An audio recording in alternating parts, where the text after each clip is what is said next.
repetitive. It's always there.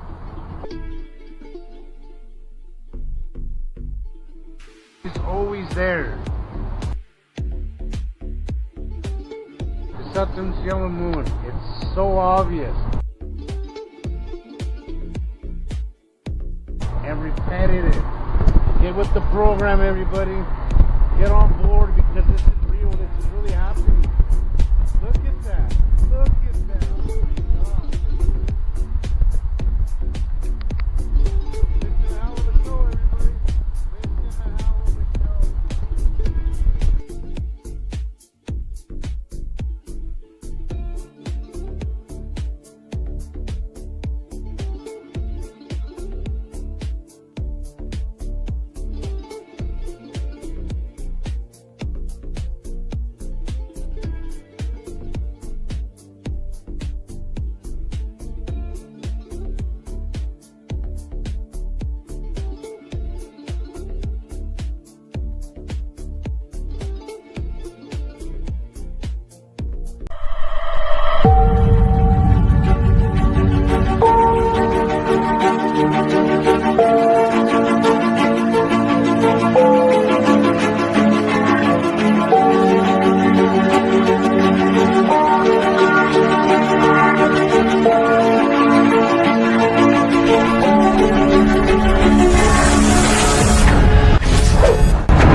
everybody, and welcome to the 171st episode now of the Citizen Science Podcast. It's the one and only podcast that talks about planets passing just outside Earth's atmosphere. I bet you've never heard of such a thing, but yet that's what's actually happening. That's why the sky looks the way it does, why the weather is way more severe, why India is having the worst heat wave, I believe, ever. If you haven't heard about that, we'll be talking more about that, but nonetheless, this is why all those things are happening.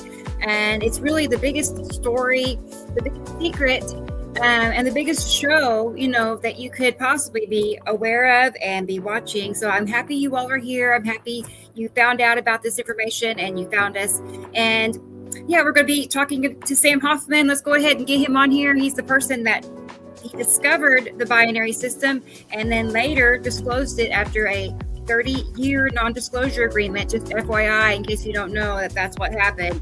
And that's the lowdown. I was going to say, they shut him down basically, for 30 years and sent him into hiding, because after you have a brush with, the authorities the way he did not want to, be found again. So that's what happened there. So let's go ahead and get him on here with us and see how he's doing up in Montana. And yeah, it's hot or cold, Sam. Hey, Sam, how are you? Fine. Hi, everybody. Yeah, today we're the men in we are the men in black today. The men in black. Yes. Yeah, I know. We're the ones with the secrets and the answers. We know the background information. The cube craft parked above Earth, blockading us right now on the hundreds and hundreds of Star Destroyers, just like on Star Wars, that are really up there, people. And, we here at the Citizen Science Podcast, we've disclosed this many years ago, and we've been documenting and citing it forever now. And pardon us if we sound a little bit blasé about it, but this is really happening. And it's time that people become worldwide aware. And we were, before the show, we were talking about this disclosure thing. You guys don't know the half of the reality of what they're not telling you. And all the, I saw the video the other day, they put out more, and it's just like, okay, this is crud. I mean, all you're giving me is the bubblegum wrapper. I don't get the bubblegum. Right. I mean, I would expect, I wouldn't expect much more than that. Really, I would, honestly. They're not going to just come out and fess up and tell us all the biggest, darkest secrets. Like, that's for them to have, I guess. Yeah, that they have regular conversations with them, and they're dealing with alien technologies, technology in ways that they're not, we won't hear about for 50 years. And right. That's normal, right? Right. I know. That's why our show, in particular, is so special, is because it's not controlled or manipulated in any way. We're just real people, working on our own behalf to put this together, and so, because so much information out there is controlled that you really shouldn't believe. And that's, anyway, so that sets us apart. I keep, reading the comments on other people's videos as well as my own that, we're full of beans and you guys are, taking just pictures of clouds. And no, I mean, we've been watching this for so long. We have absolute proof. We proved this a decade ago, and we're working on our 16th year now. And I mean, I'll give them credit. They are clouds, but clouds from other planets. That's the catch. Yeah. Well, the planets Earth, they all have their own atmosphere. So, of course, we're going to see clouds around these passing planets. And I'm watching television regularly, and I don't know how anybody or most everyone doesn't notice that big damn ass shadow on one side or the other of the sun. Yeah. In television, in commercials, in movies, and everything. Yeah. And there it is. It jumps out at me. It slaps me across the face every time I see it. Yeah. Well, you have to... we've had years to train ourselves on how to see him and what to look for, and it doesn't come just naturally. I mean, it would, if it looked like a planet, like in a drawing, a poster or something, that would be natural. It'd be like, it looks like they don't look like that. They look like this. That's what they look like. So you gotta study, and look into it. It's not going to just happen naturally where you're just going to start seeing them clearly, like that. That's kind of clear. The colors, and again, we talk about this all the time where, your average person in their 30s or younger believe they've been exposed to this same sky for so many years, they don't even realize it is different than what it used to be. Right. I told you, so many meteorologists and storm chasers now are young, like 30 and younger. And not that I try to communicate with them, but I do drop comments, and whatnot. And I've never had any respond back to me, Anyway, not that I expected it, just in case. I speaking of people not contacting you back, I sent you one photograph today. I didn't do a lot of pre-show homework today. Is that like? Yeah. Well, it was, who Mr. BB, and I'm not putting him down. Oh yeah. I throw it already.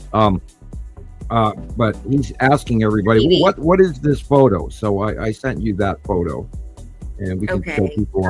We'll look at it. We'll analyze. Yeah, he's good at just being like, what could this be? I wonder. He doesn't. He's real careful to not try to make any claims. And I really wish these guys would actually contact us back, and we could explain to them that we absolutely know what this is because we've been doing this for so long. And to all of those naysayers out there that doubt us, we did not fall off the turnip truck yesterday. We have been doing this for 16 years, people. We know exactly what's up there. The other day, somebody's going, well, does anybody know where Nibiru is? And I had to type back, of course, absolutely. And right. But because there's not, umpteen videos on YouTube supporting that, they're going to go with, the majority of people and videos and information, unfortunately, which is all pointing to a red dot behind the sun somewhere that you can't even see, being Nibiru. Yeah, out there, on the other side of the Kuiper Belt. But we, our collective, a worldwide collective of people, we have umpteens of videos and umpteens of photographic evidence. You're right. Actually, now that you say that, you are right. I have, about 800 videos on YouTube. That's quite a bit. That's umpteen. So here's some Nibiru pictures for those that haven't seen Nibiru yet. It's right here. It's been here for a long time. The whole blue area. Look at that. Now does it make sense? Look at that. Repetitive. Very. So now, but that just remember that was when Nibiru was by the suns, and now it's actually the opposite side of the sky, and it's a little bit harder to see. It's not quite so perfect as in the. And it has gone beyond Earth now, and it's being facially illuminated, and you can see it if you know what to look for. It's so covered big. Up by the planets. Mm-hmm. Yeah, it's not only that, it's so big, it's hard for our brains to gather. Right. Oh, I love that picture. Y'all know me. I love that picture. Anyway, so there's Nibiru. Just FYI for those that are new to all this information. I mean, look at that. It's in the same. You see how repetitive. I don't have to point that out, but there it is. Dark area first. Yeah, look at this one. I mean, there's no reason why the sky would curve dark blue and yellow, There's an example, this week and all the storms in Illinois and Indiana and Iowa and Kansas. I mean, all of that stuff. If you watch the storm chaser video, you can see these damn planets plain as day. Oh yeah, I love it. But they're thinking, oh, look at that supercell. That's the biggest supercell I ever saw. No, guys, there's a supercell in front of a planet. Because of the planet, probably. Probably, yeah. Well, necessity, we are in that middle. We're in June. It's in the middle of the 180-day close pass cycle where they're on top of us now, and everything in between is affecting our atmosphere and our weather. I mean, all you got to do is look at the cumulus nimbus clouds at the top of our weather spectrum, and they've got flat tops, which shows to you that something is smashing them down. That's 2011 in Antarctica. Early, right? Yeah. And that's Nibiru on the right and Saru on the left. And we go back so many years, people. This is beyond reproach. There is no way in HD double hockey sticks, as they say, that you can disprove this, because we know for a fact what each of these planets look like. I read a thing earlier, and I believe it was on one of Jesus' posts, where someone was asking, well, how come we can't take a telescope and see the land masses? Well, because you're going to be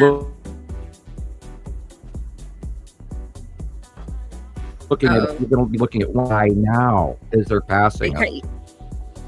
Okay, You say don't that one need more a time. It cut telescope. you off. Say that one more time, did it? Sam. It cut. Okay. Yeah. We don't need a telescope. We see it by eye. If you look with a telescope, you're going to see blurry mountain range. You might see one or two mountains, but if you watch these planets close enough and really pay attention to what's the secondary stuff going on in the background, you'll actually see some land masses. I believe that we're going to start seeing land masses we're already seeing land masses on Saru. You know, there's been some pictures. No, sorry, I was going to say we've also seen pictures where it looks like rivers, like you know how a river looks from an aerial view, a little winding. Right. You know, I've seen. Most of the planets don't have water. Nibiru and Saru do. I'm trying to think. Of course, Atu and Uri are gas giants, we believe.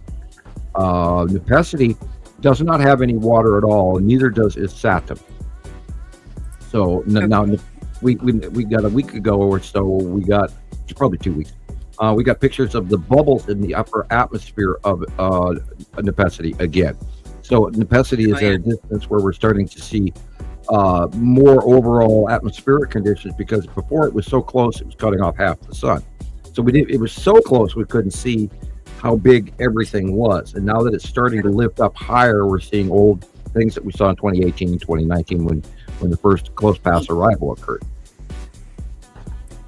It makes sense. I mean, even like in this drawing, it seems like everything is raised up higher, you know, all the I know there's no landscape in this one, but yeah, and I've noticed it just in my, you know, going out to the sunset, you know, going live outside.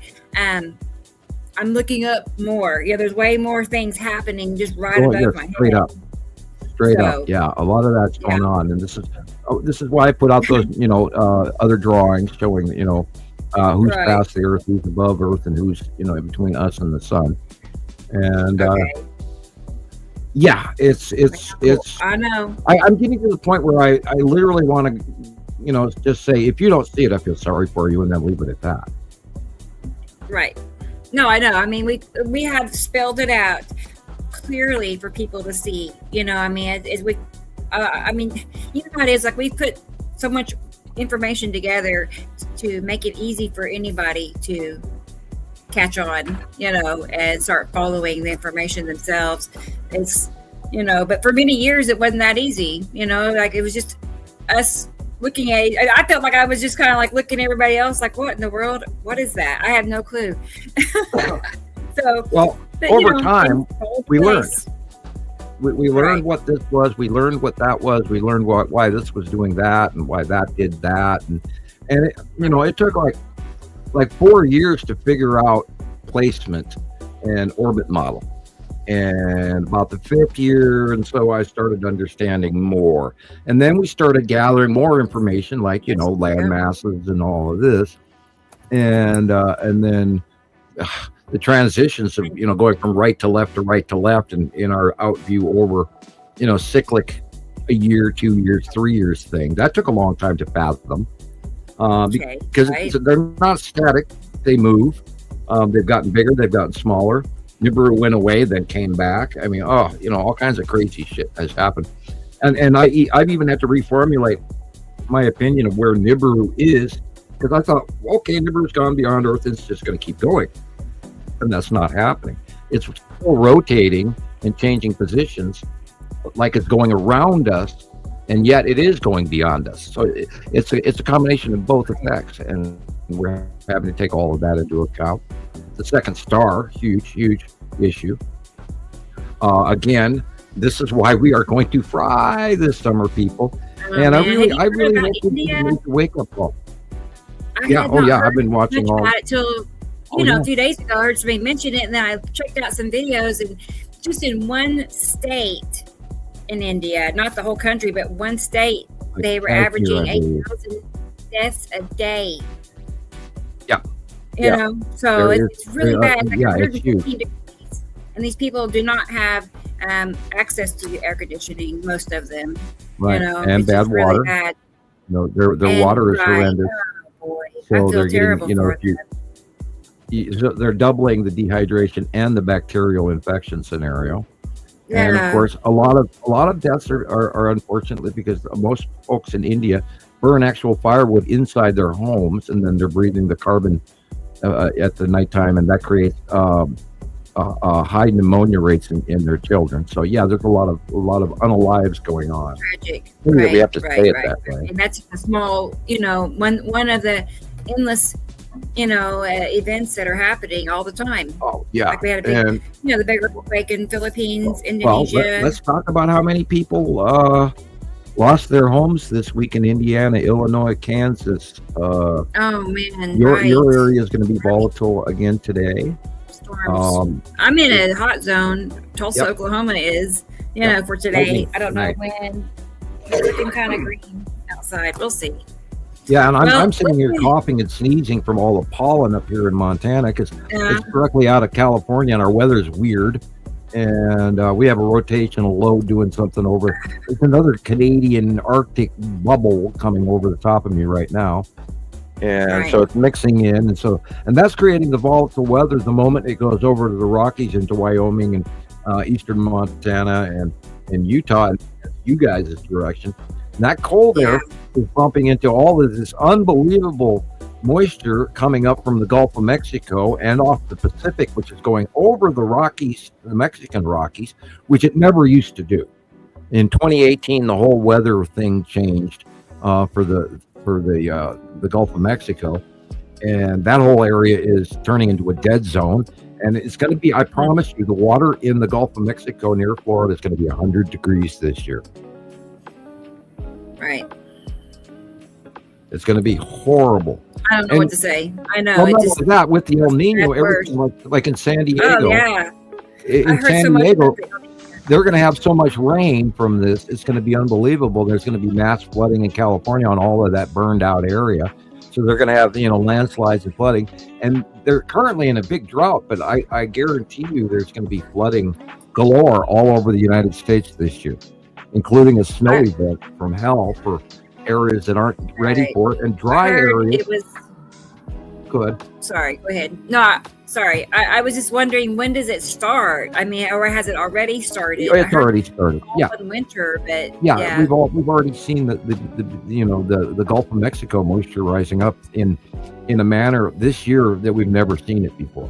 This is unprecedented. That's why it's so muggy at your house right now, because you're getting directly really moist water, moist air that's coming from Mexico, and it's really warm and really hot, and it's going up there, and it runs into the cold stuff that we dispense out of Montana, and then they meet over the top of Colorado, Kansas, Nebraska, and they're going through a Dust Bowl era, and then it's turning into these windstorms. We had a huge windstorm here yesterday, really violent wind here yesterday. The list is endless, honestly, when you really get to putting it together.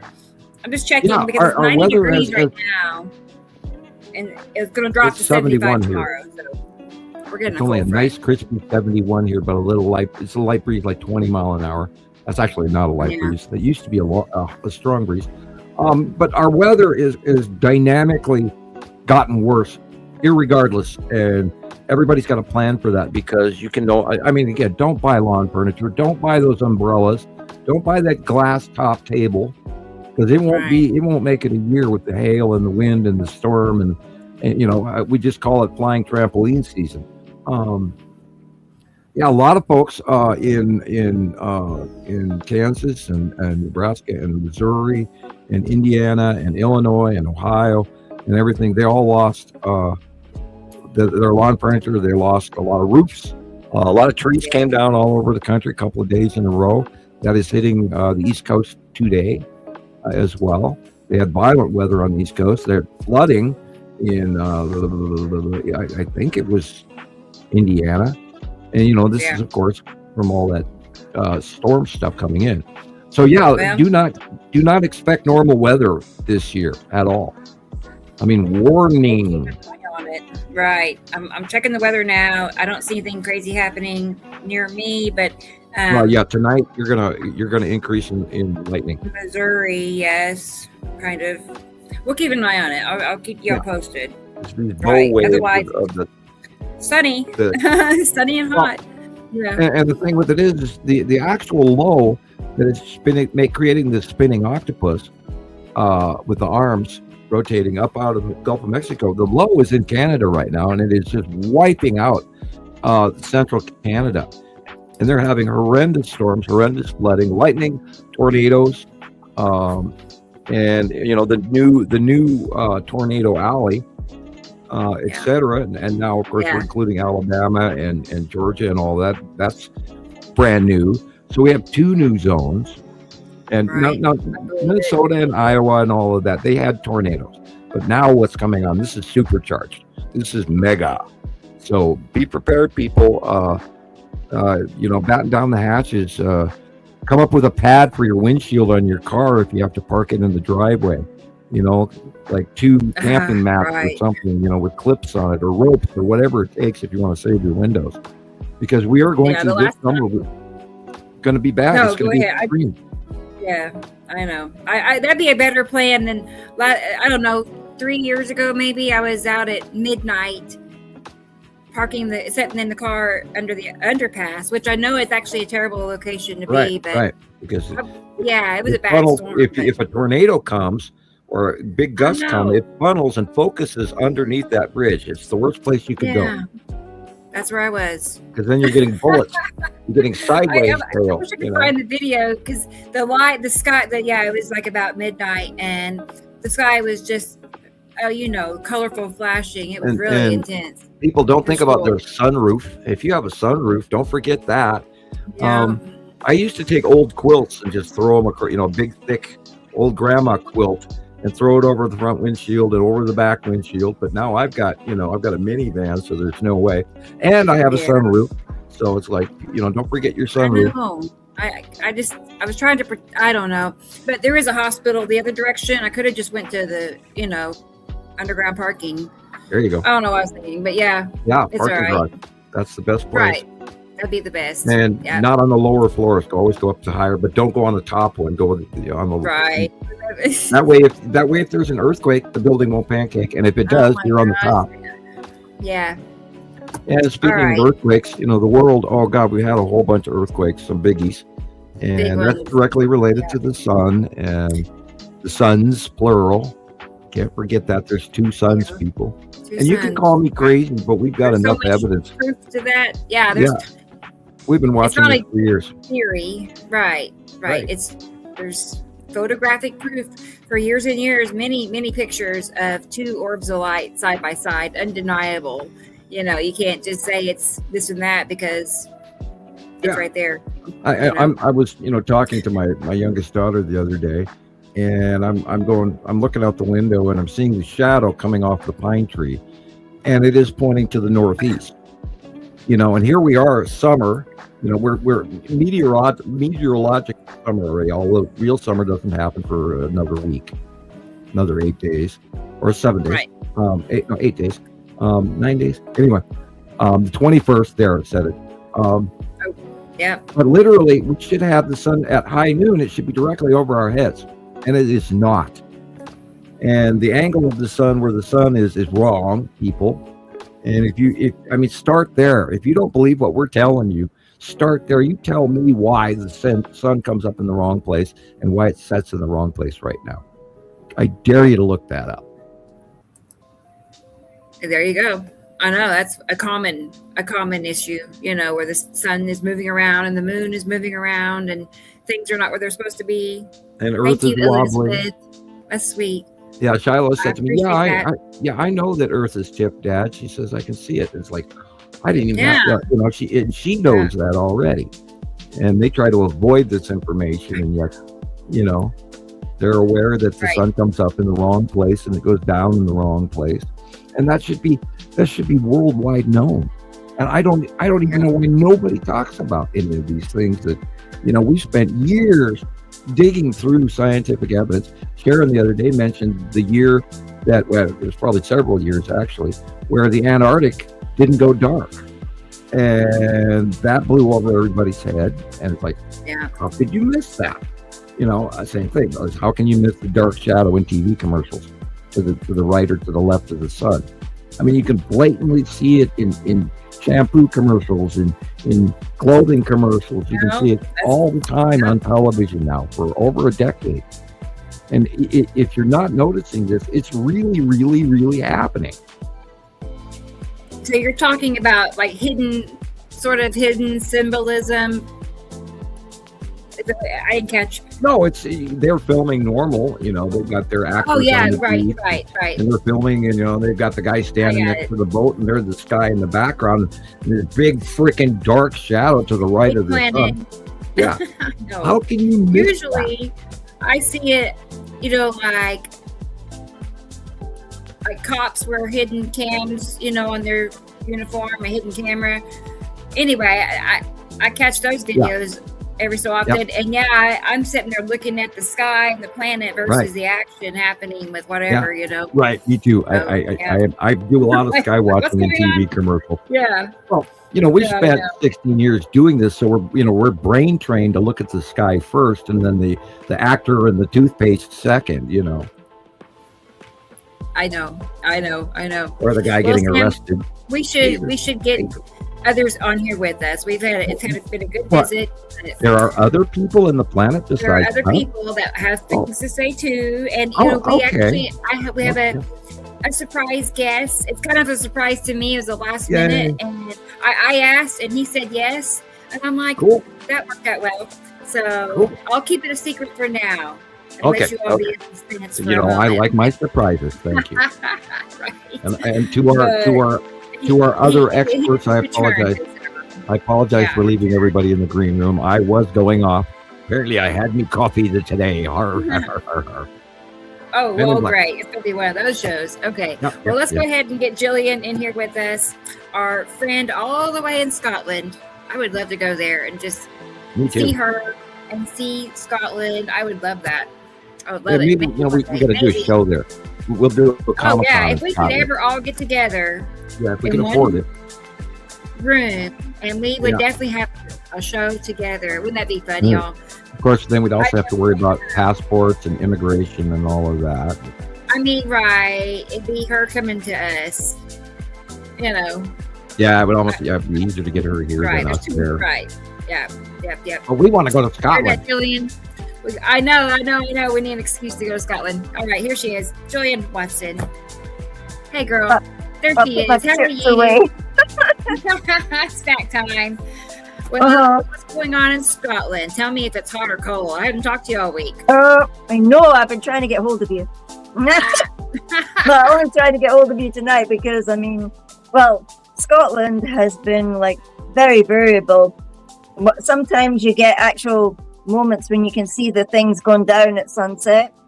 Yeah. It's mostly been at sunset. I don't get up in the morning unless the cats jump on my face. So one day I did get up in the morning and I felt really disoriented looking for the sun, because now in previous years I was looking in the back of my house for the sun, and it doesn't seem to be there anymore.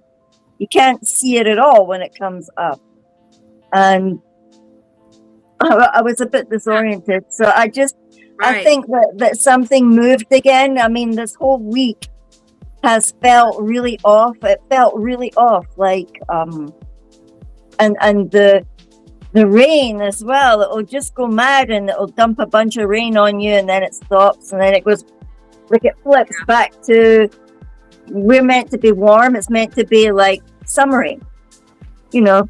And 1 minute it'll feel like 15 or 16 degrees Celsius. I don't know what that is in your Fahrenheit. And then in the next instance it'll be cold, like cold. It's been doing that here like for several months, meaning we would go and have 70s one day and 90s the next day. You know, it was just, it fluctuates by large numbers of degrees. That's our thread-like volatile jet stream behaving more like a lasagna noodle than a straight line. And they, you know, there's another one coming in off the Gulf of Alaska right now into the side of Canada that is going to put another big cold front next week. and then it's going to be messing with all of us, including Canada. And they're not. That's why they're not showing us radar anymore, because these storms are actually just giant. They are so unbelievably large, and it is like a spinning octopus, because the arms are reaching, literally scooping all the way down into the Gulf of Mexico and then upward, and then going all the way back into Canada. And these things are slowly moving, and they're moving in a wave, like radio wave pattern. And that's why we're going hot, cold, extreme, hot, cold. And then, the ground area of effect and all the weird crap that's going on the planet electrically, and then all the weird crap that's going on in our solar system electrically. And then don't forget, in our galaxy, we are now in the upper plane of our galaxy, and we have never been there in recorded human history. So we are in for and there's a lot of you folks out there maybe noticing your electrical equipment is not behaving normally, and it's breaking down, and you got things that should be fine, but they're acting weird. By the way, I'm going to probably end up replacing a TV because of that. There's a lot of weird shit going on with our electrical implements, and this is all connected. And what's going on the humming Earth and all of that. And the other day I had to contact Sharon. Speaking of which, we need to bring the other guys in. Right. I heard it so bad, it was coming in waves, and it was driving me nuts, ape crazy nuts, because I kept hearing it was coming wow, wow, wow, and then it would quit, and then wow, wow, wow, and then I got to the point where I was jerking my head every time it started up again. It was like, whoa, what is this? So we're electronically being forced into a whole human resonance insanity. Let's bring the other guys in. Yeah, it's getting crazy. Yeah, I honestly feel like I saw two suns. Like I seen one smaller one, and it was down. Right. It's there. It's like down there, and then there's this big orange, like dark colored orange blob, and then our beautifully shiny little yellow one. But and it's small. It's small compared to that big smeared thing on the left. Then you're not looking at the thing, because our soul is smaller than the standard red. And I believe that they are on the news, or on the space weather news. I think they're now showing us the larger star, and which is why the star doesn't look the same as anything we've studied for the last decade. And numerous people I've talked to in the background, they all agree with me. So we know what we're talking about, people. I mean, this should be from the highest flagpoles. People should be announcing this, screaming, "Oh my God, people, not only do we have planets here, we have an extra star here. And not only that, on top of it, extraterrestrials are parked over and blockading planet Earth by the thousands." We're not talking 12 guys in a little saucer or 1,000 in one mothership. We're talking cubes and other factions, including the Anunnaki, who live on these planets. You guys got to realize it's big, huge, big picture. Anyway, I'll shut up. We got to bring everybody on. I know. I'm going to get Sharon on here next, but just super briefly, like in a couple of sentences, what are these ships here for? Like, what's their primary reason they're here?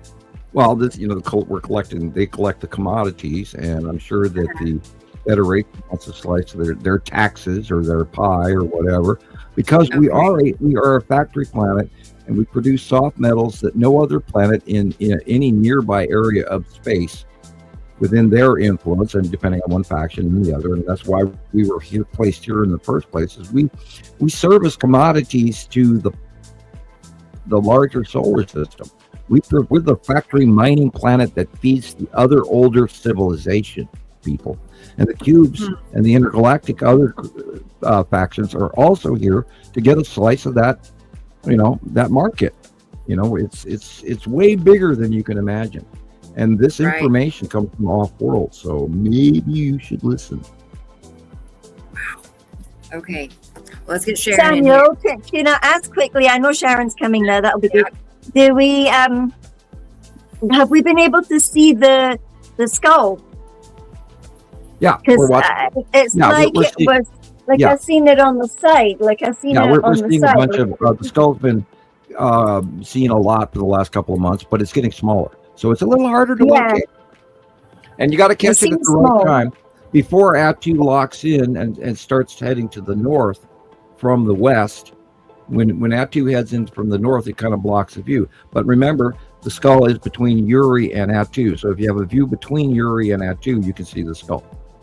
It's on the left-hand side. Honestly thought it was a skull because, but Yeah, you know, I mean, well, you can see my pictures if I put them in the reel. All right, let's get Sharon. There's a short TikTok, a few examples of the skull, and I thought the soundtrack was perfect for this. Yeah, like that. So cute. Yeah, I know the eyeballs, man. So cute. One more time. Yeah. Yeah, and the Sad. skull asteroid is real. NASA announced it 4 years after we did.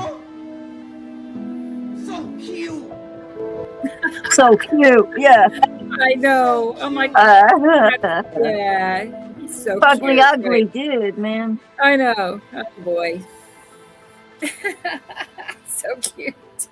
All right, let's get Sharon in here and see what's going all the way in Australia. That's a long ways for me, at least. Hey, Sharon, how are you today? Greetings, Sky Watchers.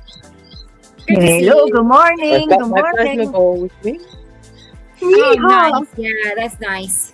I Yeah, love got it. my plasma ball so that There we you can go. explain the discharges. Greetings, everyone. I love it. I used to have one, and it dropped, and it didn't survive.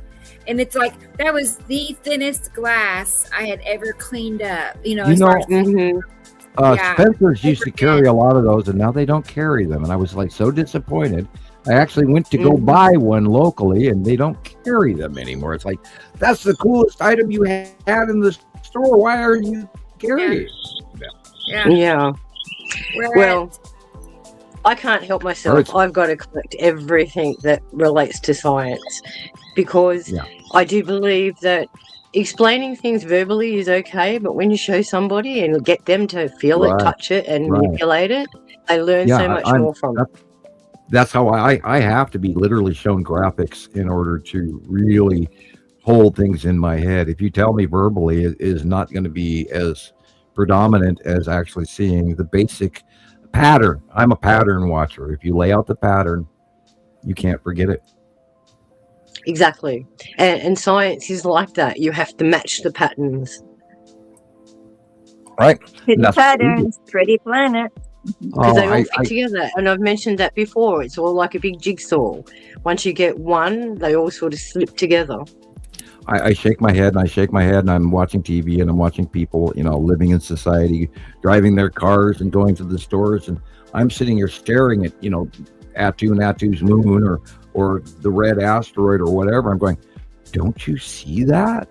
And it's just, it's amazing that nobody notices. I mean, the coolest damn thing that ever was. Yeah, well, twice a day I go outside, as you know, because I live right across the road from a school. And I'll be in my front yard just...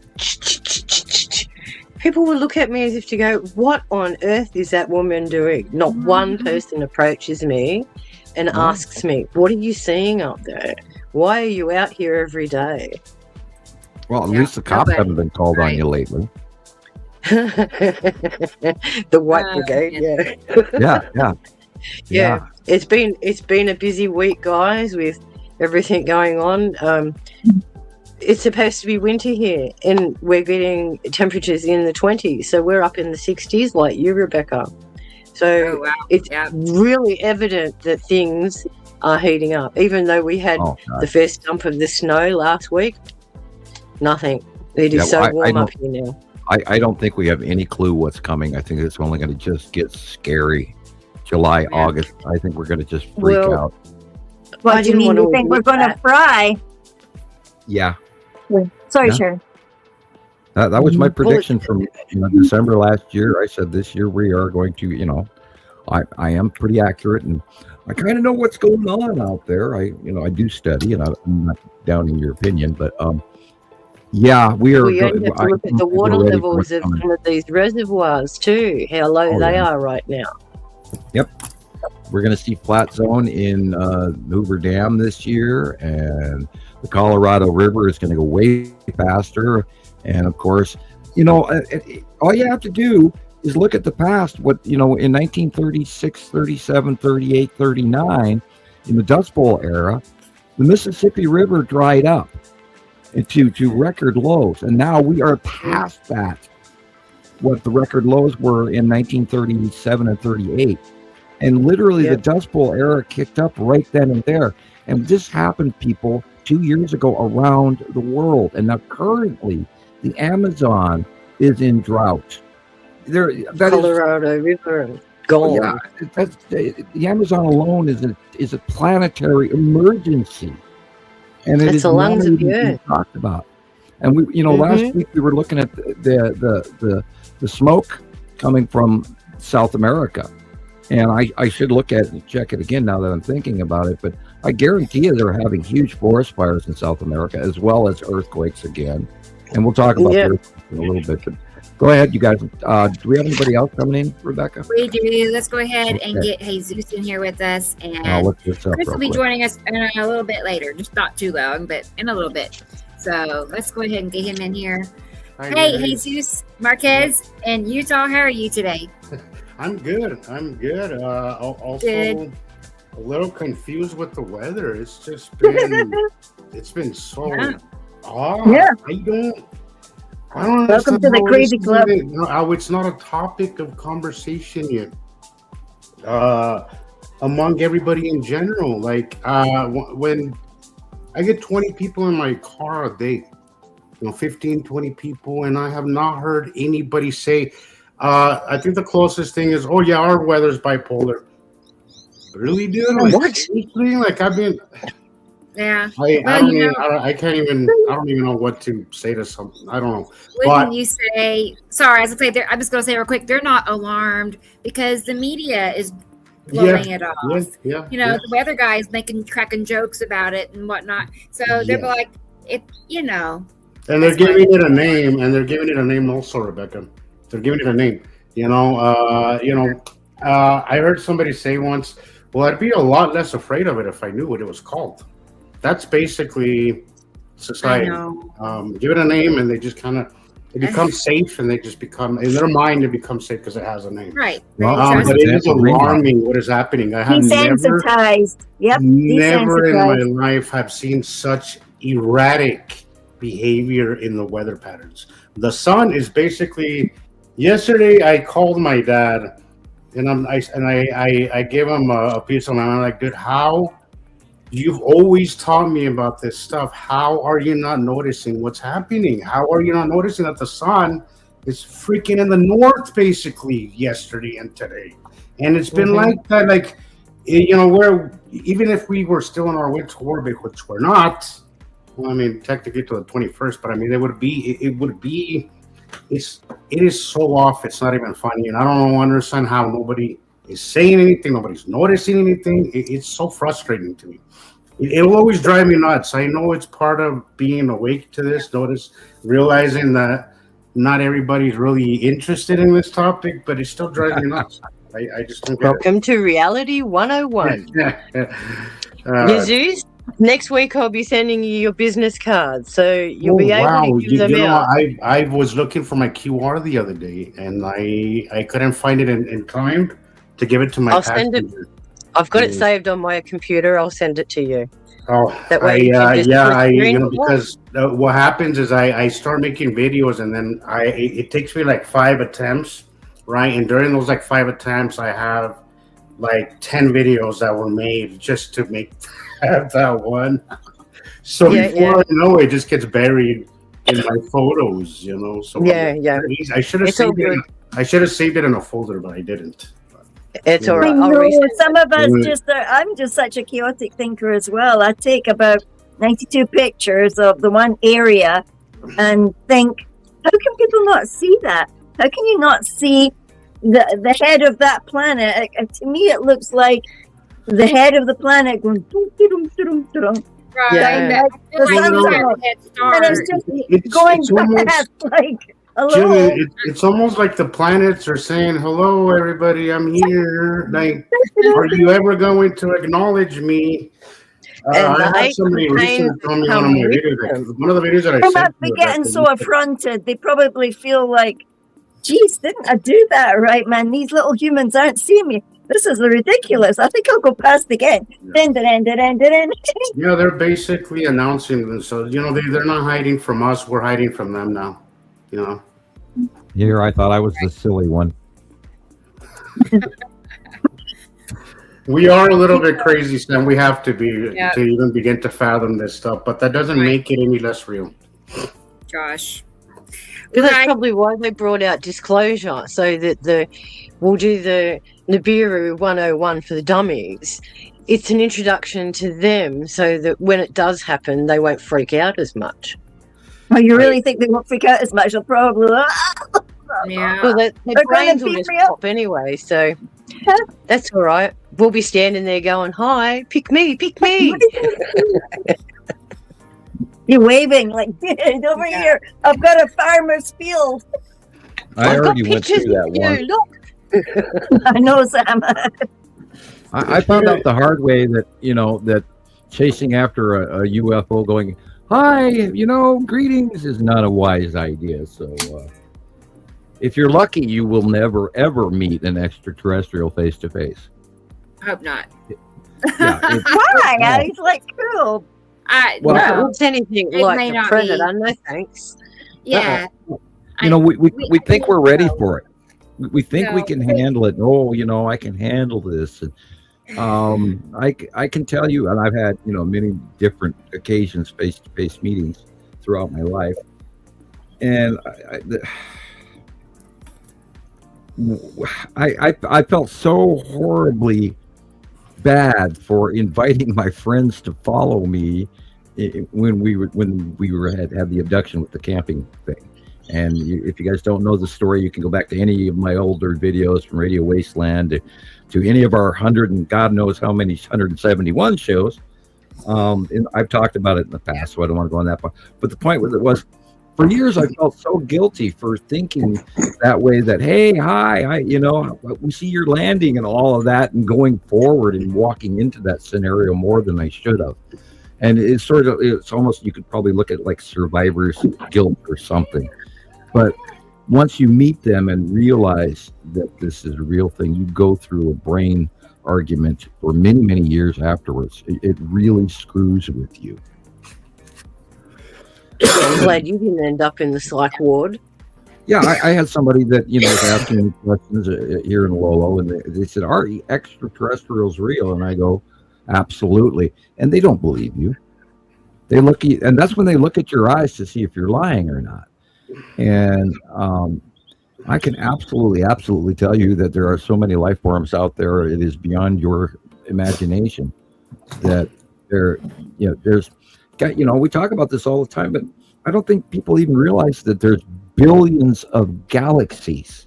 And in every galaxy, there are billions of stars, which means that's billions of solar systems in each galaxy. And yet there's billions of galaxies out there. That's because people think too small, Sam. Right. It's all about the Center self. of the universe. The self.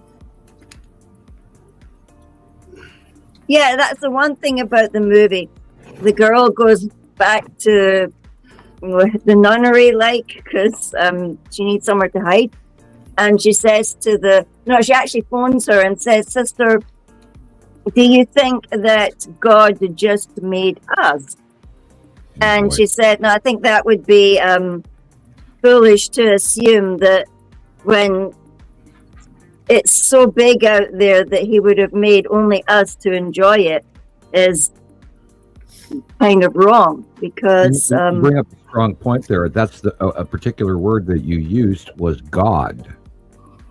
And the real, okay, now I'm talking to a 7-foot tall alien dude with an elongated head, and he is describing the origins of mankind to me.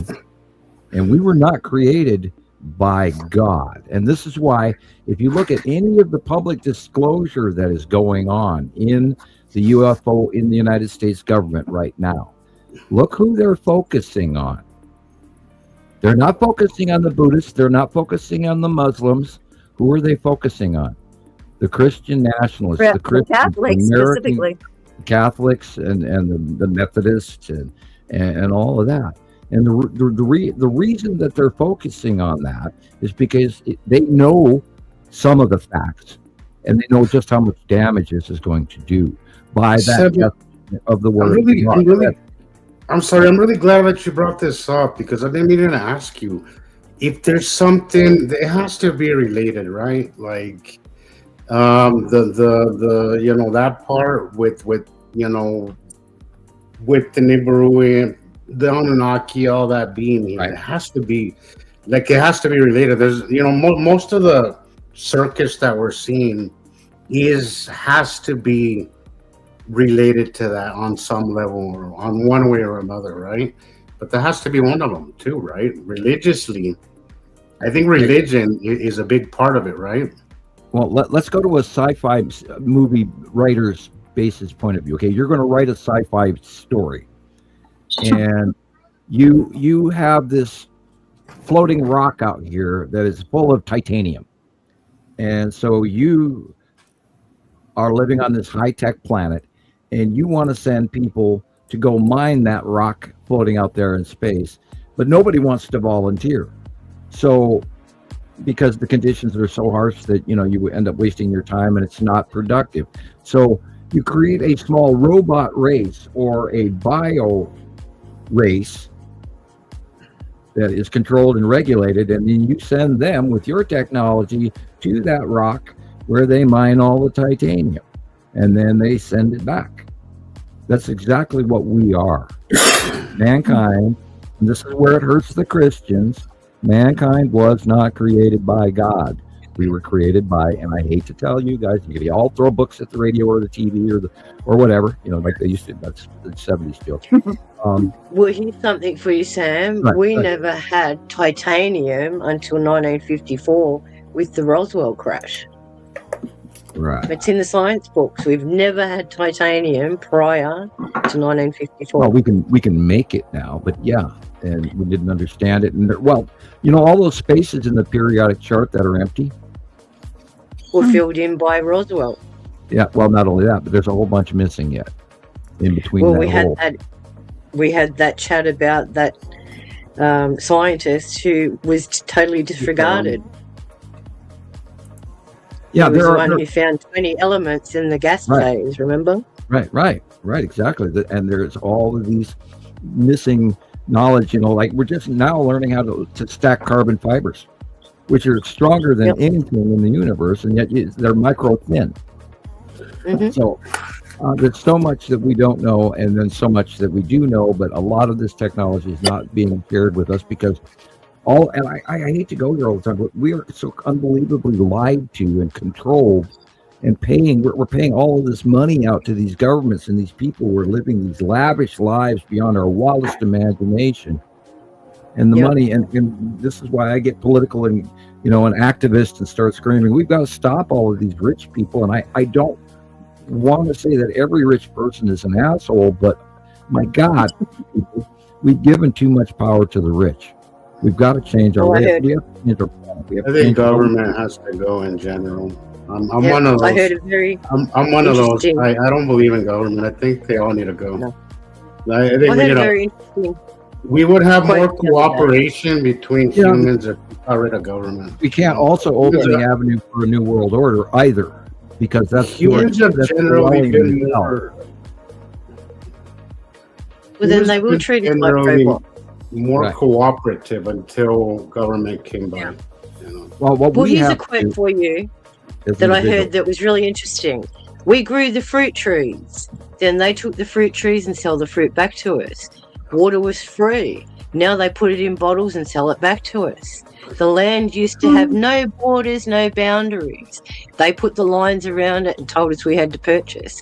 This is what we've become. We put taxes on it. Yeah. This is what we've become. But I mean, Sharon, I think in a way, we have become that, but in a way, isn't that what we were bred for? In a way, we're just a factory. We're factory workers. I'm not saying that is exactly right. But if you look at Egyptian cultures, right? we were made to produce for somebody else. That's our function, and they are sucking up as much as they possibly can out of us. And now that they are here, It's one of the reasons why we're being squeezed even more, because they got to give it up to the gods, you know. But see, a lot of societies, if you go and look at ancient societies, they weren't divided like we were. Everyone was communal. This is why they had their communities. Half the population during the floods in Egypt would go and mine for the pharaohs, and the other half would go and raise all the crops. This is why, if you look at things that have been recorded in history, Egypt survived. There was a great big drought going on. The people in Greece were asking the people in Egypt for grain. You only have to look at Ramses II. Now, how did he know in advance to store grain? How did he know that they knew how to manage their water so that when the droughts and that stuff came and the big They famine, had all the records somewhere that they could look at the records and go back and say, oh shit, look, there's a pattern, and that's coming again. Somebody has those records. There has to be, everything that's happening is a game plan. There has to be all of those temples in front of the pyramids. Somebody has those records. Somebody knows what to do. They're in Egypt in front of the paws of in the halls of Amenti. That stuff is down underneath the. There's two Sphinx guys, and the stuff is underneath them in the middle.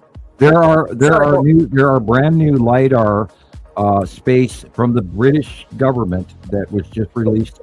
In front of many of the pyramids are these vast complexes of multi-layered, 20 meters down, 40 meters down, 60 meters down, 80 meters down, 100 meters down, these vast complexes of facilities in front of each of the pyramids, including libraries and storage rooms and you name it, that they've never even discovered because they've never been able to dig deep enough. They never could stabilize the sand. And they've never been able to do a fast enough project to even discover the ones. They're discovering the second Sphinx, which is on the other side of the That's what I said. group. It's in between the two, and in the middle is all the places. Yeah, there is so much they're just now discovering. And not only that, I've said this for years, the pyramids are broadcast power stations. They're through 5 and we'll lit up again.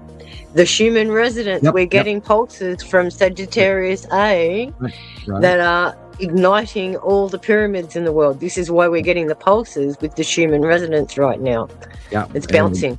And I was going to say that, like, there must be something happening now that we have all this traffic in our space vicinity, in our space. Well, I think 3i Atlas has a great deal to do with it as well. Could you imagine? Well, that's what we know, Sam. Could you imagine the shit that must be happening behind closed doors? Right. Oh, yeah. The fact that now SpaceX has gone public tells me that they're up to something huge, that they're up to something that needs more money, right? Yeah. Because that's the only reason why any company goes public is public funding. So who knows what they're doing? Who knows what they're doing up there? Go ahead, Rebecca. Go ahead and say hi to everybody. Let's go ahead and see who all is here, because I know T. Racy's here. She's chatting away out there. But let me scroll all the way to the top and see what we have going on here. And wouldn't you know, look here. Surprise, surprise. It's Jason. He's first. And he sent a $5 donation. Thank you. Yeah. I need to see some aliens for a minute. Here we go. Oh, yeah. Aren't they cute? He's got some moves. Yeah. Limber.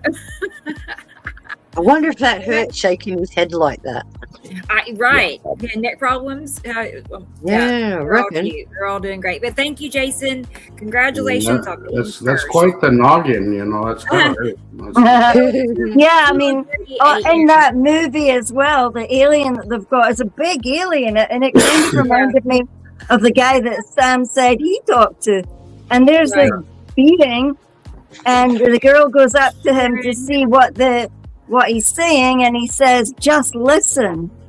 Yeah. Listen. In reality, the gray skulls are a little taller, and their eyes are they're avocado shaped almost, and they're deep black. And you look in their eyes, and it's amazing. And their skin is all leathery, and when you push on their skin, it goes in and squishes, and it's almost like dragon skin. It's very unusual. And of course, we talked about They smell really strange bad. looking in their eyes and only seeing yourself being reflected back. Well, yeah, but you'd see a microbe of that because they're so big and so black that you only see a small reflection in the overall eye. It's like looking into a black diamond or something. I was going to say a Black Mirror. Black mirror, but rounded. Oh boy, Dennis is here. Hey, Dennis. Hi, Dennis. It's super good. DJ, of course, DJ is here. Of course. Hi, DJ. You, DJ. Happy Hello, show. DJ. And you know me. Meow, meow. I love it. And yes, thank you. He's working away, promoting out there for us. That's awesome, DJ. Bless you. Thank you. Little kitty cats. Almost new drawing day, he posted. Let's see. Yeah, you're right. In 2 days, damn, a new drawing comes out. FYI. Yeah, there you go. No pressure, Sam. No pressure. Yeah, No pressure. 2 days. I can't believe it. It's just had it. I will be using today's video to hone in my brain. Yeah. Good. Okay. Because Got the it. skies Right. here all week were absolutely nuts. Oh Yeah. yeah, I mean the orbs. I did a you photo can dump. see the curves. Yeah, I did a photo dump on the Facebook site because there was just so many photos.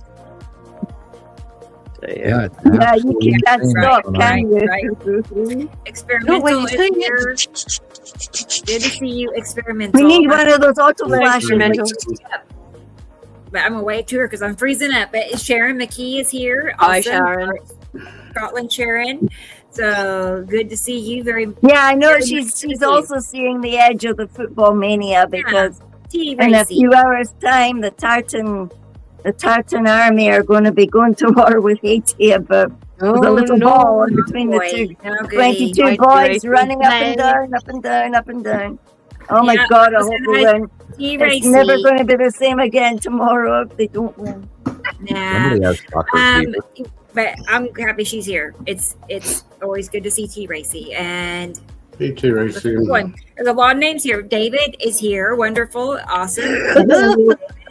Very, very nice. That almost reminds me of Shakira, man. Yeah, getting closer. He was counting down the minutes. I can tell. Hey, Anne is here. Good. Hello. Oh yeah, I hope she and Lineker can they asked to be joined up, but one's in the edge of Germany and one's in the Netherlands. But Yeah. Anne says that she goes often to the Netherlands and she would love to meet Lineker. So I've tried to Lineker. join them up. So let's hope Hopefully that one they get day. a chance to meet each other. There's Right. nothing like meeting your fellow Skywatcher from somewhere else. Right. Take a picture. Definitely. If you do, I want to see it. Speaking pretty of cool Lineker, temperatures. here she is. Sorry. Hey, Sorry. Lineker. Yeah, good to see you. Good. Glad Yeah. you're here. Sandra is Hello, here. Sandra. Awesome. Hi, I Sandra. love their Guten- pictures so much. Guten Tag. Yep, guten Abend. Okay. Yeah. Guten Abend. Yeah, good to see you. I love their little backyard. They have a pool, and it just looks so peaceful. I'm like, I want that little yard and that pool. It's like, I love it. I love their pictures. So, all right, keep going. Let's keep Thank going. you, Sandra. Carolyn is here. Good to see you. Hi, Caroline. Caroline. Hope you're well. I'm glad. Always happy to see her name in the chat. And let's see. Let's keep scrolling. Let's keep looking here. There's find a new name. Oh, we already got Sharon. We'll say hi, Sharon, again. Hey, Sharon. Grab weather. Sorry. Yeah, it is kind let's of see. Oh, weird out there. Like I said, rain Whoa. dumps. My Whoa, bike was guys. not going to start again. It got so wet. good to I see do. you. She's a Hello. all-time regular. There's Chris in the chat. He'll be My joining us. sister. He's getting Hope you're settled good. and situated. He's on the move a lot. If y'all notice, he is going places a lot. So I kind of like going places. There's a nice chat from Carol Ann, little memes. Emojis Hello, are Linda. here. Linda, Norway. I'm a fan. You all know how Your much I love. The river video you sent me was gorgeous, Linda. It's so gorgeous. But it looks like a lot of rain fell there as well where she's at. Yeah. She went for a wee walk today. Yeah. Hi, Well, Linda. good. Actually, we made it to the bottom in record speed. I think that's the last name I have on my end. So hopefully I didn't miss anybody. But I'll Tara. look out. What about Tara? Did you say hello to Tara? Well, Yeah. I sure didn't see it. Let me scroll back up. I'm Oh, Tara. Afron's here. lagging. Afan is here. Hi, Oh, Afan. wow. Hello, everyone. Hi, Well, how Fun. did I miss these people? I'm gonna I look saw your again. pictures this week. Thank you very much. Bear Upon with me. I your don't wanna miss capture, I anybody. believe. Anyway, Yeah, Afon. I don't see his name. That's so crazy. Oh wait, that's why it was stalling. Okay, I figured. Yeah, you we've been figured getting it's not glitches, right. man. Here's Audrey. Hey, Audrey. Good to see Hi, you. Audrey. South And Audrey's Africa. going to be a Audrey. granny. Yay! Oh, Girls Be Gaming. congratulations. Girls Be Exciting. Gaming. Girls Be Gaming is here. Hi, Girls Be Good to see Gaming. you, girls. Good. I figured there's no way we're already done with the comments yet. Okay, I'm going to keep scrolling. It's You just weren't lagging struggling a minute to keep up with ago. me. Yeah, I could tell. Yeah, best intro on YouTube. I know it, right? I'm not bragging, but I love it too. I'm like, yes. I got goosebumps from it watching it today. Yeah. Yep. Turn it Yeah. up loud. Turn it I up. still crank get it up. goosebumps from all this stuff. I mean, I tell people the story about this, in truck stop or the gas station or wherever, and I get goosebumps telling people about, the two suns or even the planets or the fact that there's alien life forms. Well, we can't call them alien because they're the resident home group, and we're the sidebar aliens. We're the visitors, really. Yeah. Yeah. Hey, Jenny in Germany. Hi, is Hi, here. Jenny. I'm glad to have you here with us. Oh, here's Michelle. Look, all Hi, these people Michelle. almost missed. Michelle, good to see Hi, you. Michelle. Hope you're not in a danger zone. I know she's kind of in the middle of, mid U.S. There's a lot of storms that direction, from what I'm hearing. But let's keep going. And Robbie P's here. Robbie P. Yeah, well, let me keep going. I have to go in the order or I totally miss Yeah. everything. Hey, I know that name. BS Dodger is here. Surprise. He's going to be our guest today, so he'll be joining us here in just a few minutes, actually. So, Woohoo. BS Dodger, Joe Pat Williams. Okay, and BRZD, good to see you, be it Burged. Always good to have him. And Elizabeth is here. Good Hi, to see Elizabeth, longtime member in our groups. So nice to see you in the chat today. Hi, Elizabeth. Let's keep looking here. Who's this? Bear with me. Oh. Let's keep scrolling. It's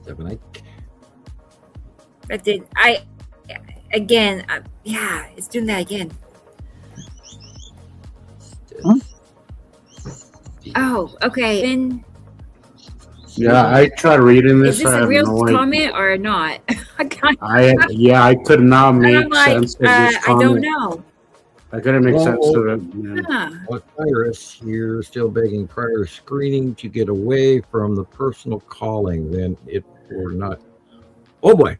I know. Well, Steven's here. Encourage What? me.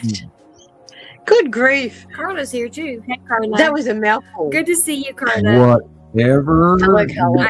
whatever he's drinking, I want one. That's deep. That's That's deep. what I thought. It's not the mushrooms, is it, Sam? Oh, I was like, what is he Thank smoking? you.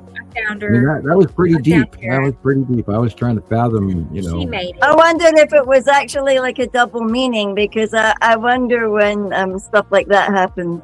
I was still pondering Osiris alone, let alone the ramifications. of phone Oh calls. gosh, Terry. I know, hope so. yeah, exactly. Using Osiris. Yeah.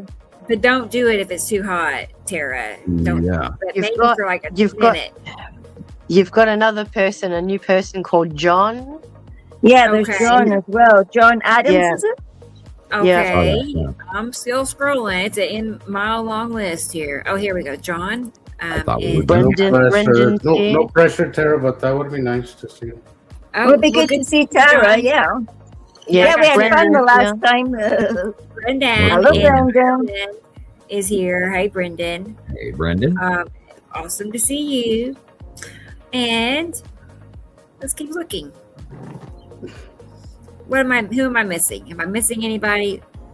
lots and lots of chat. That's what happens when we talk for a long time and, not go. No. You've got everyone now by looks of it, except for Tara, unless you've done Tara. Hello, Tara. I did. Yeah, Fat Lip. The scientist said there is a planet sitting behind Pluto. Actually, there are many planets that we humans don't even account for within our solar system. Our proton and neutron count are actually much larger than man's arrogant ways account for. I mean, God, look, they took Pluto off the list. I mean, they're dumb. What idiot, what about Sirius? What about Make? I could go on and on and on and on. And these, what makes a planet is having an internal volcanic electric core, a magnetosphere, a proton. And as soon as people realize that we are not gravitational, we're electric, we're a chemistry compound with structure. And these planets have cores inside that are liquid because we're rotating and we're electrical. We're a dynamo. There's internal heating. And that's what the difference between planets and moons. But science has only just realized that what's keeping our core liquid is silicon and carbon. It cannot exist as just pure liquid nitrogen, nickel and iron. And they've only just discovered that now it has an absorption factor of silicon. And this is what makes other planets unique too, guys, is silicon. Silicon and carbon. That has to do with the battery effect, like making a battery. And we have and the reason that we have an atmosphere and oxygen in which to breathe is our magnetosphere is that invisible barrier that holds our atmosphere inside. And because Earth has the dynamo magnetosphere that it does, it has a breathable atmosphere. Where planet Mars used to have one. But then there was the big catastrophic whatever happened to Mars, because that's still in debate. But half the upper atmosphere. I think the Grand Canyon gives a pretty good idea what happened to Mars. Electrical discharge, but it's also believed that a very large comet or something hit the northern inland sea and knocked it off its axis or whatever. There's a bunch of it could be many events. It was probably more than one thing. It was probably more than just one thing that did it. Right, multiple events. And like 12,500 years ago, we had our younger Dryas period and all of that. So all of this. And who knows what happened prior to that, because we've got no record of it. Numerous times over, right. And remember, we're not the first civilization to be here, and it is regulated and controlled. And, and if we all get wiped out, they can replace us tomorrow, because I'm sure they've got quite a few people in petri dishes on deck for the next batch of the herd. And we are a herd. We're a herd on the planet, and we go through this cycle every 3,654 to 4,000 years. People and the planet changes. And this is why there's... Good. It's an exchange. That's why it's called the passing. We exchange goods. That's why we're in that field, that zone. That's why they're here. It's an exchange period. And they don't have to spend great deals of money bringing resources back, because they're in close proximity every 4,000 years. And they collect vast supplies of commodities, not just, a few gold coins. People are talking huge amounts of commodities come off this planet and go directly to them. Precious Why minerals. do you think there's a huge interest in the other minerals right now, like the lithiums and all of them right now, the iridiums? They're looking for all of these chemicals. And where our supply levels, even though we're manufacturing more than of all of the products than we ever have, all of a sudden we have shortages. So come on, people. Yeah. Right. I'm going to say special hello to Ifan. I finally found him. Hello. I finally got to that point, but it's good to see. I mean, I'm always, I can't figure out how to say it. And I'm not a fan, but I do appreciate his work so much, and when he first joined our group, I don't know, it's been like 5 or 6 years now. He's a legend.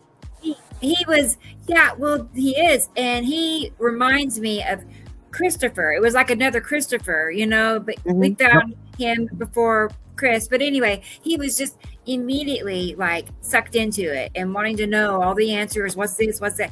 So I don't know. I was, and then not long. His profile picture is very much like Sam. Have a look. Yeah, I noticed that. Yeah, I was going to say, not long after that, I asked him to Oh, be a wow. moderator in the group, and he was like, "Oh, I was happy to." Right. But anyway, long story short, Good to have you here.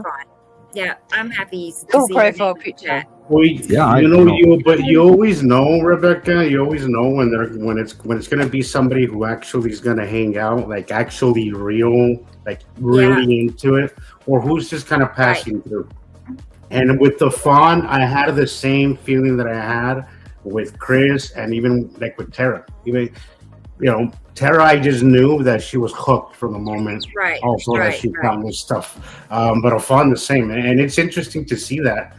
To see them evolve. I love that. I love, because it reminds me of me, it reminds me of you, of Gillian, how when we got started and then you see them get better and their work just gets much more interesting as they post more. I love that process. It's great. You and me both. Thank you, Sharon, for the donation. I appreciate that. How about some more dancing aliens? Yeah. I mean, there's a kitty cat in there too, so that was like a fun I party. want to know what that cat is seeing. That cat on the left looks a little freaked out. I wonder what he's looking at. Too much catnip, probably. That's it. He's having a blast, though. You can tell. Yeah, he's looking at the dancing girl going, what am I looking at? And then here is a donation from Jesus. Thank you so much. Let's get our dose of mittens for today. Little mittens. She's my precious kitty cat. She's doing so good, y'all. She's still doing great. Like she was wired last night, the middle of the night. She was running around the house with a little toy that had a bell on it, waking everybody up, but I let her do it. She's too cute. Oh my gosh. I have a new one. I love the one in the car. That's a good one. Yeah. I have a new one. I have it done by next week. So oh, nice. Another little kitty cat. And she's not getting abducted again, is she? No, that's a good idea though. Actually, I got a couple in works. If you notice in the announcement pictures of me this week, Mittens came to visit me, and we spent a photo op session. That is true. I'll have to show that in a minute. Thank you, Tara. Thank you. Thank you. Yes, thank you, Tara. Hopefully, it's not too hot and she can show us her sunset, but don't you dare do it if it's really hot. Just don't. I don't want you feeling please. sick. Yeah, no, sunstroke is not on the cards today. No. The disco ball, that disco ball cracks me up. Oh, right, yeah. What do you call that? I don't know what that's called, that dance that was really popular in the, I don't know, sometime. Yeah, the shuffle thing. 2000s or something. Right. Yep. I can't remember what. Anyway, it's That's super kind of cute. soft track. All right, I think we're all caught up on hellos and donations and all the such. So great! I'm happy everybody's here and everybody's checked in. So Thank you, about let's go ahead and get Sussy in here with us. Sussy D.S. Dodger. He has several names, a man of many names. So Sussy D.S. Dodger, but his real name is Joe Pat. I was going to say they were in the private chat. Is that who that is? Sorry, Rebecca. I saw somebody in the private chat say hello. Is that our guest? Yeah, that's him. Yeah. So he's been on with us a couple of times now before, 2 or 3. So far. So he's not a total newbie. But let's go ahead and bring him on and see what's new with Joe Pat. Hey there, Joe Pat, Williams, Sussy. Yep, you got them all covered. Hello. How's it going? Good to see you. Thank you for coming. Oh, welcome. Right there, alive and free. How's the weather where you are? Yeah, grew up Huntington, Bullet City, then Huntington Beach, and I'm in Costa Mesa now. So I'm at 550 square feet above sea level. Not very high. Hey, well, as close as they are right now, I think people in those lower elevations are actually getting a better show sometimes. Than some of us in the higher elevations, because it's just, to me, it's like another ceiling. It's so hard to film lately. But people like Chris is down at 2,000 feet, and he's been getting a hell of a show. That I get, it's just way too close for. It's nice for me, but I don't get to really record or photograph because it's just too much. I don't think they make wide enough lens for that kind of size. But anyways. That's why I started taking the panos, just because all I had is a garbage camera, and I didn't mean to slam her like right before the show, but I hit Rebecca with a bunch of photos, and most of them are new, but they're not all new. I was just going through my list and trying to find the stuff that was decent that I didn't lay down the last few times. Panels. I got three good blood red days. I always tell people that panoramics are a great way to learn. It's a great way to learn. It's I love it. yeah, it's a great way to get a grasp of the sky as a whole instead of just being focused on one spot. Which I emphasized in a video this week as well, and I seem to have resonated a little bit with some of the people. So, Hi, Maria. Maria, she made it. Hi, Maria. Sorry. Thank you for being here. So you're good. And I also want to acknowledge Robbie and his donation. Robbie, thank you. Robbie. Robbie, that helps out you. so much. It really does. I mean, we get usually just enough. We're not just like going above and beyond. Maybe one day we'll get to that, but for now, I'm happy and content with, just meeting our needs and getting, everything that paid for. So as long as you cross the line, that's all that matters. Okay, exactly. Now we have to embark upon the standard question of how did you find us, and then you give us your report of what you've seen this week, and we're going to let you have the microphone for the next 5 to 10 minutes. So please do continue. Take it away. Oh, Right. yes, sir. That's for for you, me. Zuzi. That's Yeah. for you. Remind you. us how you found us, because I Okay. know you've told us before, but it's been a little bit. Yeah. Okay. No problem. Well, Warm up. not exactly like Sam, but I had known for quite a while.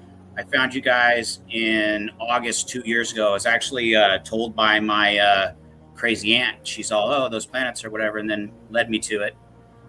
Couldn't get her to pay attention to it, even though she knows the story because I told her for so long.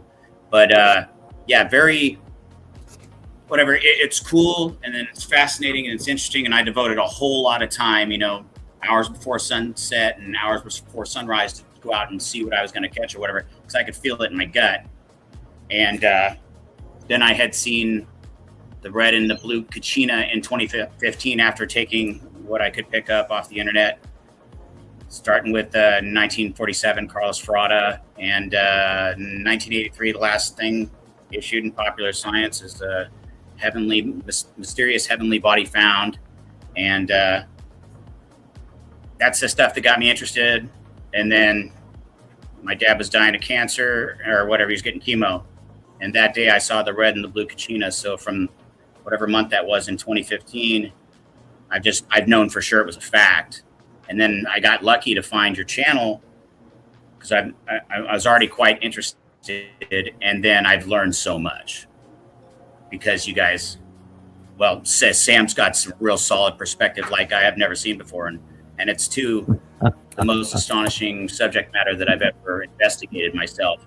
And so I just find it totally fascinating. And then I love everybody here. I know everybody at least on a good hello status. We've been talking for a while. I give my full support, and I'm always trying to spread the word. I wish for more people to realize. Well, it's not, Right. but yeah, there's a lot of information available now, but I think the only people that actually learn are those who are fascinated by it, who actually are interested, because it motivates you to learn more. But a lot of people want to learn just off of passing through, and then they want to grasp it. But you can't even begin to grasp this topic unless you actually put some work into it and actually see it for yourself. Because you gotta apply first of all, if you're trying to make sense of it through the current gravity model, good luck. You know, you're just it's not going to work, and that's where people get stuck. People get stuck there and they don't move forward. I can't tell you the amount of comments that I get where people say, "But what if gravity? What if gravity?" And that's as far as they think, because that's as far as they're allowed to think. It's almost like they need to ask permission to go and learn something on their own.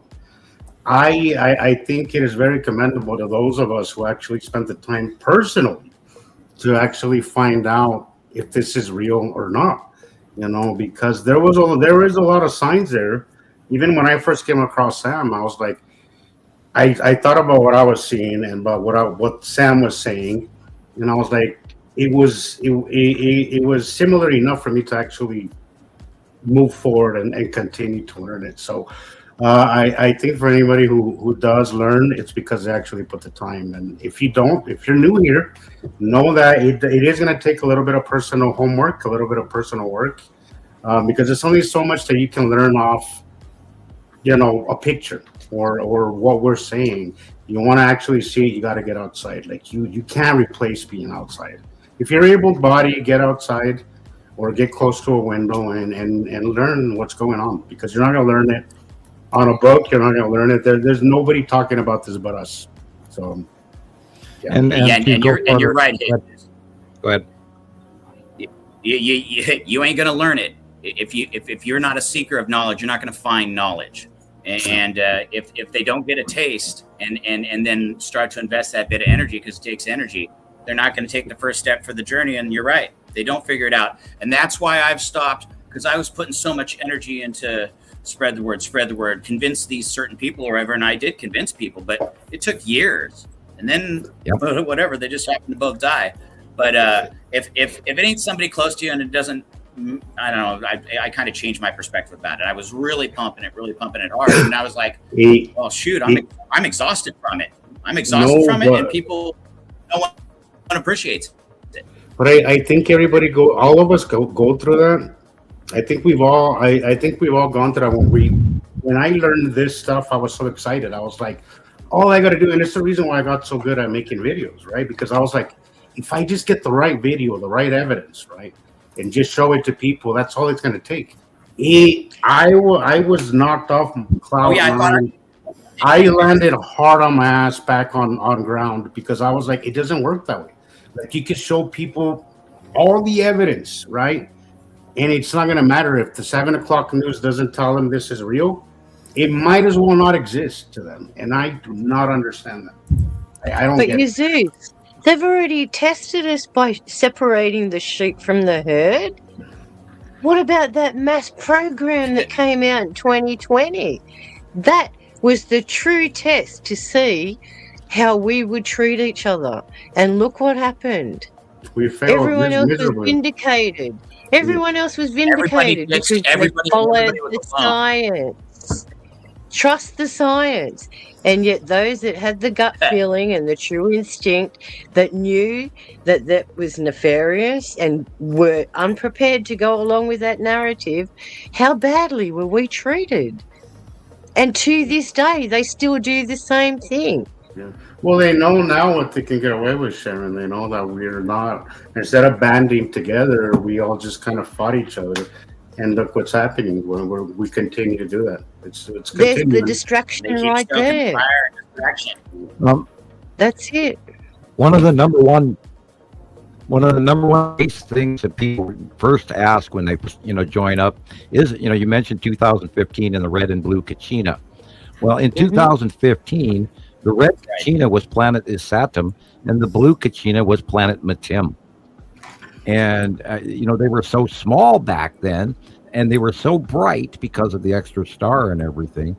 And this is where the documentation has to be paid attention to, people. If you're new at this, you have to realize that we started doing this in 2010 publicly, but I was watching the planets arrive from 2008 on in my camera at night, filming in the sky. And then I took a deep dive into Google Space, and all of this has been years before I even went public.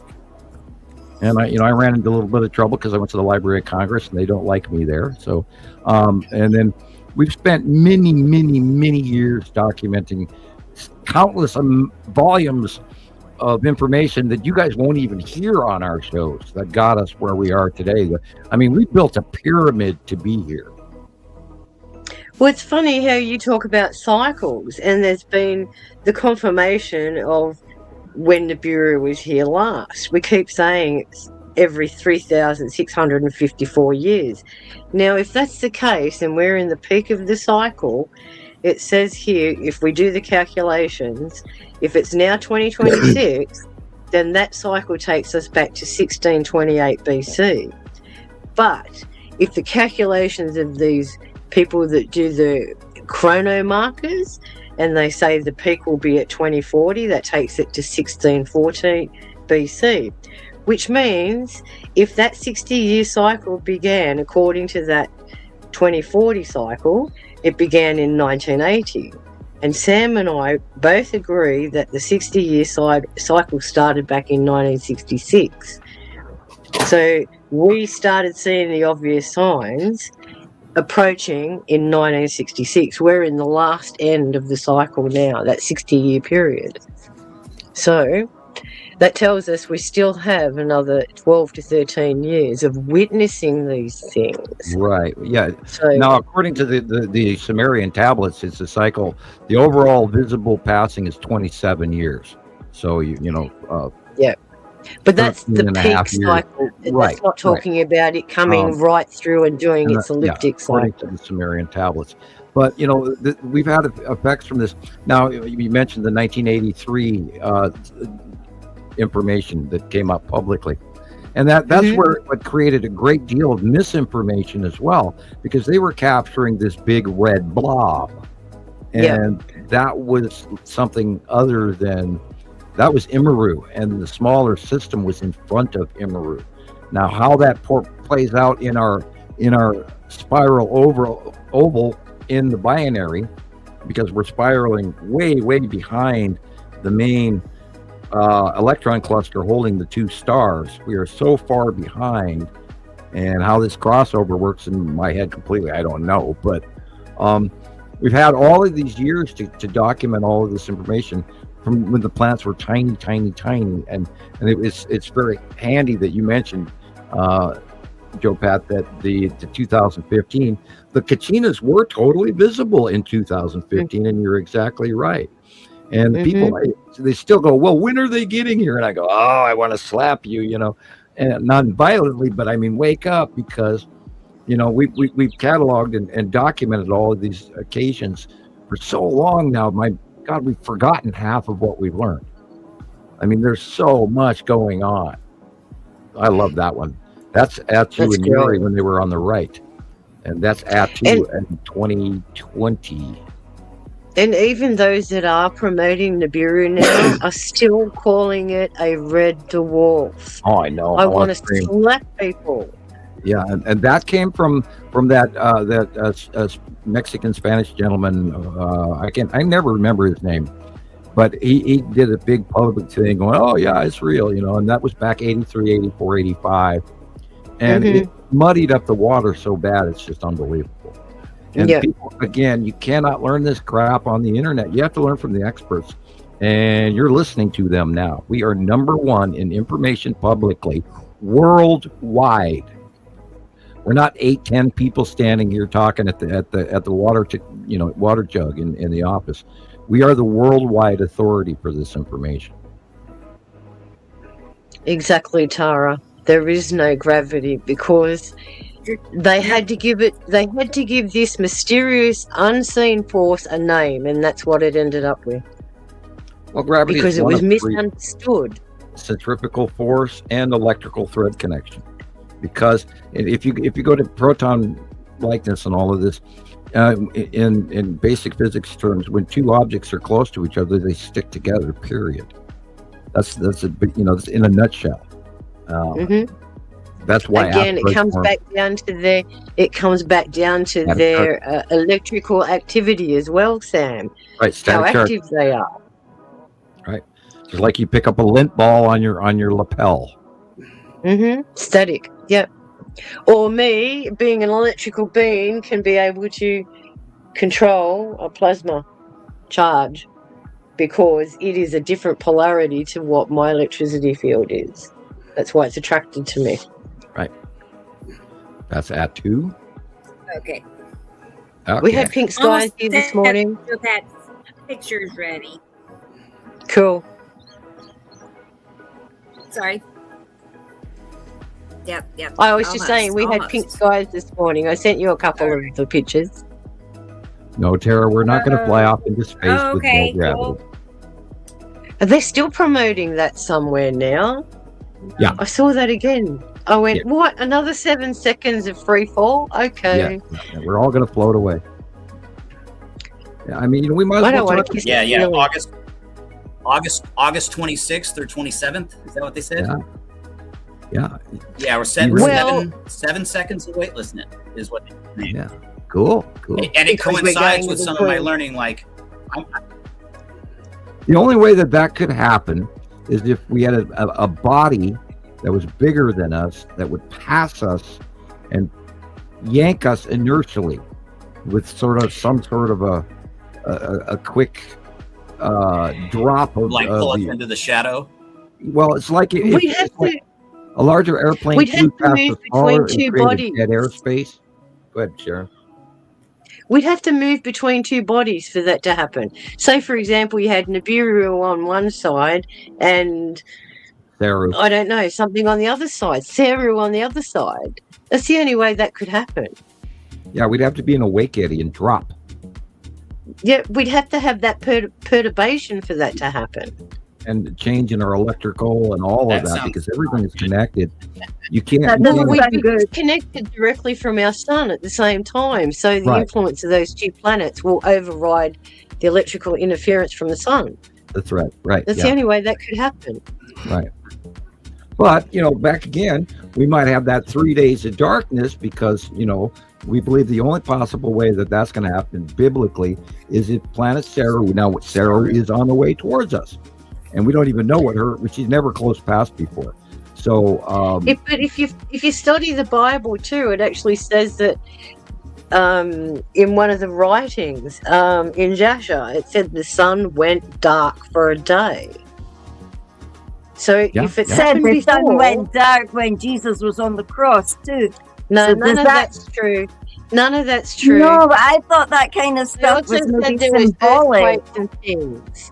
But is that similar to the 3 days of Jonah? Well, maybe it's because of symbolism, man. It's symbolism. But then you got to look at the way they used to relate their sky phenomena too. Well, we know that necessity has been cutting off the top of the sun for many years now, and then it's not doing what it used to do a couple of years ago.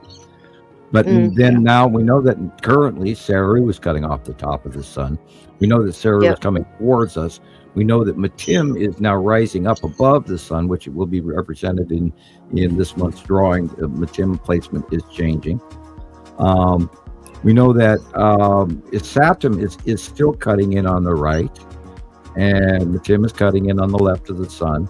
But the only way it's possible that we would actually have a possible 3 days of darkness, and I'm only saying this, to appease some people in the other room. I'll say it that way. As if the bottom of Saru visibly out view was cutting down below our actual look, but because it's not going to come fully in front of it, I don't think.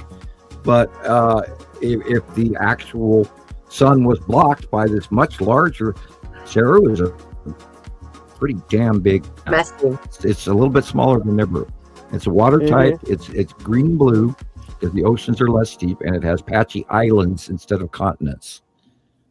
It's a multi-island. Like the Hawaiian Islands in the Pacific. Yeah, but covering the whole planet. It's a lot of little islands. It doesn't have major continents because the oceans are less deep. I don't know. Hey, brick wall. That's all right. Break down that brick wall. Well, here's another thing that might interest everyone. Watch out on the 29th of June, I think. Is it 29th of June or July? They're turning CERN off again. Oh, fun. You mean on? Great. No, off. Oh, you mean it's been running? Oh, they want to make it bigger or something. Yeah, they started it up in April and now they're turning it off again. Oh. So who knows what? But they haven't. Who knows been, what transmissions they've got? Yeah, they haven't been colliding anything that I know of. They're No, having. no, it's all transmission work. Well, they're having trouble with that electrically because when they turn that thing on and off, if they've done a test and they've sent a proton into another galaxy, in some cases there is intermittent things that come back ahead of time because they travel faster than the speed of light. So when they turn the machine back on, particles get there before the test ever happened and they blow fuses. And then they blame squirrels. They can't get their mind around this quantum entanglement. What you do to one particle here can happen somewhere else across the other side of the universe instantaneously. Which is the seventh marker symbol, which is why that whole thing was created in the first place. And they're playing with the building blocks of the galaxy. And there's so much more going on why they were built in the first place, because that was all part of the treaty. And I can't give too much more information beyond that. But that has to do with why the cubes are here and why the Empire orb came through the Norway spiral over Germany and why the Texas cube came in over Texas through its wormhole. So, do you know that the stargates, they're looking for all the stargates too? Oh, they've been collecting them for years. Yeah, They're but all I'm over just the saying, They just got one when they went to Iraq. They got one. Yeah, they're all over. they're the all planet. damaged. They're all damaged. Well, yeah. That's what they're trying to do. They're trying to rebuild all of these stargates. Well, you got to realize that our neighbors are parked directly over the top of us and are not giving free technology, but we are trying to vastly catch up and gain some level of technology to be able to tell them no. But there's no way we can tell them no, period, because the Federation fleet that is here now could wipe us out 3 times over. All Easy. we do is come In a down blink and of an eye. It'd have been done. we'd be toast if they said no. And they have to give the commodities, period, because that's why the show of force is here. That's why they came out of hiding in April of 2019. Going, all right, it's time. And we've been watching a new space tube over on the left-hand side of the sun. First time we've seen that in a very long time. For the rest, most of the part, the space tubes were always on the right, over by the long box cube, but in between the sun and the long box cube. So we know Mexico that going up. Yeah, Mexico is having a huge amount of sightings at the moment. Yep.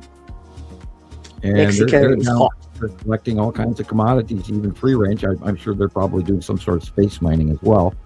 And even if they're not buying it directly from the human market, and I assure you, they're probably not buying it. They're just saying, give it to us. And we have little choice but to do so. Because remember, everybody, humans have off switches. Sad fact, but true. Yeah. Been there, done it. Not fun. Except Again, this is I wake where up. the electricity comes in. You switch off the electric circuit, nothing runs. I blew a few lines that day. Yeah, you humans are not supposed to be able to do that, and that's why I got the off-world information, because I woke up and I wasn't supposed to, and that's why they went, okay, we're going to look up who the hell you are. Blah blah blah. Long story short, this is my whole video radio wasteland. Look it up. It's still messing with brag. them. Well, yeah, But you don't did. have. You don't have to brag. You've got 16 years of compiled evidence. Well, you don't yeah, have to my brag. track We record- already know the significance My of this. track Sam. record does speak for itself, and I mean, nobody Mhm. else has given you guys the cubes and the planets and their location monthly, and remote viewing skills that are off the charts accurate. And I totally believe, and in the development of my remote viewing over the years has gotten better and better and better. And the reason that is because I've had the opportunity to talk to people around the world and actually get confirmation that yes, I can actually see into their lives Gillian is sitting here with her hand on her chin. I saw things in Gillian's house that if my skills weren't real, I couldn't have seen. Correct, Gillian? Mm-hmm. This is true. Mm-hmm. Like, And how on earth did you smell Jesus' meatballs? Huh? Well, a lot of the times when I'm talking to her, I get it. This meatball. It was driving me nuts during the middle of the show. We're sitting there going, in case you missed it, Joe Pat. We're sitting there and doing our show, and I kept predominantly smelling meatballs. And I knew it wasn't in my house. I was like, there's no way I didn't cook meatballs in any time recently. And it kept coming back to me. It's like, God, I smell meatballs. And I've learned over the years that one of the first connections to any remote viewing thing is the sense of smell. That's one of the first things that hit me. And I finally just had to, all right, who's got meatballs? And lo and behold, right there on Jesus' left hand. Freshly cooked too. I just cooked it, 15, 20 minutes. I think when you got the smell, they were probably still cooking, Sam. Yeah, and I get that. I'll look at some without even. I say I don't try to do this. It just comes to you, and it's like I know what people had for lunch, and I know what people cooked in their house last night for dinner, and there's these little connections of how all of this works. And to make a long story short, knowing that the cubes are there, and knowing that the Star Destroyers are there, knowing that the planets are there, knowing that we have 2 stars, knowing it was time to start watching the sky to see all of this shit arrive. When I wrote a paper on it when I was 17 years old, and realizing, oh shit, they're here, it's been an amazing ride. And that's why I say I don't want to brag about it, because I don't want this to end. I don't want to burst this bubble of awesome that is going on. And I appreciate you saying how accurate I am. Go ahead. I was telling Chris, as they move away, it's going to be a lot easier to catch them.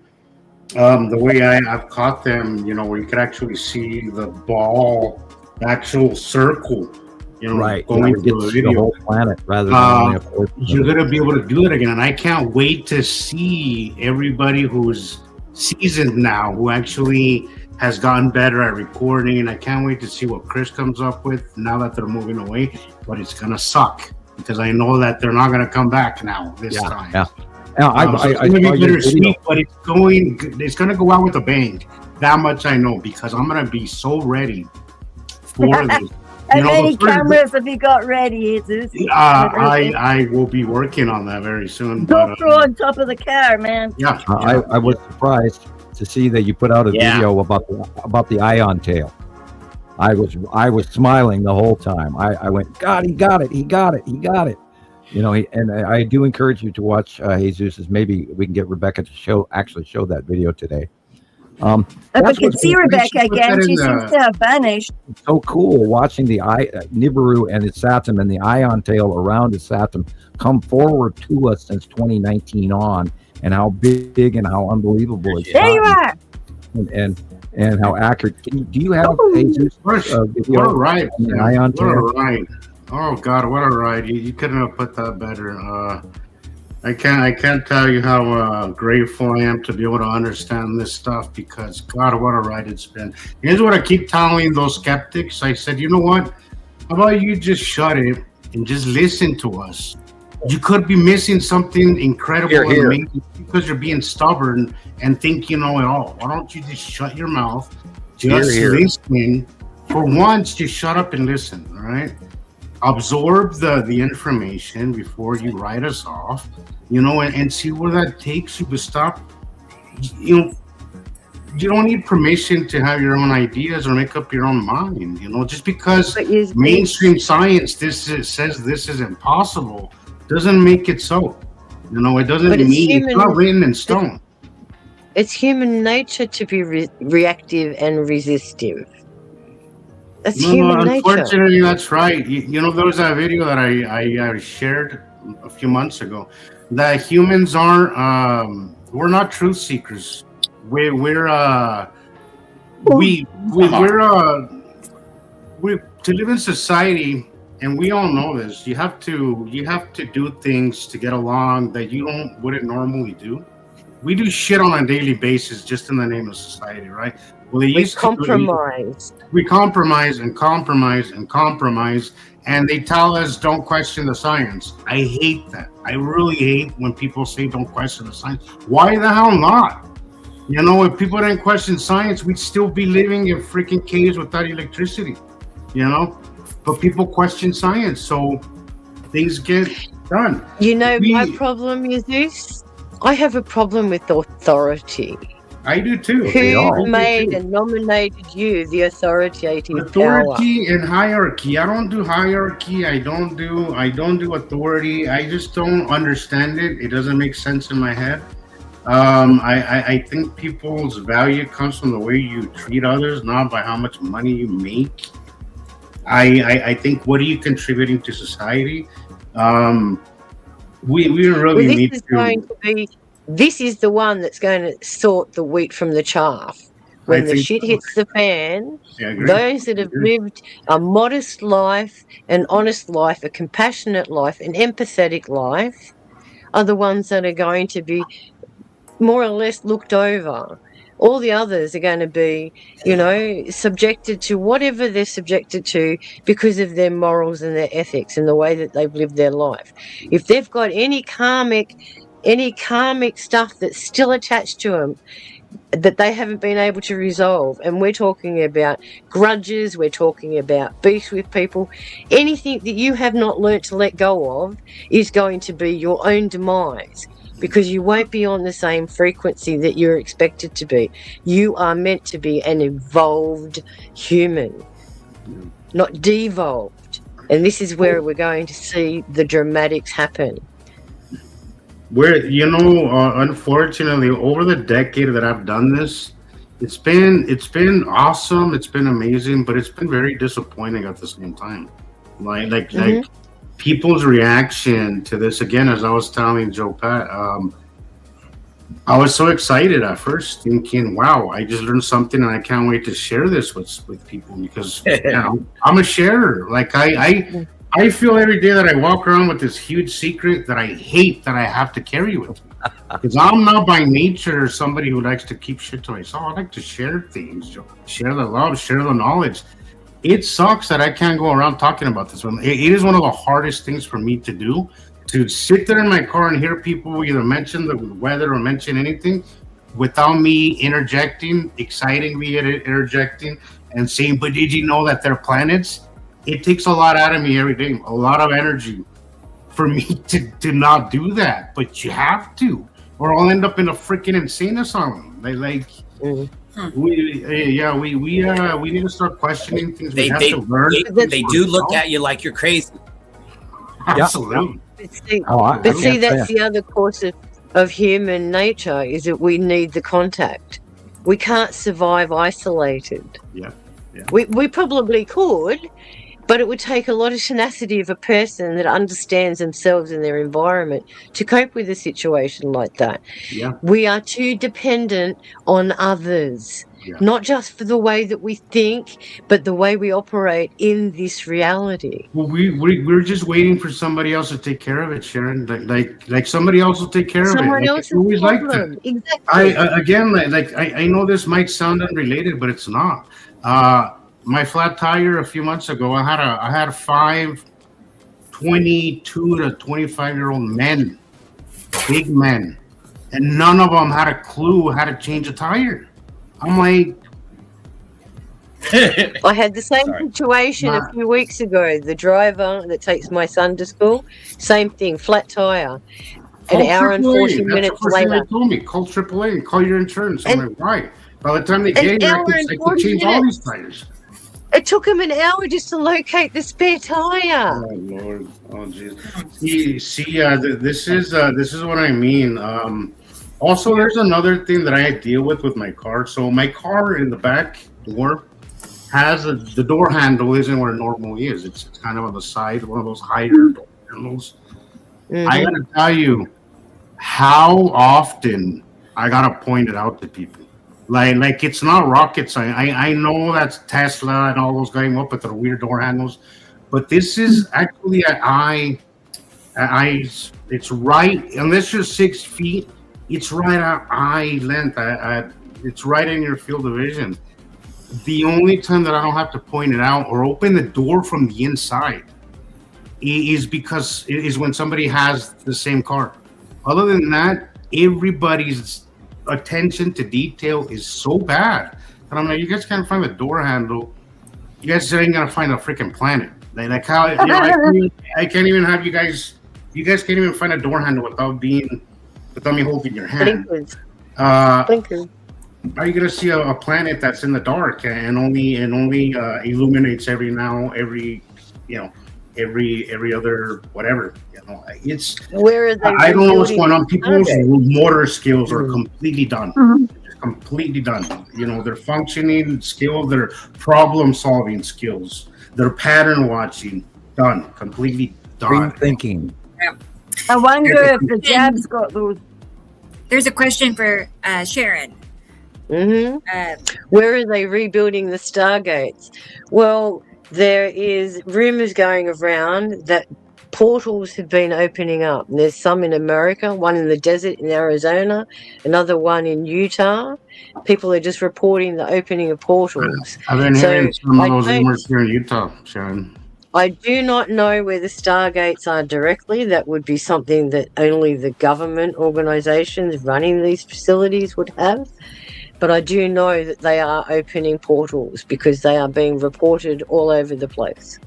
And other technology does not require for a Stargate. There are intermittent gates that higher races can open at will anywhere they want. Most of them are built on frequencies. If you can resonate at a specific frequency, you can open a Stargate. They have technology now. They have become so advanced. Yeah, they probably stuck on the ley line nodes, don't they? Well, we've seen numerous craft over the years that have, at nighttime, in many different films where the Canadian Spiral is a great example, and that happened in like 2011, where they generate a field out of the nose of the cone of the ship and all the way across the sky.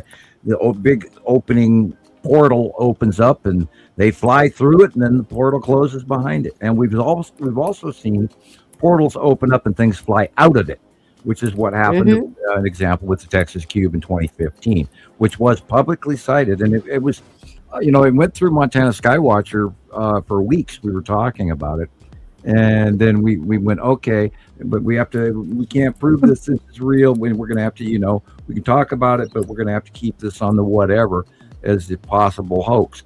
And then literally within a short period of time, there were so many other sightings coming in, and including myself seeing it by eye. And once I saw it by eye, you can't argue with it. Well, this brings me back to Jason, because Jason sent me a picture the other day of something that looked exactly like that. It had the streak, and then it opened up, and then it had the bright spot. And everyone was reporting that as a Chinese rocket. And I went, if that's a Chinese rocket, that would have been launched somewhere in the middle of Alice Springs. But it didn't look like a rocket. That's what it was reported on social media as. And I'm just looking at it thinking, that just looks like somebody went through a portal. That's the bottom of the Star Destroyer. They're here. Yep. Well, God, the reports and the sightings that come in on videos from around the world, we always call them pizza slices. Gillian has tapped them herself, and they're being cited in videos all around the world on YouTube. I see them literally every week. There's a new one, and remember, there are tiny ones, and then there's big ones. And when the big ones are that means they're closer to Earth. The tiny ones are way far away, and they're parked next to the cubes. There's usually about 10 or 15 over on the long box cube, but over on the Texas cube is where you see the 75 or to 100 or more parked, like in different. They point different directions up and down and stuff, but they park in this squadron formation in hundreds of sightings over the last since 2019 April. Yep. And you look for their con towers. Right. And you see the little puffs coming out the top, the con towers. We have criteria that we look at before we say, okay, that's absolutely a Star Destroyer. But the criteria is, look for the conning tower, look at how the light angle is. We do blow-ups of it. And we confirmed all of this over the years. We're not making this crap up. These things look exactly like Star Wars Star Destroyers, that's why we call them what we do have cloaking technology, guys. They do have cloaking technology. So don't dismiss it completely, because even though they are in the clouds and the atmosphere of these other planets, they're hoping that that's sufficient enough sublimation to hide them. But as you can see in this video right here, it's all lit up, guys. This was in the late afternoon, and the sun had already gone down when Rebecca was filming this. So what is it being lit up by? Correct. It's being lit up from underneath. And if these are shiny metal objects, it's only natural it's going to reflect back, guys. And that's the light above the Earth shining after hours, because this is in the dark. But that is high enough up that the angle of the sun is still shining on it. Mm-hmm. Think of the... I was explaining that to somebody recently. Good thing you brought that up, Sam. That people don't understand that even at night, we still have at least a little bit light. That's right, and we're going to see the facially illuminated planets. Because I was having a discussion with somebody, Sam, recently. I was telling them how space is dark.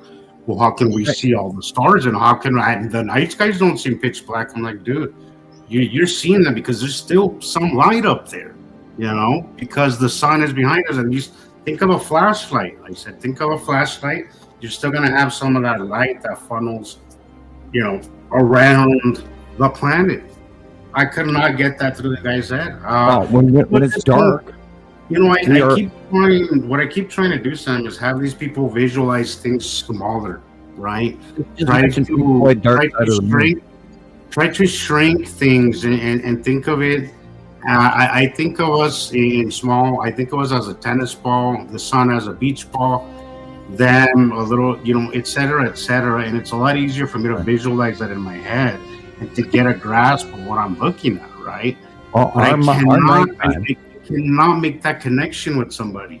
I don't know if I'm just not verbally expressing myself correctly, or if they're just losing me in trans. I don't know, but we need to make that connection, because I feel that it's very important that we need to get a grasp of how large things are, and to start visualizing things small, so we can take a grasp of what's happening, because that's the only way that we're going to get an idea, is how big. Well, I hate to say it, Jesus, no one is going to understand your point of view unless these things become visually in front of them and they cannot deny it anymore.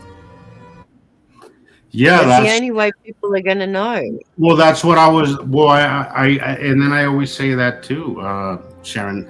The only way that, and I truly believe this, the only way that you're really going to believe this is if you see it for yourself. Like even when I met Sam, when I came across Sam, I was like, it sounds fine, but I didn't just swallow it, right? It took me months to. It took me months to actually digest it and absorb it, and actually put that information that I was receiving there to practice outside. So who's to say that what you're telling people now? So who's to say what you're telling people now won't impact them later? Something may come across their stream. Something might come across. I'm always left thinking that. I'm always thinking, well, you know what? That conversation might have not gone the best. In your mind, it might have not gone the best, but there is a seed planted there, regardless of how they received it. There's a seed planted. Correct. And now it's in their field. Because you've introduced it into their field, they're going to be exposed to it more and more now. Yeah. So all you've done is just passed on a message. Whether they choose to engage in that message is up to them. It's up here. That's right, and that's as good as, and that's all we can really do. Like that's all we can really do. Go ahead, Rebecca. I was gonna play Ceci's video, but we have a comment. Sorry. Hello, we got another person. Hello, Hello. Had to say. It is, how many do you think are up above the clouds? Sorry. And is the big ship above it in this image? Let's pull it back up. It's slowly coming back. To answer your question, there are too many to count in regards to ships, craft, and the rest of it. And in regards to a big ship, I saw a clip the other day where some person was attached to a Neuralink device, and they were remote viewing. They said that some of these ships are 150 miles long by 100 miles across by 100 miles deep. You can't even wrap your mind around how big is 150 miles, guys. That's from here to Adelaide for me. That's how far away it is. That's half a state away from me. Yeah, when remember, you think of size. And they were offloading these massive Star Destroyers out of the cubes. The So cubes think about how big the cubes are if they're docking stations. And hundreds of them in one box, you know. Think of the cube as big as our moon, for example. Or bigger. If we have to do a comparative size. And how big is the moon? 639,000 miles. It's not that big at all. Crazy. Hey, Joe, anyway, I'll be back. You have something to say, go ahead. I was going to play Ceci's video so we can have some other things to look at here. So these are the pictures that he sent me just before the show. I knew something was happening because my phone was blowing up. It was like bing, bing, bing. So... but they're all super colorful. You're going to see here in just a moment. Let's go ahead and get it going. New footage. Must have. No, new things. Input. Yes. Beep, beep.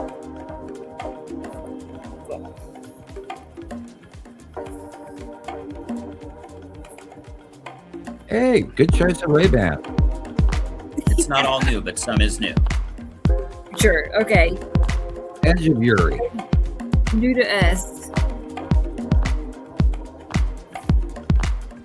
Bottom of Uri. See the stripes? Then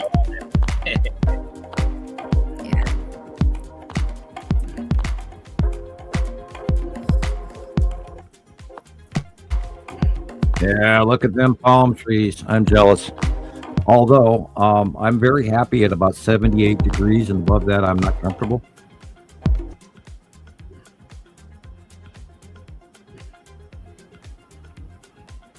I definitely don't like to heat myself.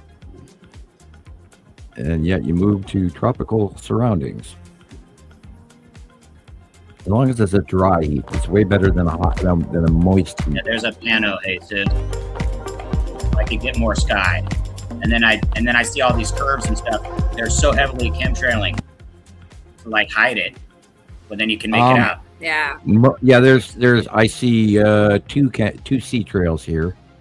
But yeah, right by the palm tree is where the lead asteroid is Saturn Jalamoon. And over on the other sea trail area there, you're looking at the site of Uri. And oddly, I'm wondering what's going on to the right of the sun here. If that's fully a Saturn. Wow.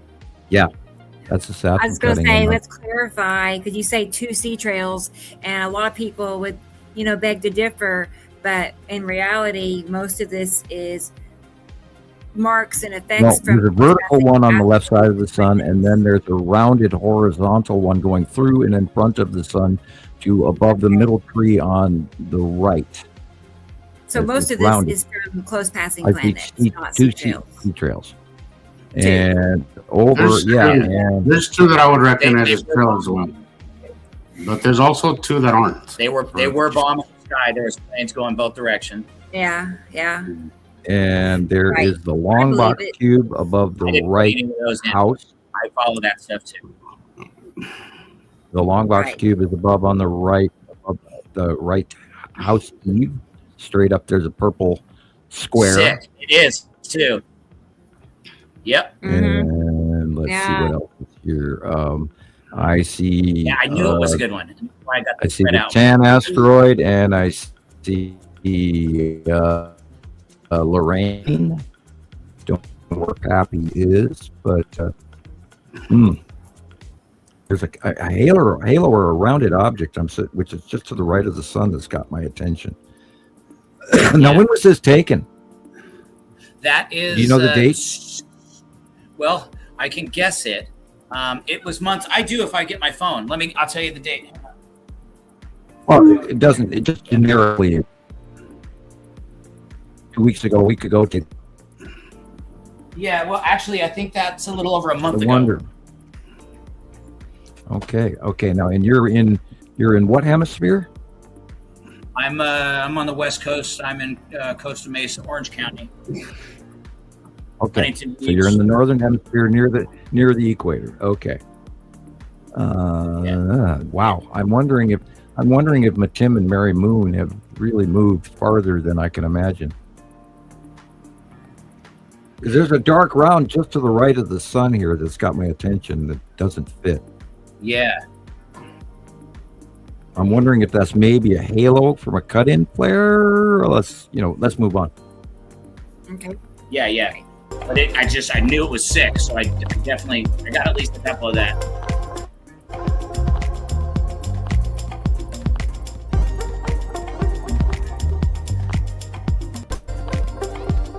Have you ever tried a vertical panoramic? Nope.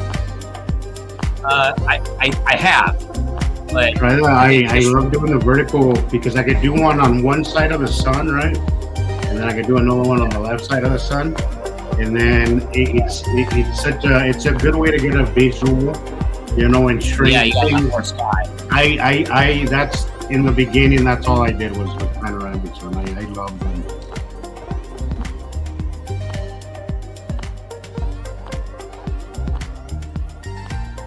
What do you think, Sam?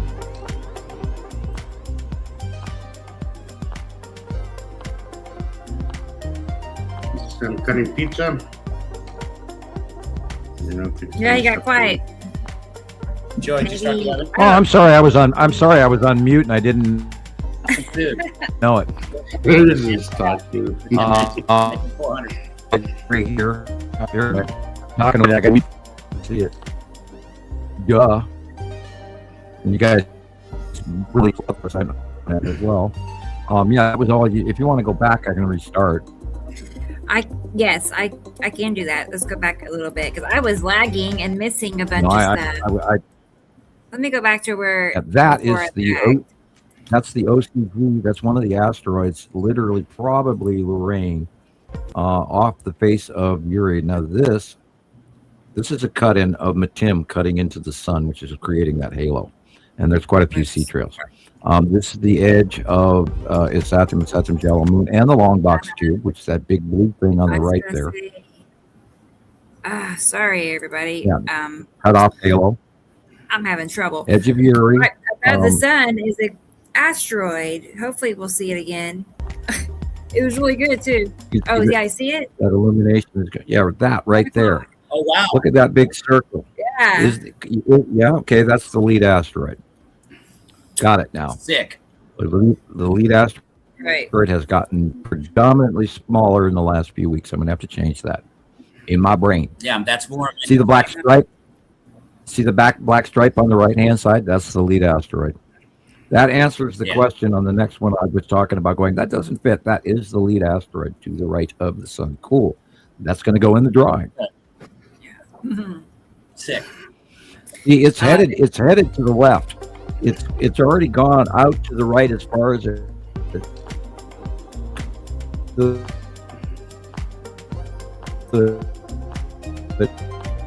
and now it's banked.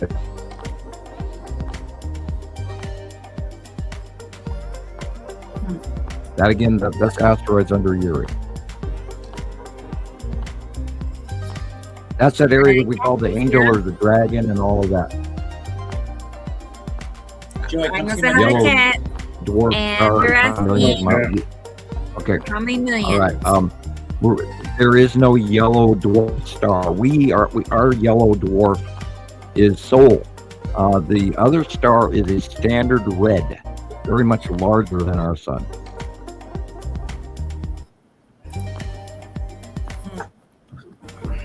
And it's probably my estimation is maybe in way.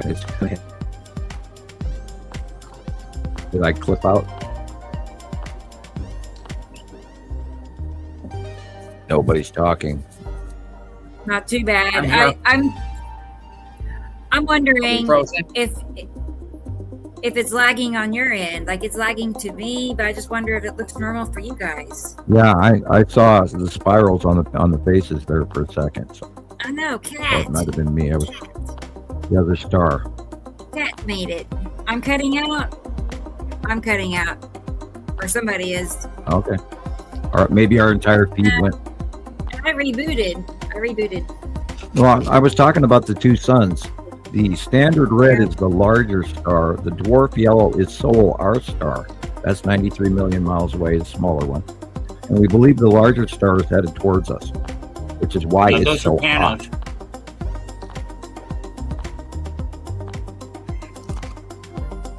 Or the previous. Sorry. A little sea trail activity going on there. That should Sam, be, I had a video recently that I posted that had two of them, two lines like that, which a lot of people said were sea trails, but when I further edited it, just while I was kind of playing with it, right? I realized that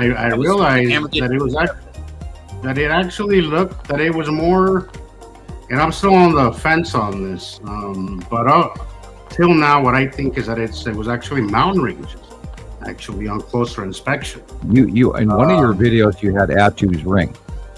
You were talking about Was the that line the one that rounded was down. sideways? The one that I posted sideways? That Yeah, one, right. yeah. That was looked Atu's like ring. you could actually see surface. Right. We're going to see a lot more of that as Atu rises and as they go away. Because remember, Atu is now going into the light, where Nibiru, Atu, and soon Necessity will go into the light. So we're going to see a lot more green skies in the distance opposite of the setting sun and all of that, and the rising sun as well. And the color changes of Saru are visible at sunset now, where you can see Look the at green that blue. flaring. Yeah, Right. that would probably be Saru cutting off the top of the sun toward sunset.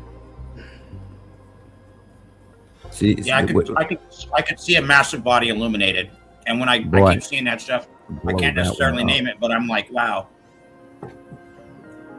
I'm wondering if you've got a very big cube in this shot or not, or if That's what I lighting. was thinking. Yeah, it might have been because of the pano. Maybe somehow I gave myself a shadow and movement, but I took a couple of the same thing. Okay, this one I can't call. That looked like planet on top to me.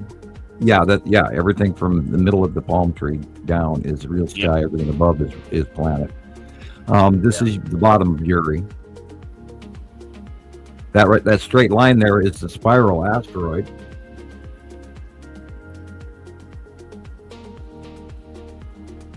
And again, the spiral asteroid going through normal clouds. It's behind, but it's normal clouds in front, the bottom of Uri. And Uri is going over our heads now more. Now you're seeing the green blue of Saru. And this is the illumination of the bottom of Saru. Yeah. Yeah, and I keep recognizing it and telling people. See the open core at the bottom? And then the sun shines and it flares out on the bottom of the planet. This is Saturn cutting into the sun. That's why there's that red flaring going on, because the Saturn is actually red. I love that picture. Can we go back to that picture, Rebecca? Oh, sure. Good to see you. I'm glad she's here. She made it. Let's see. How far back? How far?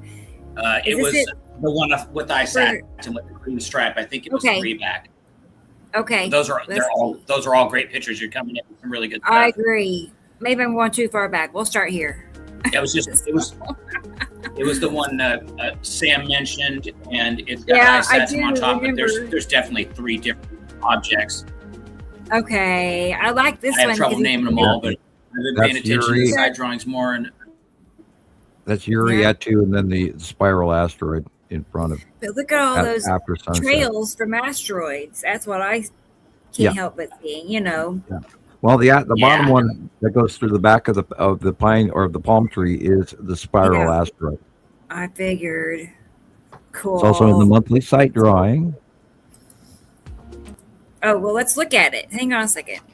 I want to compare and see. From his vantage point, it's going a little bit different direction, but then that changes over time as well. That's interesting. Never been on the bottom before. Bear with me. Sorry, I'm puzzled as to why I'm lagging so much. But we've been having issues with everything all day, just a little bit. Yeah, right. Everything's moving really slow. We haven't had any major solar flares hitting us, so. No? Okay. Well, it's supposed to hit the 13th or 14th, and then they moved it up to the 14th. Major CME, whatever. Yeah, they called it major, and it's like a G3 or something like that, and it's not even directed toward. Hi, Gillian. Hi, sorry. It's to me like yesterday. I was texting with Andy Poole, and he said that I just also get thrown off of Messenger, and I thought that I'd just been banned or something. But they said there was an outage on Messenger, and I thought, oh no, that can't be. Why is everybody else still online and I'm not? And all my stuff in my house as well. I came back like 3 days in a row, and everything's just not working. Yeah. Electronics are breaking down everywhere. Good. And everything's lagging. It's just lagging. It's like retarded or something. It's a nightmare. Yeah, the spiral asteroid, they're, near the sun, and just drawing below the sun, but nonetheless, that drag mark in Joe Pat's pictures, go back and look at that, is that trail from the spiral. I love it. That's awesome. Cool. It is. It really is. I love it. And then I've been seeing from time to time, I see these dark shadow clouds that aren't rain clouds that are just super weird, I mean, well, you mean those black clouds? 1 minute they're one color, and then the next they're black, like they got burnt out, like there's so much ash. It's weird. It's hard to explain, but it's almost like they burned our atmosphere or burned up in our atmosphere. Oh, there's currently a lot of volcanoes going off around the planet, and they are dumping ash and gases and all sorts of particulate. I was just checking that a little while ago. It's patchy all over the Asia and Africa. That's right now. Saturn, right, Sam? Wow. Where the light is coming from. That's just all orange. That wow. red. Well, it's definitely a refracted part of it being in it. This could be maybe not be a Saturn proper. You could still be looking at the bottom of Uri, but the red is directly related to a Saturn. Yes, it's refractive light. Yeah, cool. Because that's how I've been referencing it in my mind. And then before I received your observation skill and your influence, so that I could gain more perspective. Picture it this way: be more right in my observation. You're standing in a parking lot, and you have a red car on your right, and you have a white car on your left, and the sun is just setting, and it's shining on that red car, and you look down, and your pants are red. That's what's going on. Refraction. Yes. Right. Because of where it is, because it's in front of us and yet over the top of us, that light is bouncing off of the planet, which is just to our upper right of the sun. And then it is bouncing onto Earth and hitting our sky color and turning our closing illumination a bright, bright orangish red. Now, Saru also does that. Its base cloud is so immensely large, it also turns a yellow red. You could be in this shot, you could be looking at the bottom of base cloud of Saru, because it's yellow on the inside, orange on the top. The size of Saru, even for us, that are so desensitized to this, is just insane. It's insane. And she is still coming straight at us. She's not even at her closest point, because we haven't even seen features of her yet. Well, we haven't. It's not even really. I think about 2 shows ago we saw some people's footage, and I could have swore I was looking at the land masses. No kidding! Wow, that should be. I'll be looking out for that for sure. Remember, you're looking for. You got. It's wild. Go ahead. I'm sorry, I didn't mean to cut you off, sir. No, please just do. The days that I've caught. the days that I've caught the best stuff. I mean, some of these that are actually really good. Like before I figured it out, like I could feel it in my gut, and then I'm drawn out of the house, and then I drove in the car. You know what I mean? Like I really felt like I could taste it. Yeah. Like my senses were heightened, and then I go, I'm like, oh, I didn't go, you know? So I go run, and then I kept getting lucky because I would always be whatever, at least waiting previous to sunset.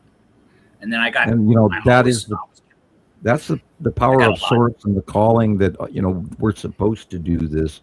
We are supposed to bring this information to mankind. And I've always known that, and I was told that directly from the Pleiadian that pretty much I was going to do this. And they are from the future. So he looked me up, and so we've already done this. Let's put it that way in their history books. And the reality of it is that we have taken all of these hours. I mean, we can't even add up. I mean, there's thousands of hours worth of work from all the people who have donated their information, their time, their captures, their love, their study. I mean, we've culminated this information, and we are a central clearinghouse, and this is so important. It really, really is. Look at that. You got Saru and Isatum in this shot. Yeah, I was just going to point that out. That the curve at the top is Isatum, and then from that curve down, the whole yellow area is Saru. And then our sky is the red area, the red cloudy cumulus nimbus, normal weather. Yeah, I caught something similar. I've caught that Isatum, and not each time did I catch another planet, but 4 times. Okay, let's examine this picture as well a little deeper. I didn't send all my pictures because it had been too much of the same. Now, are the blue areas in this shot? See at the bottom, it's yellow. But we go over to the middle left.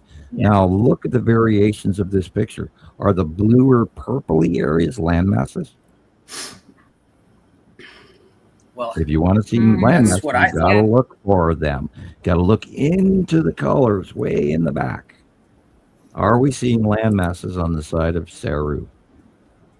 We're seeing the bottom yellow base of her at the bottom is bright yellow from the sun. But if we look at the variations in colors of the light blue area, and look, there's a deep green in the middle, dead center. Aren't those land masses on that planet?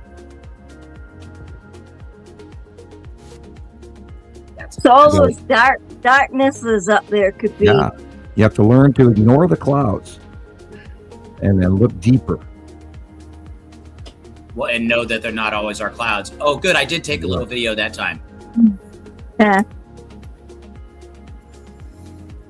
Yeah, I was with my girl. Yeah, who was trying to destroy my life. In color is huge. Also, I would point out to everybody that I'm looking at this on a 43-inch screen, and if you are direly serious about doing this stuff, I recommend you buy it with a large screen, and you will see things you never saw before that you don't see on your phone. Now, you can't see even a laptop doesn't give you a 43-inch screen. Yep. Wow, I didn't even realize all the green I got in that one. The flaring on that alone, can you go back, Rebecca? Sure. Just one picture. Okay. Yeah, to the green.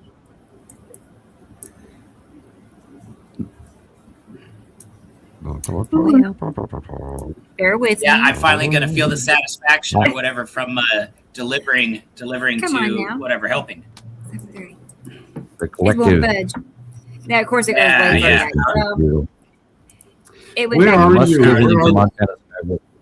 Where are you, Sussy? Where do you live?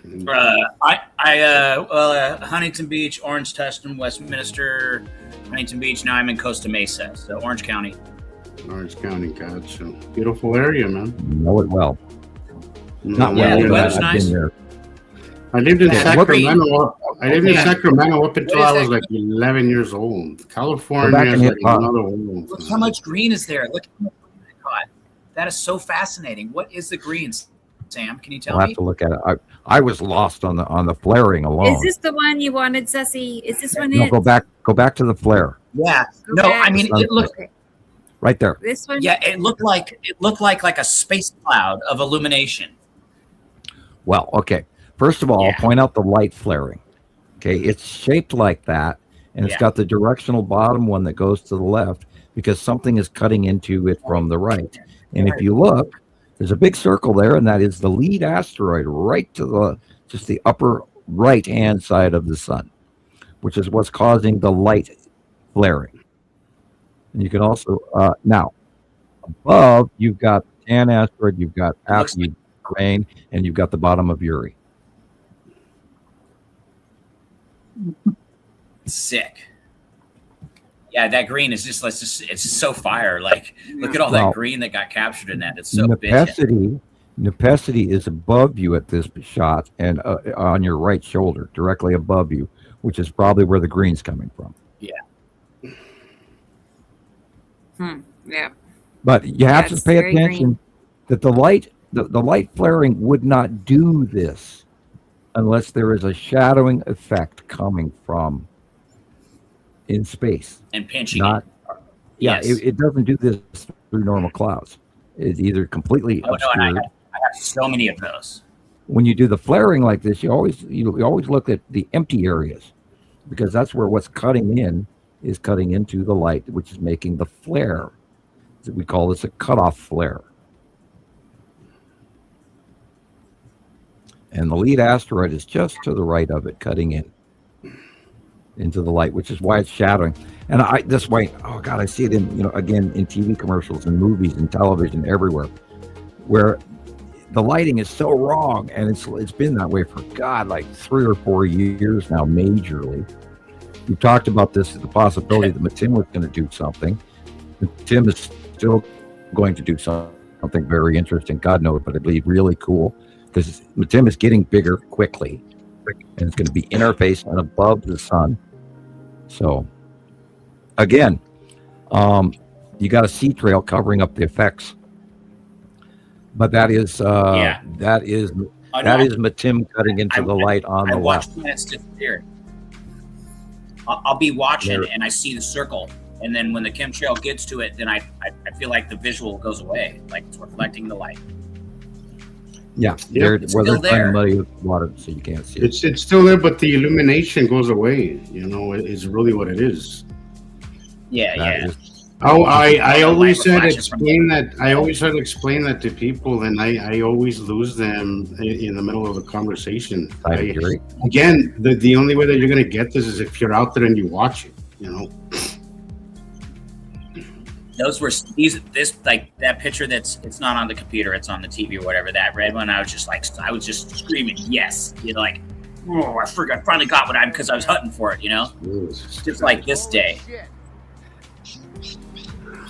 That excitement. That excitement. Yeah.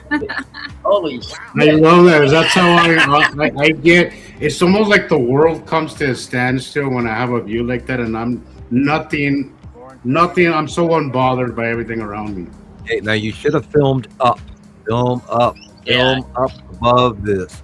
See the edge in the darkness, right where your fingers just work. That's the edge of the Saturn, with the Saturn's yellow moon, and then behind it is Saru.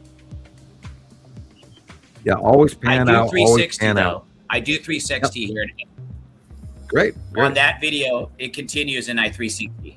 I'm not criticizing. I'm enjoying every second of it. Let's see. Is that where the sun is?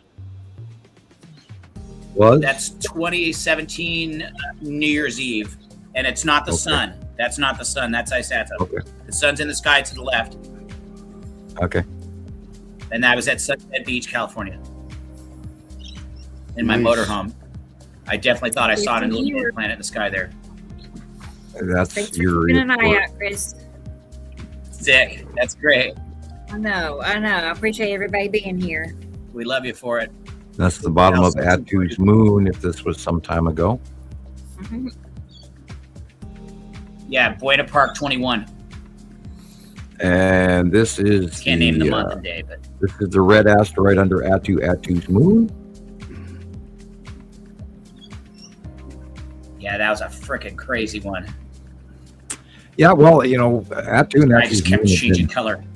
Doing unbelievable things since 2019. This is wow, that looks like the bottom of Nepacity. Look at it! Wow. Rebecca's favorite planet. Yeah, Yeah, Look let's at go that back base up. cloud. Admire it. Wow. Dad. That would make that How older. pretty. Yes. That was back when You know what? necessity was cutting off everything. I'm gonna Yep. And the Pacific definitely take also the final has reel. right, but green The and green. orange or green and yellow. That's a very when you see that, you know it's the Pacific near in the house. I love it. I hadn't really developed my photographic style yet. You know, this is early in my taking pictures, and but now I do Yeah. a lot more up and across, and I'm finally examining, you know, the 360 degree. What's really going on? I didn't have it totally figured out. Then I was just like, what the hell is that color? You know.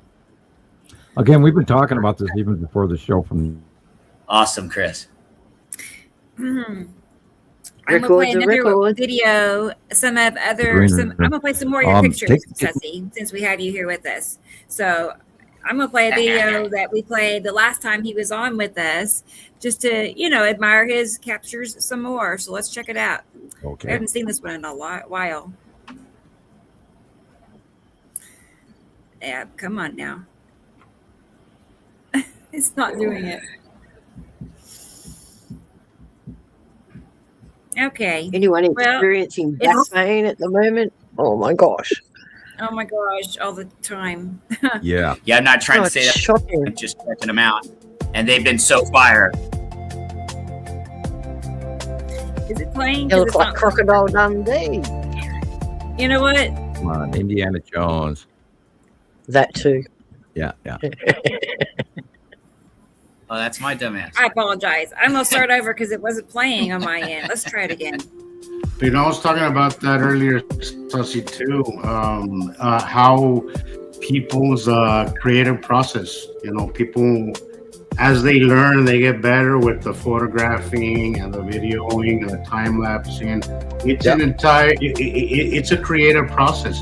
But you got to find what works for you. Also, what works for your area, because lighting is a big thing. You have things that I think everybody gets the same view but different, depending on weather conditions, lighting, and obstructions and all that stuff. That you gotta was find an empty Where you hill. are. that on was the December that was this recent December in Huntington Beach, right there. I'm on Kukui in Huntington, and that red was darker than blood. The camera doesn't do it justice. Like, it was so vividly red. And we've never had Like a skies blob like shining that through in the our atmosphere. entire lives till about 5 or 6 or 7 or 8 years ago. It's Never. dramatically gotten better and better and more insane every year. And again, weather-wise, you guys, you're going to have a whole bunch of rain everywhere off, San Diego and stuff from this El Nino, and it's going to create nightmare of flooding, which for a desert area won't be bad, but won't be good either. Everything, our entire weather, we're not even ready for this year. We are not ready. And again, all those, folks in Japan and This is China really good. that got flooded, and Vietnam, and all, everybody I got an entire list of it in front of me here, Yeah, me too. I've got a full list of last week and everything that's been affected, every country. I just seen something from somebody that found stuff in Russia. Today, Russia flooded. There was hectic flooding. They don't even. Yep. Yeah, it's just massive earthquake in the Philippines this week, and it's sent a minor. 7.8. It's sent a 10-foot tsunami at the height. We have 1, 2, 3, 4, 5, 6, 7, 8, 9. 9 active volcanoes right now. We had 1, 2, 3, 4, 5, 6. We had 8 major earthquakes, 7.86, and we had minor earthquakes, 4.5, Chile, Tonga, East Timor, Hawaii, And New Philippines. Zealand, The darkness New above that. Zealand all the way to Japan is very active right now. That was They're it. having 5 That was it. points. The whole Ring of Fire is active right now. Go ahead, Sophie. China, severe flooding after heavy rains. But China's been getting their butts kicked for some time now, right? With the flooding. Well, if you go back to the Chinese history, India. Mexico's been getting it pretty bad as well. Oh, they are getting massive amounts of moisture. Was it 500 or 300? They just had Tropical Storm Boris go through Mexico. And then you got major forest fires in India. Yep. You've got thunderstorms, Romania, Lithuania. Then you had those big ones that went through Indiana. Still going tonight, You've got currently flooding in India, Italy, Switzerland, Turkey, Romania. Then you had that big one that hit Illinois on the 10th. Canada has got widespread flooding. Vietnam, Switzerland, Italy, Greece again, Hungary, Slovenia, and Russia all got hit with torrential storms, extensive flooding, hail. Totally was. And there will be more of that on the East Coast tonight for everybody who lives from Maine all the way down to like North Carolina, South Carolina. There's a whole wave of electrical coming your way. Be prepared. On Thursday, Illinois got hit by 2 tornadoes. Don't forget what's going on in Canada right now. Indiana got hit they were by like bomb on the tornadoes. sky. Canada has extreme weather going off in there, Saskatchewan, Alberta, and eastward. And there's going to be another big wave coming in the next 2 days here, and it's going to affect us here in Montana. And it's going to be another Arctic cold blip, because the Arctic Circle has turned into a vine of grapes instead of a core, and it keeps breaking and sending all of these cut off, rampant, low pressure systems in. And they're very volatile. And when they're meeting the hot systems that are boiling up from the Gulf of Mexico and then the Pacific, go ahead.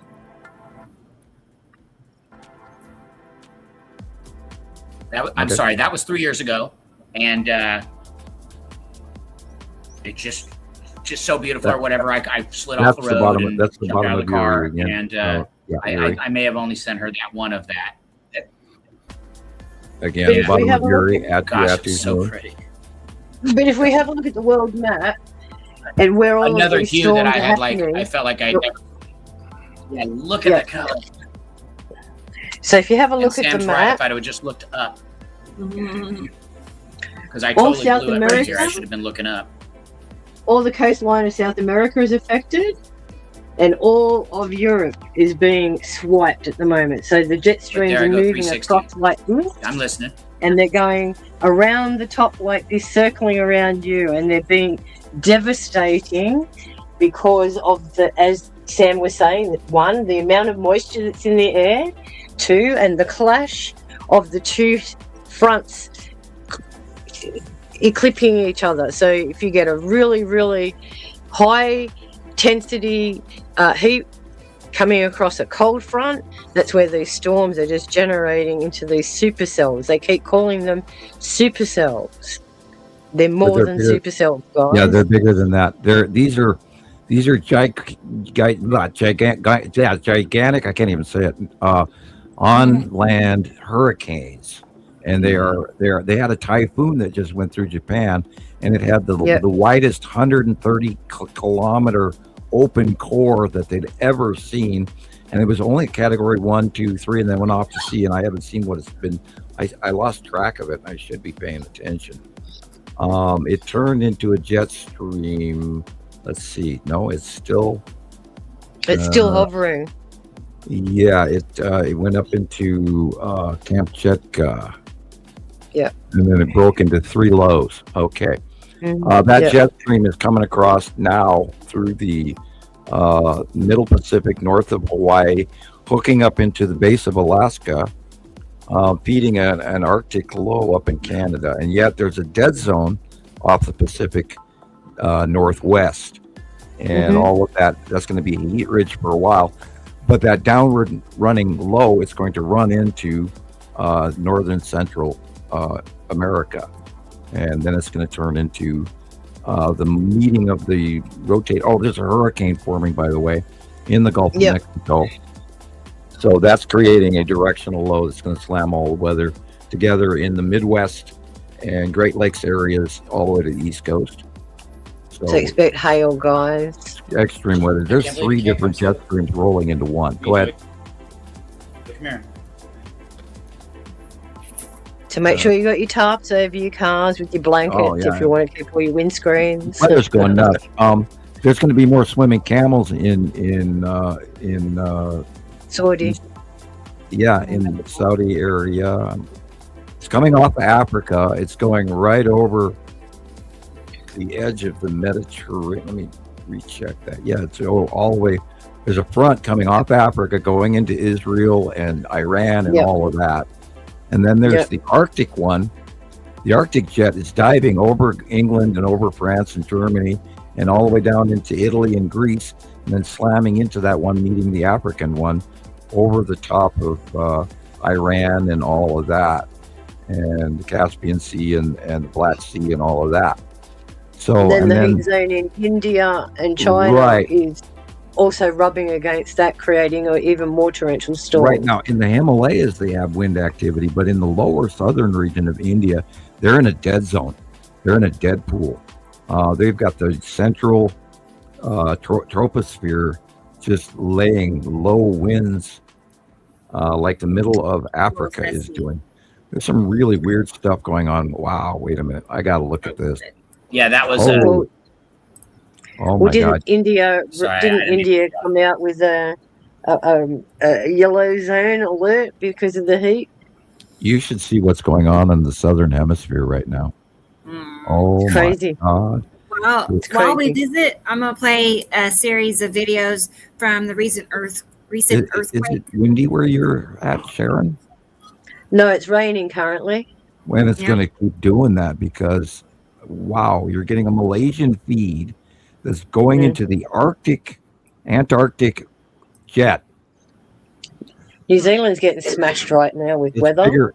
The Arctic jet stream, the southern pole activity, I've never seen it this powerful. Never in my life. This is insane. And I encourage you to go to the nullschool.net, earthnullschool.net site on YouTube, and you'll see the likes of, wow. I'm actually in awe. It is now enveloping half of South America, all of Australia, going up to Java. Yep. Wow. All across the Pacific. Southern tip of Africa, reaching into Madagascar now. But I've never seen the jet stream that strong on the southern Antarctic region before. Wow. Amazing. And it's changed, in the last month even. Anyway, I'll come back to reality. A lot of that has got to do with the geomagnetic storms and also the magnetic flux I can't even say it. Anomaly. That one. Anomaly. Well, I've noticed that, we're all having trouble with putting our thoughts together and talking. And I mean, our planet is electrically messing with our brains, absolutely. And me and the kids are going, don't talk to me today, I'm brain dead. And that's become a regular statement around here because electrically we're being messed with. Not only that, stupid things, like my daughter's wheelchair, I was taking the clip off and it bit me and I bled for ages. And I thought, what the heck? Yeah. Has anyone else noticed how slow healing is lately? No. Wow. Oh, okay. Well, I've noticed a real slowdown in the progress. Well, my jaw still hurts. Does that count? I mean, I had that surgery. I had the surgery a month ago. That's what I'm saying. Surely, is it a month already? Oh, close. My cat's nicked me. My cat's nicked me a month ago, and the scar is still there.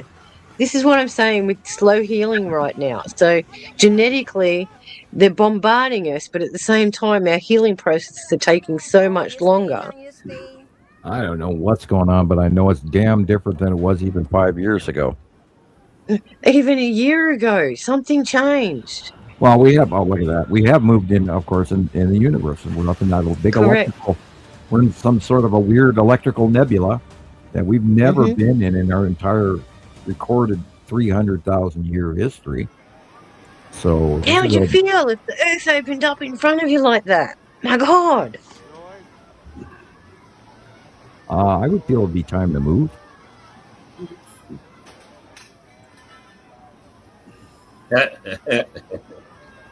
I'd be What like do you that do? animal bugging out, man. I don't know. I've thought about getting. Yeah. I I definitely thought about wouldn't be getting away from the standing under shore. anything. I'm wondering if you had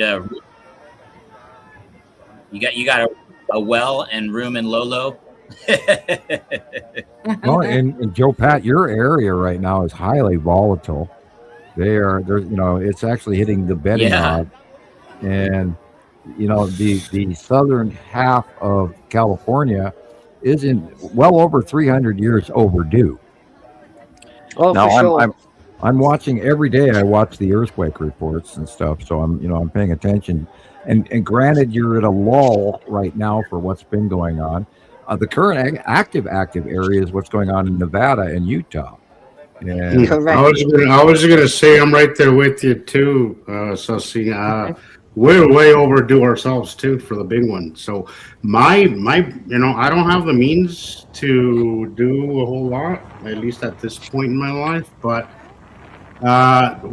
we're gonna go homestead with Sam. I already told him that's the plan, man. well, don't rent that basement apartment. We're gonna go homestead out there, buy a little piece of land, and then we'll all do the bartering system, amongst each other and restart life. Yeah, but you got to build I researched it a little bit. Without the bullshit that we have now. Yeah, but we got to.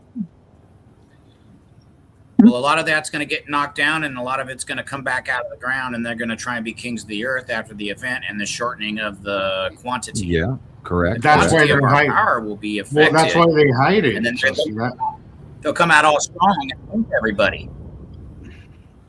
Well, the rocky areas Sorry, I of didn't mean to cut you Montana off. and Wyoming are the least populated areas in the United States. They don't have as many dire earthquake scenario. We have a lot of earthquakes, but nothing major. Of course, we got the volcano in Yellowstone, but that is highly vented and less volatile than what's going on even with the Cascade region, or the Arizona region is starting to act up as well. Now, people have forgotten that there's 350 volcanoes in Arizona alone. Oh my God. Yeah, and then you've got Salton Sea, all volcanic, and part of the San Andreas is also equally volcanic. But the Cascadia subduction zone is, of course, because of subduction.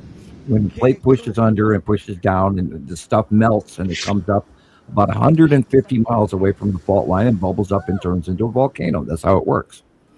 And It must be Guatemala that's getting hit by those sea surges. Yeah, this is in the Philippines this week where they had it. This It was was a school. Yeah, it was rated by the Europeans at 8.2, but the United States downgraded it to a 7.9, and I'm inclined to 7.8. believe the European models. Of course, they're They're downgrading. doing that with everything, Sam. Whether it Yeah, be I know they're downgrading everything. everything, because Gee, they look at that. know, That's wild. That's scary for those poor kids. they know if you say numbers above 7 and 8, the fear is going to instill in people. People are going to freak. And Yeah, they they're don't gonna know be what like, a that's magnitude not. Well, there's certain storms that have already been the people that we already officially said that Earth can't possibly produce storms bigger than this, and that was like 5 years ago. Mm-hmm. So if they number these, in reality, they would make that connection. Somebody would make the connection that it has to be an outside source producing. Now, in Europe, this kind of they're thing. still naming these major on-land hurricanes. They're naming them, but the United States quit because they didn't want to give these titles that people could look up and compare the information. And these supercell storms are thousands of miles big, and they're not showing that to us on radar anymore. They're all showing computer-generated models, and we don't even get to see it on Max Velocity or Ryan Hall, y'all. But if they do that, Everything. If you drew back on the map, you would see that these storms extend from Mexico all the way to the top of Canada.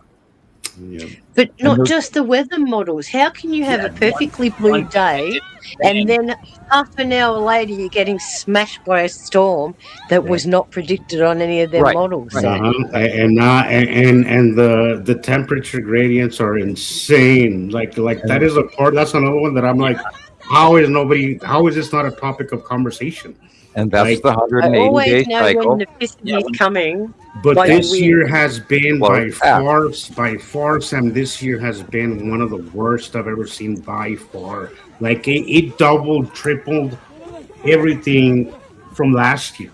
Like Yeah. everything from last year isn't even remotely comparable to what I'm seeing Look at this year. that. That's a concrete dock, guys. Oh my lord. Lord.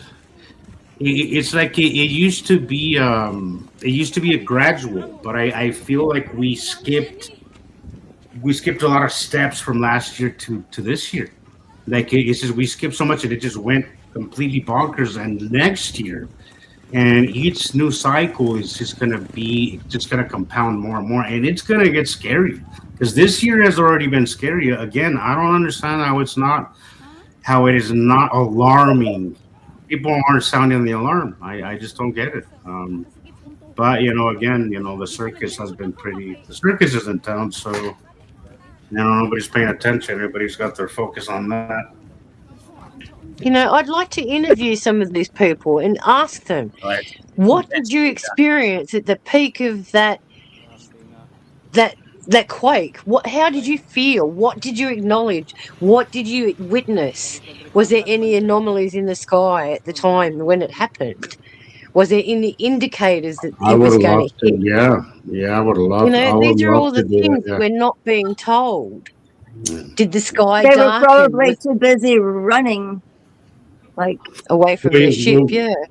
Well, yeah, but look, Jillian. Like, there's been times where and I think most of us here have had this experience where we can literally watch them coming in from the morning, and then making their close approach by the afternoon. Like yeah, that's but you 6 can also hours. see That is that, literally that when 6 they're not near us, it's like blue in the morning, and then a couple of hours later, it's Well, yeah, but bam. You see like one corner, Jillian, it's busy growing. but what I mean, Jillian, is if you know what to look for, you have quite a window of opportunity to do something. But we've got to remember these are actually moving about all the time. So can you imagine the chemistry involved in just them moving about, and we're stuck in the middle of it? This is why we're seeing what we're seeing and what we're feeling, what we're feeling.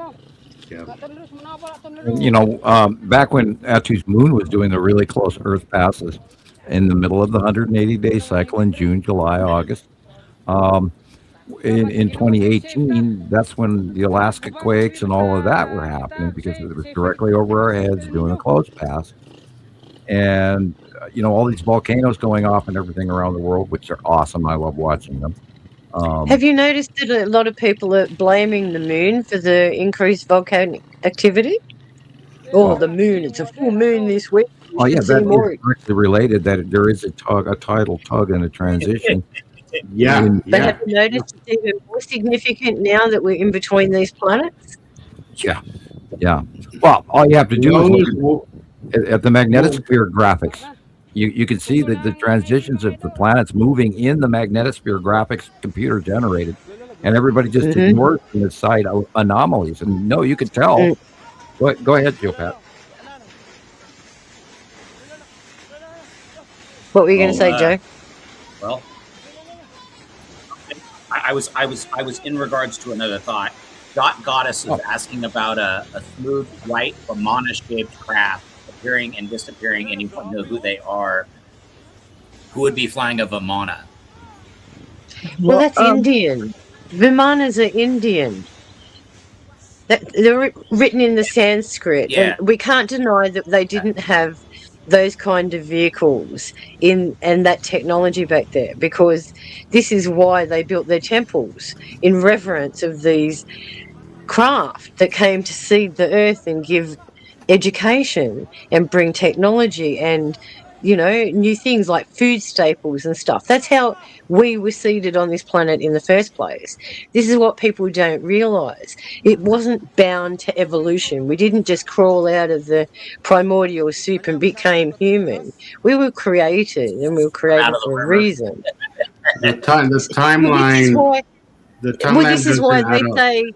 This is why they say we were made from clay, and this is why we always say at the end of a passing, ashes to ashes, dust to dust. Not only that, Otherwise, clay and clay tablets in Sumerian, we were made through the history of the recording of the Sumerian cuneiform writing, and we were made into history by recording of knowledge and being able to read that language skill. And man was handed all the tools that they needed to exist from. Wheat does not come from man cultivating one blade of grass at a time and 4 little seeds.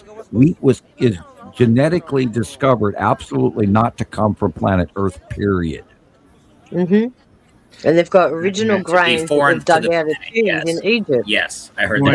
And that's why a lot of humans aren't very tolerant of it. And now we're seeing a lot of people becoming very intolerant of it. Of course, we're becoming intolerant of a lot of things because we're so sheltered now.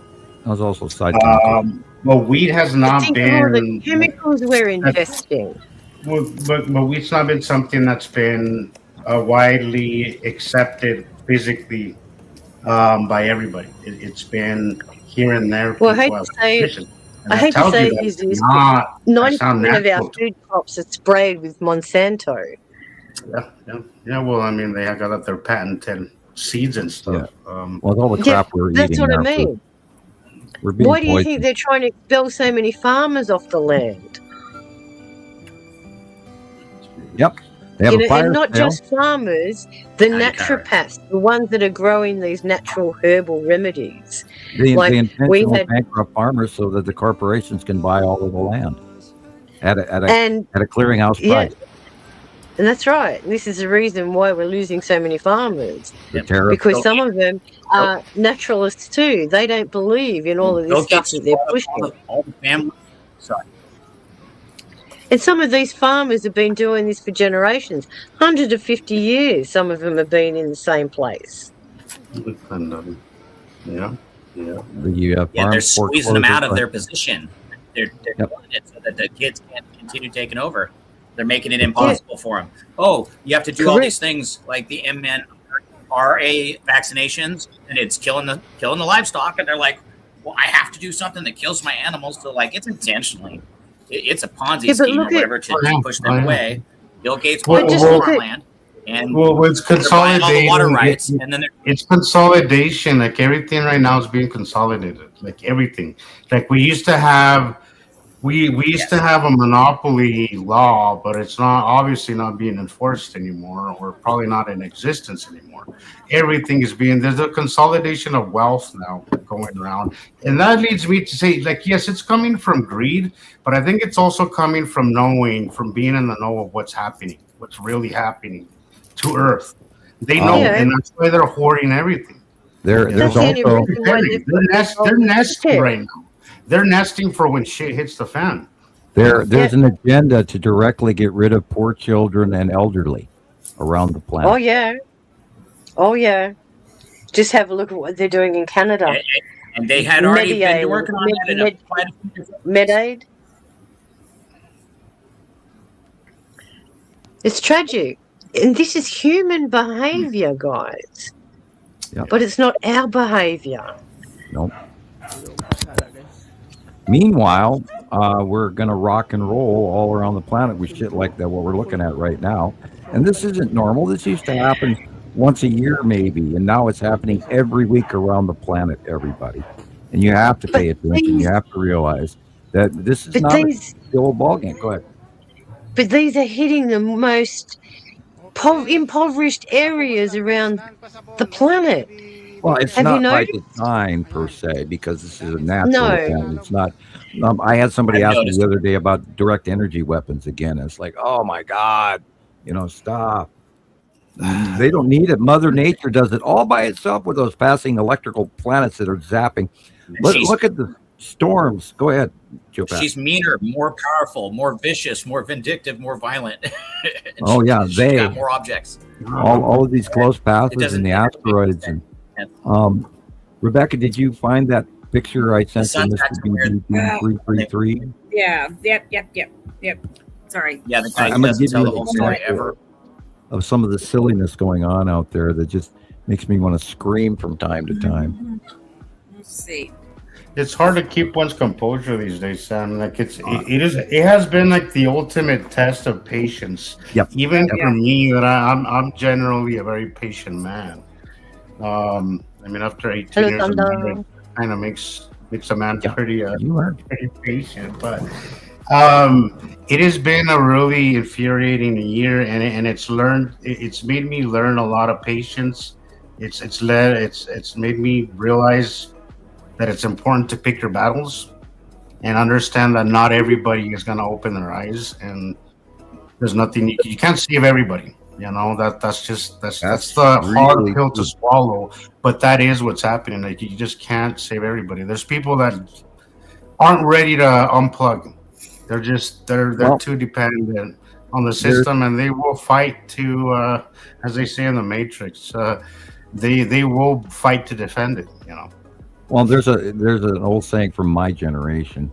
When we were kids, we went out and did all these things. We rode in the back of trucks with no seat belts, and we, jumped things in our bicycles, and we, leapt off of bridges and all of that.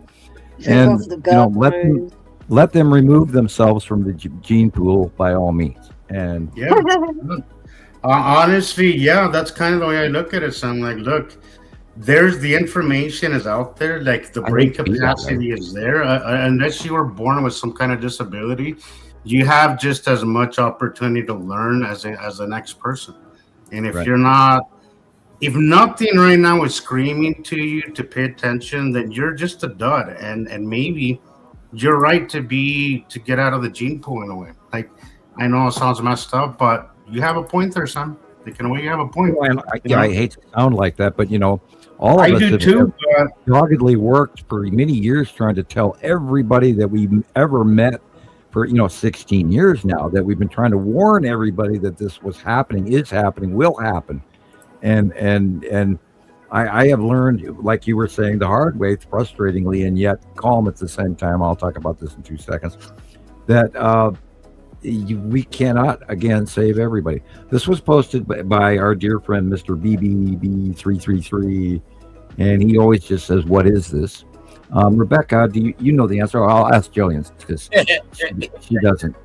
Okay, all right. Gillian, what do you see here?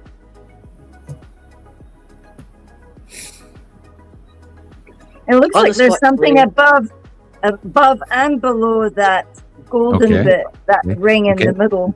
Now let's look where the light source is coming from. The light is coming from behind us. That's a good pitch. Correct? Yeah. I don't see behind us to the left. From that light's behind us to the left is where the light source is, right? Look at the trees, Gillian. Let's then ask, what is, if the sun is behind us to the left, what is in that area opposite of the sun of sky? What's there that could be rounded in that shape and then glow and illuminate to something else? What do we know that is? Like opposite side. It is the red asteroid in front of I thought, like, when you said opposite the sun, I was like, it's a freaking red asteroid. It's an asteroid. What the? Now, if you'll go back to that photo, that is, Sam, you see the red core? Eliminated. I saw that. I seen it just right below the yellow thing. Okay. The yellow area is in the sunlight above the clouds, but it's also creating the snail foot.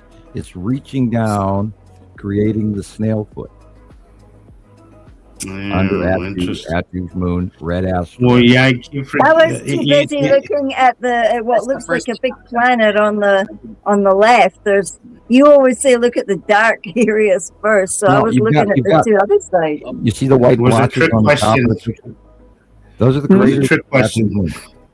Attu's moon is connected to the red asteroid, and behind Attu's moon is Attu, and behind that is Nibiru.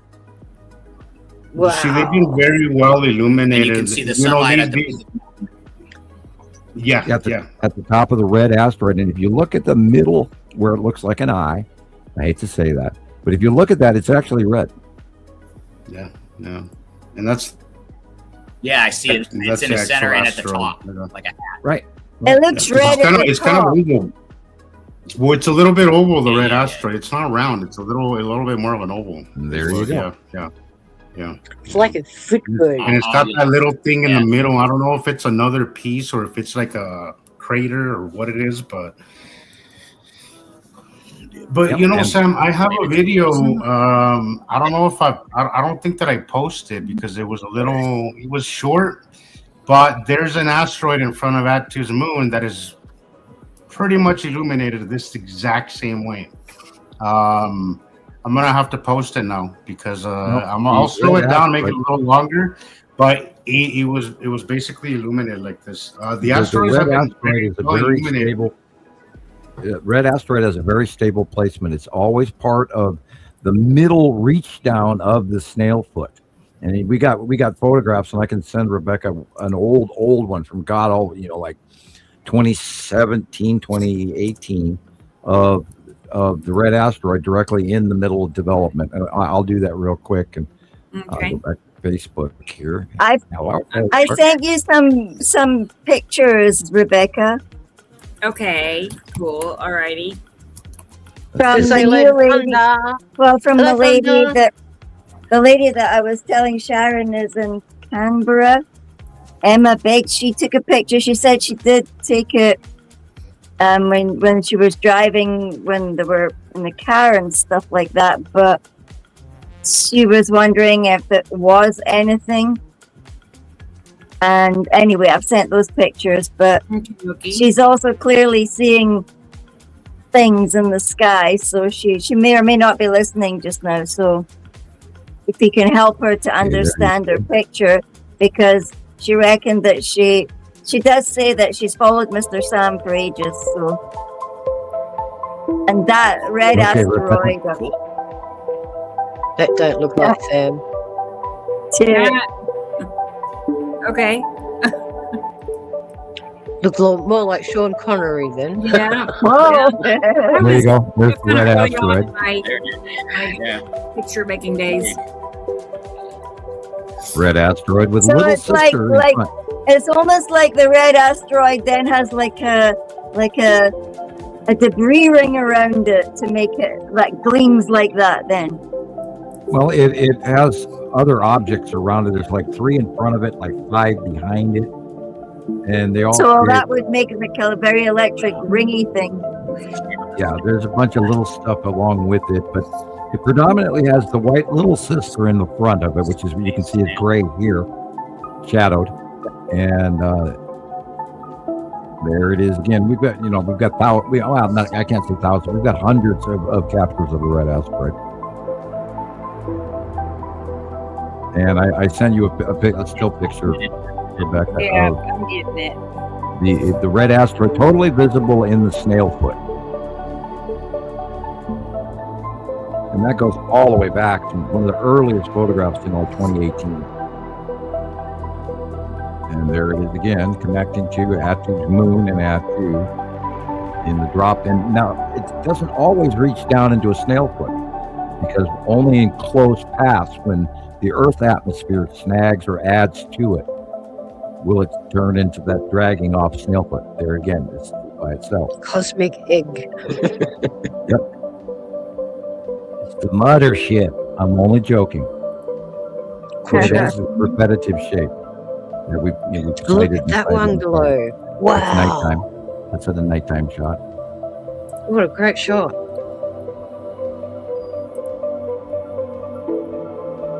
Looks like a blood vessel. Yep. Yeah. And it's the only one that does that. That and Little Sister. And they've got a bunch of little stuff in front of it. but depending on the angle of the view, Gosh, it looked like that was it. the development of the snowfoot. How can you not stand there in awe looking at that? Oh, I love the Yeah. red asteroid. Hold your breath. Oh seeing my something like gosh. that. Well, remember, 5 years ago, the lead asteroid was, doing its starring cameo Yeah, I role. photographed that. And You didn't show it uh, again. Like now, person of the now the time. red asteroid is playing a larger part as I was so Similar proud the of thought. lead asteroid is rounding away from us. Look at that. Why wouldn't you question that? What is that? it. So crazy. Rebrand's here. Hello, Rebrand. So is Good to see Thunder. you. Hello, Good to Thunder. see you. Good to Oh, have you. Thunder. Thunder's here. Yep. Where is he? Thunder. Hey, Thunder. Sweet. Yeah. And this Hey. is in the north. really good. No, let me see. Earth brain. Okay. What's that? You missed That it. is in the south. Okay. Here's from Sam. Yeah, if you look up in the middle top, there's that blitz, and that's the red asteroid and little sister, reaching up to Attu and Attu's moon. This is 2018, when Attu's moon was very close to Earth, and this is the Snailfoot development. And this is electrical discharge. Notice it's purple lightning, and it's reaching up from way out in space on that planet. And this is what we call the Snailfoot. And this is when we first identified that Attu and Attu's moon did this. So, How what incredible is that? is the red Looks like ash? it's got the head of like the Sphinx or a lion. Well, What's that thing? It looks like a hedgehog. Is that it? we know that it's red. We know that it glows red. We've watched it for many years when it was in the Sorry. OCG, and it got its name because it was constantly visibly red, even certain electrical discharges and everything. Where the blue asteroid is brightly blue and then has its dot in the center of it. And all of these major OCG object cluster group asteroids these are the whoppers. We don't even go into detail about the thousands of other ones that are following behind, underneath Uri and in between Attu and Uri, which are the two connected gas giants. And I don't know if they're concentric or not, or if they're even, or if Attu is tidal locked, which I doubt. I can't say yes or no that that's the case. If it's tidal it's locked, it right- would be locked to its own planet. Ah, Well, jeez. like Attu is definitely connected to Uri because they I share was- the same asteroid field. That's funny, Sam, because that thought has been crossing my mind a lot about Attu's moon. Is it tidally locked to Attu? Is it what's? Yeah, because it's always in the same spot. Well, And it it is, only but I mean, changes- but it's also like it's almost like it's because it's always I don't know if it's the drawing. Maybe I'm confused. It only moves Because when of Attu the way rotates. the way the drawing is, but sometimes it looks like Attu's moon is in between Attu and another planet. Whether it be Uri, I think it's Uri now. Yeah, Uri's behind. Yeah, but it But moves. that always Yeah, throws me yeah. off, and that's what made me wonder: is it tidally locked? I mean, you would imagine it's. I mean, Well, it's in its orbit, but I mean, is it tidally locked where it's not rotating? Well, and now remember, throwing- Attu's moon is also inside of Attu's one ring, so that adds to it's one stationary place. Now I've noticed recently in the patterns in the last 6 months, 8 months, that Attu is away from us in the out view and then comes over us and then locks into the movement of the day that Uri does, and then Attu's moon turns away to the north, which has been what? I know when you explain it that way because it's real. It helps me visualize what I've been confused about all freaking week. Yeah, and it's And going when over you our explain it heads. that way, I'm like, going oh away. shit, that's right. Because Attu's really been confusing me lately because it's not. And every time we figure it out, it changes. And Yeah. Put it this way, guys. Go ahead. If we have 12 hours of sunlight when we're rotating, these planets being supergiants, they have a much faster orbital speed. So they might be doing 18-hour days. So what we see is their sunlit phase might only be 8 hours worth. Can you Well, see what yeah, I'm well, saying? you know, Because of their rotation. well, yeah, and Sam was saying that they're on a, what did you say, Sam? 8-hour orbit or what? I don't know how many hours, but I thought it was 18. I thought it was hours. 18. I think that's right. I think that's right, Jillian. Which But is what we exactly see the same because- as Jupiter. well, the thing Jupiter is is that the same. the orbit isn't consistent. Like, okay, so I'll see it at the same time, mostly at the same time, right, for a week, and then or for a few days, and then during those, I would say right around the 8th day, instead of seeing it at midday, I'll either see it at night, or I'll see it at a way off time than the regular orbit model has been. But And then you get they're 3 away their days. star too, remember? They're orbiting their star at the same time as we're Yeah. orbiting ours. it is a total mind screw. Like, that is a total mind screw. It really is. Bingo. I really wish, I would have loved to see it from up. I mean, I know it'd be dark from up there. I have a question. I could get that visual, but You have a question? What is the object that was glowing? Yeah, I do. What was that object that was? So it was glowing a shade of red, and then I got my camera and I photographed. It was about 9 o'clock at night, and I believe December, and you can't photograph it, so it came out black. Weird. I have Did no I just answer lose for signal? that. you're freezing up. Yeah. We'd have to have a look at what you were talking about. Visually, we can't Yeah. place it. I'm going to But if it send was a Rebecca red object another. at night, I noticed something in one of your videos, and I'm going to send Rebecca a shot of what an older shot. I swear it was infrared. Like, it made me. Well, there. We're going to run into that again here really soon, so it's maybe a good point that I bring it up now.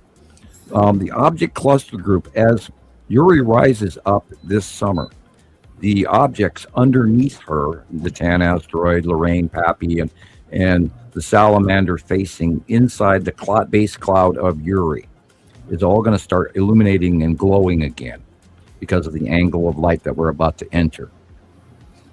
And I'm going to send you, Rebecca, 2 shots from years ago, if you don't mind. Sure. And it identifies what's going on in one of your shots, and a lot of people are going to get captures of that very soon. So After these pictures, Sam, I'll play a few pictures that Rebrand posted. I think they're from last night. So we'll look at those. glad you're back. Things from Carla, from Sharon. Katie Which Jo. one? Okay. SB1, SH or SM? okay. I don't know if you heard what I said. Rebrand, Carla, Sharon, Katie Jo are all on the list. And others. Which Sharon? And- Sharon Scotland, Sharon? Sharon, or- you Sharon. Yeah, you Sharon. Yeah, that's Picture your today. picture. I know, No, I know. Which one? I've sent you 2 pictures. What we're Okay. going to experience with the rising and the passing, and the close pass of Yuri, it's happening already. It's already started. These are 2 Yeah, you shots can visually from see literally all that. 2019, 2018, somewhere around there, when this was small. And in one of your Oh, you're talking about the shots, ATG again? in one of your shots, you had this illuminated, rainbow-colored thing, and I was trying to share with you what that was. And this is an example of what that is that we're going to experience this summer and early fall in bright Technicolor, because the activity of these asteroids under Yuri was going to close pass over the top of it, because eventually she's going to head past us. All this material is underneath, and these are 2 old shots from 2018, 2019-ish that show you what's underneath Yuri in 2 unusual ways, but yet they're the same item. Curious to find out how the scientific community is going to explain it. Yeah, well, it's asteroids underneath a gas giant, so. And then But how is the scientific media going to present that? Yeah, well, they come into the light More and they lies, more- do their thing. But they just write it off. Space anomaly. Cloud. Swamp gas. Swamp gas. Oh, that's a favourite one, isn't it? Look at that, guys. Oh, my Lord. Swamp. This is the bottom like of Uri. This is the whole shitload of crazy-ass things going on underneath Uri. Narvar. That is the Tan When was this, asteroid, Sam? that is Pappy, that is Lorraine, and the side of Uri. Now, this was when Uri was smaller and many, many, many more miles away. And this is 2018. coming over the top of us this summer. Gosh. Look at that mess, guys. Crazy. The sky is falling. That Okay, looks so this is- sick on a 55. This, again, this is what you captured on your Yeah. photograph. It's raining was this fish. blip. Heads. This is the debris, the asteroid, the salamander head of the bottom of Uri, and the asteroids underneath it, way long time ago. Now they're huge and massive and over the top of our heads this summer. Mm-hmm. This is what's coming. And so we're going to see a lot more electrical activity beyond your wildest dreams, because they discharge between Uri and Earth, and that group of asteroids plays like a what do you call it, a capacitor, where it's the lightning rod that goes zap, and we're Yeah, going it to just see, builds up charge and holds Yeah. on to it until it can't hold it anymore. and then reaches down to Earth and discharges, and it's part of the pushing away. That's why the planets don't crash into each other; they repel. And how big are the bolts? Oh my gosh. Yeah, and well, the one thing about Uri and Atu is they have multiple Positive and negative. sources of ignition, whereas necessity, being as small it is, gives that one central big zap. It's complete because your Just our imagine- necessity is so small. Yeah, just imagine us as being like a balloon and they're rubbing across us and then they lift away and that's what's happening. The static discharge is just going boom. It's got Well, and nowhere the else to same go thing but happens. ground. You know, between your fingertip and the tabletop, why we can't put our hand Put our through the finger table, right through it. even though Yep. even though all the atoms, and there's so much distance in between all the atoms of this wood, we can't physically Mhm. pass through it because we're an electrical charge and they're an electrical charge and we're different. So in actuality, my finger does not actually touch the table at all. No. There's this mini lightning storm, a purple lightning storm, that stops my fingers from going into the atoms of the table. As above, so below. Another one at Chris's. Yeah, this one is specifically asteroids with Uri, what you're talking Yeah. about. Look at that. He's given all the information there, guys. And that is the stuff, the pictures that we just looked at. And now they're way, way bigger. And this is, of course, November 2025. So they're even bigger now. And my ears are ringing. Yeah. Wow. Yes. It's like someone was going flick, flick, flick on my ear yesterday. It wasn't you, was it, Sam, trying to get hold of me?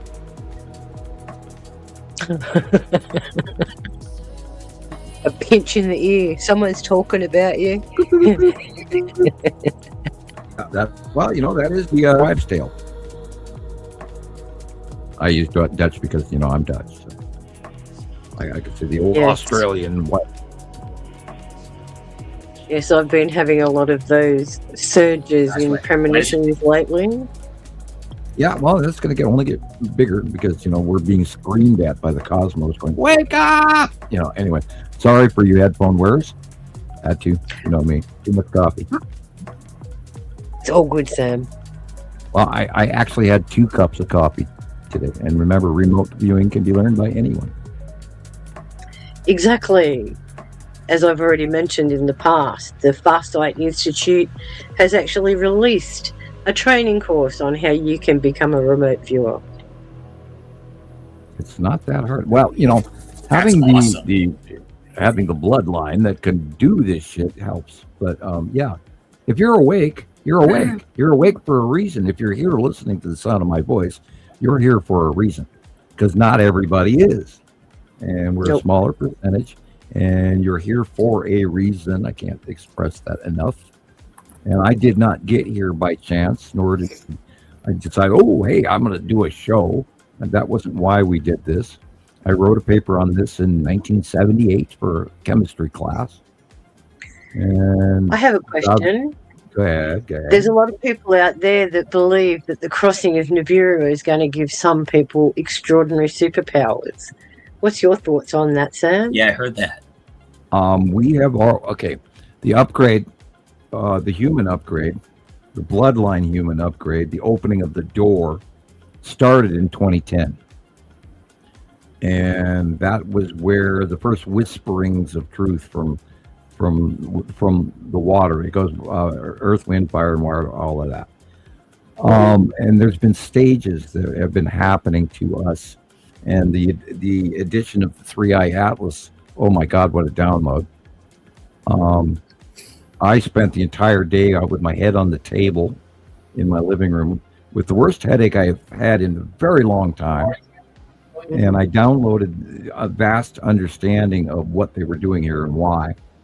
And then when all of a sudden, when the download was complete, I'd forgotten I'd even hurt for a moment. I forgot all about the headache. And I just went into, I understand. And a lot is going on. An awful lot is going on. Man is being changed. Everybody's at different stages. You're never late. We're all within the time that we're supposed to be, where we're supposed to be. And once you learn to use source and trust source and listen to source speaking to you, that is like bodhisattva or enlightenment, where you start to listen, and you have to know that the information is inside of you already. And that's kind of what remote viewing is.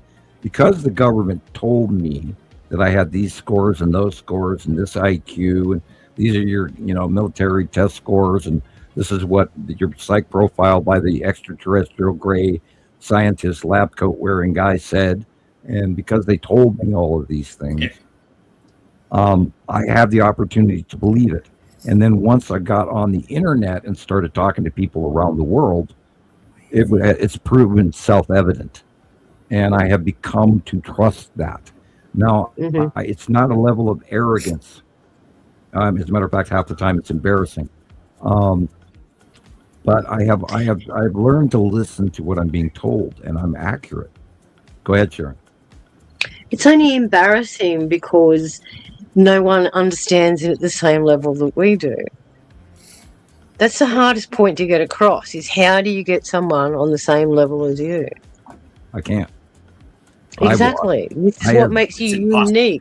Yeah. How many times have I said I've been eclipsed by psychics all my life, and none have shown the abilities that you have? Nobody.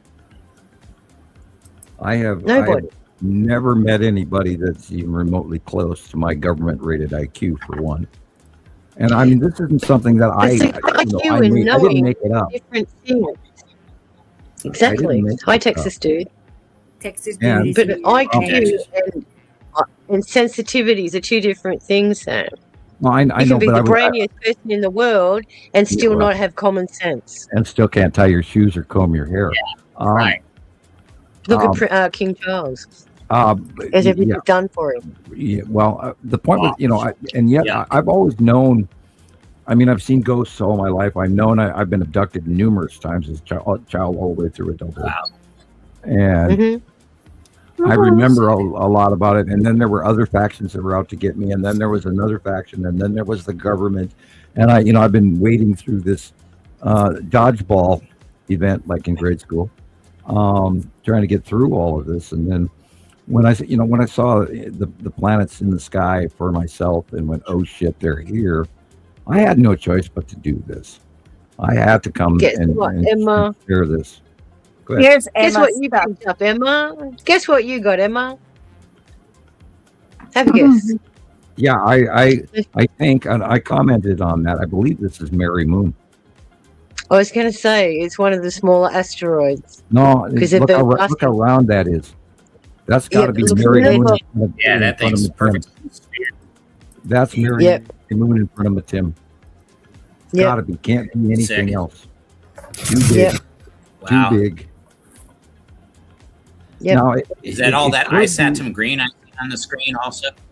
Well, no, it could be. It could be Lorraine. That's not what I meant. It could be Lorraine, but don't quote me on it. I didn't think Lorraine was that big. So Mary Moon, MM, it's not printed on this, it's dotted, but the moon in front of Matim. Correct. And I think I'm going to draw Matim over the top of the sun right now. And then Mary Moon much bigger. And so yes, Emma, what you're catching in our skies right now is mainly Matim.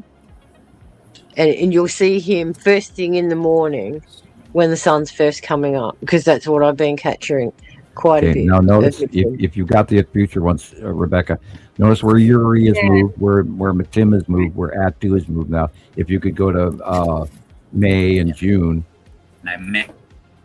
And how they've changed position. Maybe I can get there. But there's an And how they're pushed further up. Yep, up and away to the left, and then Saru and everything. And the angle of Saru is going to change in the drawing. It's gotten way bigger. And it's covering both right and left, a little bit of left, and flattened out. So it's time to get out the big turkey platter.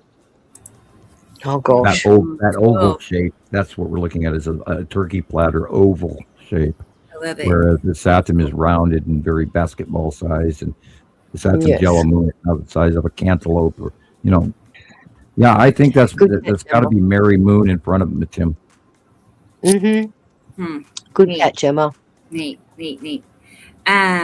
Okay, well, guys, I'm gonna take a moment here because I have Christopher has arrived. So let's go ahead and bring him on with us. Let me close this out. And hopefully Mary Moon is named after Jesus' sainted mother, and she's very religious, and so she's a blessing. That's special. She got a moon after her. So all right, let's see what's going on with Chris. Hey guys, how are you today? I'm glad you made it. I'm good. I am too. It's so hot out. I'm just like not able to function at all. It's just hot. Right. I thought about you Thursday because I remember last week looking at the weather and it was going to be 109 on Thursday. Did it follow through and actually happen? Oh yeah, it's been 100 plus 100 every day this week. No. Gosh. Yeah. So summer's here for us for sure. Yeah. I'm going to check the temperature right now. 107. Yeah. Yeah. Is that God, that sounds so hot. What is that in Celsius? It's let me tell you. About 40. About 40. Yeah. 110 is 42. Okay, give me my bed and my fan, man. 41. I know, right? Oh, I did tell you to buy a shovel. I did that math in my head, Rebecca. Yes, you did. Oh man, I'm impressed. People, we have to start, redoing our houses. We have to literally make hobbit holes now, and get underground, and have a grass clay roof, bricks. Grass covered hill roof. Just like the hobbits. And the mountains. Yes. Yeah, and that way your house doesn't blow away, and make sure you don't you don't build a house next to the river. Everybody's gonna get flooded because the higher that we go through this super El Nino, for every degree of temperature Celsius raised, people, 7% more water goes up into the atmosphere. And we're talking the addition of 5 to 6 this year alone. So that would be at least 50% more water is going up in our atmosphere, and guess where it's going to go? Yeah. We're going to go tropo. We are. We've already gone tropo. What are you talking about? It's going to rain like the son of a bitch everywhere, or it's going to dry out and blow away. That's all there's to it. There's not going to be any middle road anymore. We're in deep doo-doo. And they're Noah, we are having super El Nino. Well, duh. I mean, and if you really look at it, and they're trying to blow it off, it's like, carbon sequestration is doing this. No. That extra, guess what? There's a very large star shining on the middle of our troposphere, our equator is being extra illuminated from a red star instead of a yellow dwarf. And of course, it's boiling off a super El Nino, just like our super moons that we've been having for 8 years now. And yeah, we explain that one. Well, supermoon means an occasional thing. No, we've had supermoons for 8 years because there's another object behind our moon. I mean, my God, they're lying their asses off. And So by the there's way, supposed to be like 6 more of them this year, and they each have a different name. I've never seen so many Oh yeah, names for blue these moon super moons. and pink moon and strawberry moon and Wolf next thing you moon, know, crazy. there's blue squirrel moon, moon. and pink moon, and Ooh. orchard I mean, it was moon. spectacular, though. I mean, for sure. The last one we had just about 2 weeks ago. That was awesome. oh yeah, it's sea ice. Yeah, sea ice. Sea ice is melting. Oh, gee, 5 times faster than we expected. You know how many feet of ocean level rise we're going to see this year alone? No. It's going to blow their charts away. And Antarctica is vastly melting and dumping underground lakes of water, and desalination is occurring. And That's not good. the Earth brain, the AMOC is dying, and all of these, YouTubers are going, oh, bullshit, and suspicious observer, you silly man. Anyway, Please don't. No, don't go there. no, I'm not. I just had to laugh and move on. I love the man, but God, guys, if you don't take into account the binary system in this extra star, and nobody's talking about this extra star, nobody's talking about the cubes, nobody's talking about the Federation, nobody. Yeah, they're talking about the Anunnaki, but nobody ever links that is they live on the planet that is here now. Wow. Yeah, everybody, Anunnaki is completely separate of the Nibiru group, but these planets come.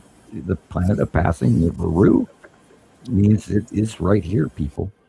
And the people that live on those planets are here right now. And they're not alone. No, there's thousands of races. And why aren't they talking to us? Because we're immature. We're Well- little children to them. Well, they don't know if we're going to freak out, shoot at them, or actually go, oh, please take me with you. And they go, why the hell would I want you to come with me? Exactly. That's why they're assessing what the situation is before they even consider making a move. And what I was told directly was they will have intervention only after there are significantly less of us around. Oh no. Wow. Wow. Yeah, right. Facts. I'm going to go ahead and play the pictures Direct that quote. Refran posted. I just saw these in one of the groups, and I thought they were interesting. Yeah. And I could tell she'd stood in that parking lot probably hours. It looked like just it went from daylight to dark, and she never left. So that'd be something I would do. This is a parking lot capture. You know how Marquez are. So Right? let's That play. last one you guys showed was great. Oh, right. That was Right. your Yeah. asteroid one. Yeah, I think I saw it last night. I knew you guys were going to end up talking about it. Sure. Cool. Nice. Very cool. Wow. The red Yeah, is very the colorful. side of planet is Saturn. Cool. That's a direct side color, and then the rest above is Saturn's yellow moon. Yeah, you can see it for sure. That red is a direct facial color of actually planet is Saturn, Wow. That's great. and that's Saturn's yellow moon right there, most of it. And that is the tan asteroid Muri.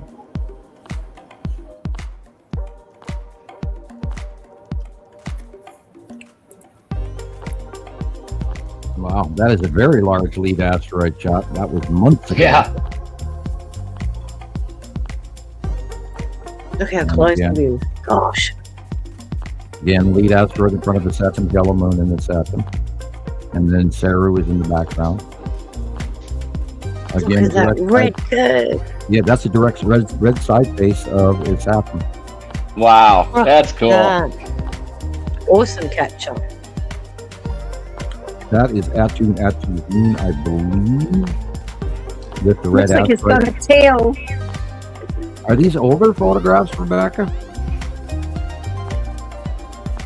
No. Where are they from, Rebecca? Yeah, they were posted yesterday. Oh, okay. Last night. Wow. Last night, she said. That's the side of Uri. Cool. Yeah. Today. Yeah, they're new. Right. Those are the asteroids under Uri, which we were talking about, the Dan asteroid and all of that stuff under the bottom of the base of Uri. Many drawings of that as well. Again, stuff under Uri. We're going to see much, much more of that, aren't we, Sam? It's going to come over the top of us all the way through September. What's scary is that I know that shit. Yeah, but you've never been incorrect either. Nope. Thank you. Snicker. Right? Pat on the must- back, Sam. Wow. You That's must get awesome. in. Yeah, look at that. That's the lead asteroid. Is that reddish area right there, and that's in front of the Saturn yellow moon. Awesome shots. Yeah, that is quite the. Wow. Again, lead That's a good asteroid one. crossing it from above the sun.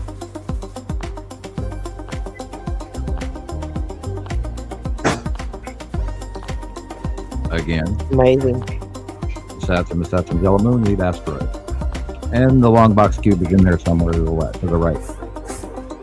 Yeah, you can see the shadow. Lead asteroid is the pink orange at the bottom right. Side edge of the Saturn's yellow moon.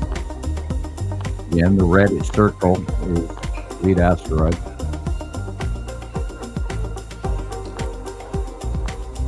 Interestingly large. It's been like that all week. Well, they're coming towards us. You know? They're going over on the right-hand side, whether we like it or not. They're going to only get bigger.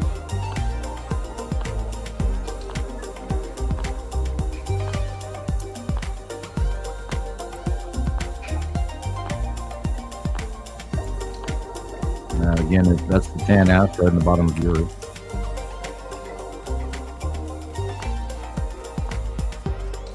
Yes, we're coming in.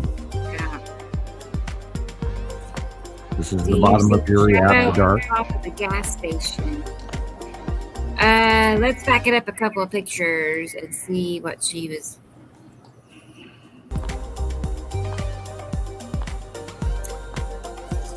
Oh, pay attention.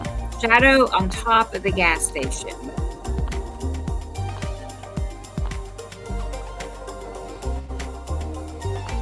She referring to the dark areas? I don't know, but probably I would think. Okay, the light Shadow blue on in the center right Maybe a is couple more. Peru. The dark area was Uri. This is the side of Isatum. A little further And- back. Okay. The lead asteroid is above the house Find on it. the left, just by the light pole there.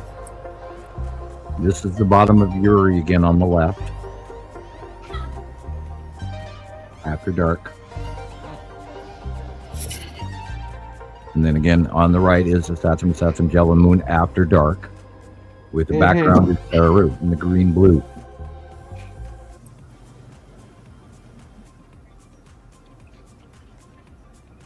Yep, awesome capture of lead asteroid. All right. Shadow Absolutely. gas-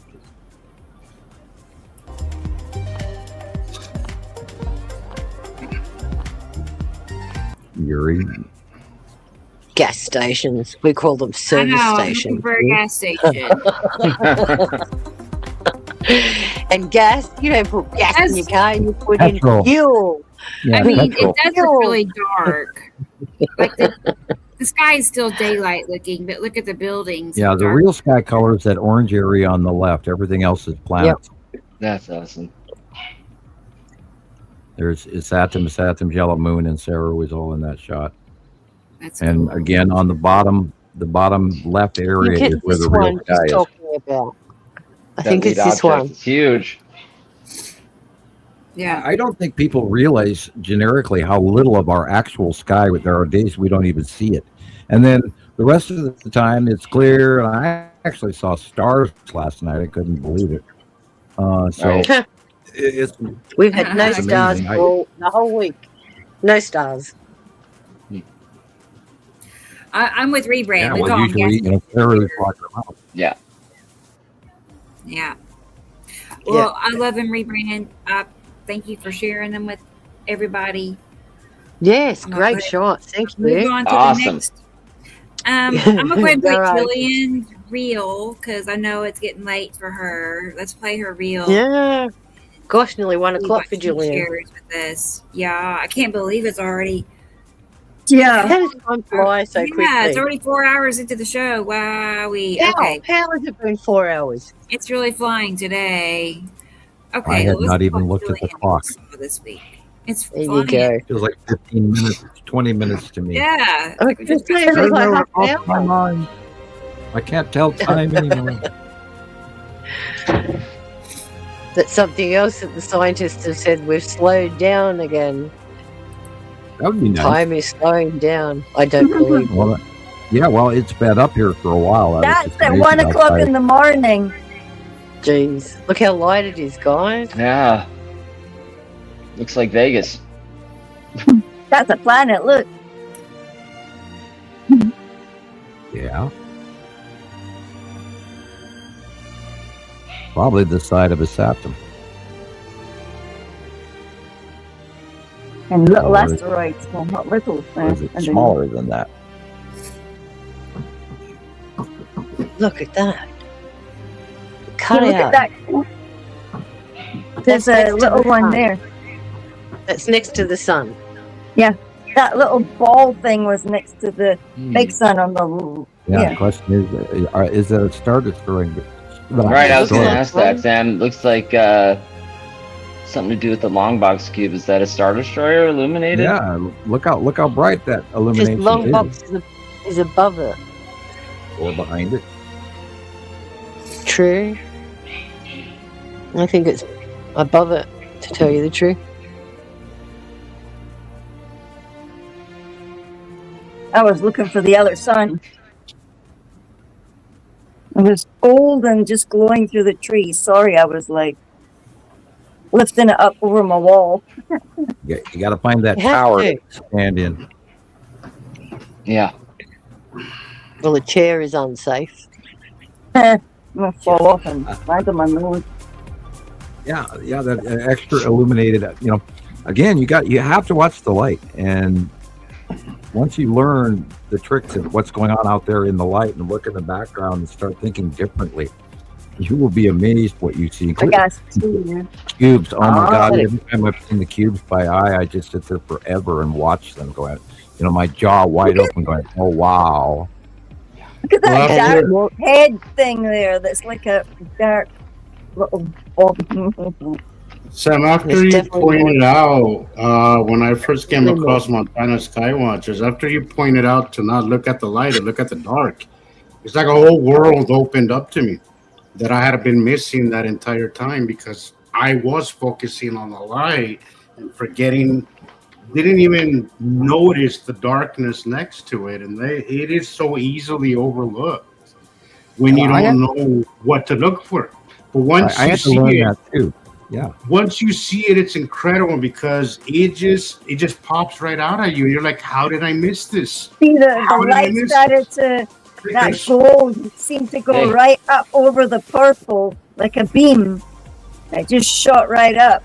And then somebody said, look Wow. at that. Yeah. It's just like, I was trying to see if they compared. Like, where's the, it's just so messy. Look at that. There's like different color. Not a lot of. What? You got a lot of like looks like asteroid activity there. 2 a.m. Oh, 2 goodness, a.m. Audrey. for Audrey. Yeah. She's getting ready to be a granny, so Mm. Joey, 2 a.m. Oh, why is it doing that? Look at that big purple shadow there. That would be Yuri and Atu.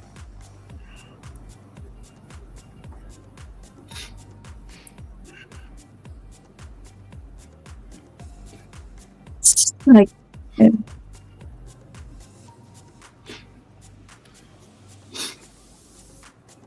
Some of that is normal clouds. Most of it is overhead planet, though.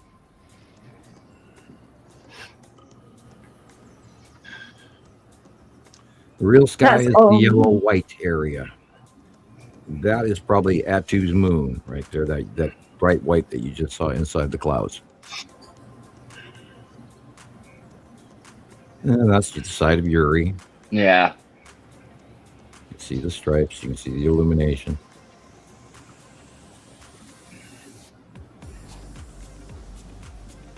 Now, this is in the middle of the night. No, that's more to about 10 and after 10 o'clock at night. All right, there you got it. It's Satsum Jello Moon. Got all that light still at 10? Yeah. Wow. Yeah. Jesus. Well, I thought it was weird. We've been having light till like 8 here. And I'm like, that's 8 or 9. I'm like, well, 10, that's just kind of pushing it. More signs that something is wrong, man. Right.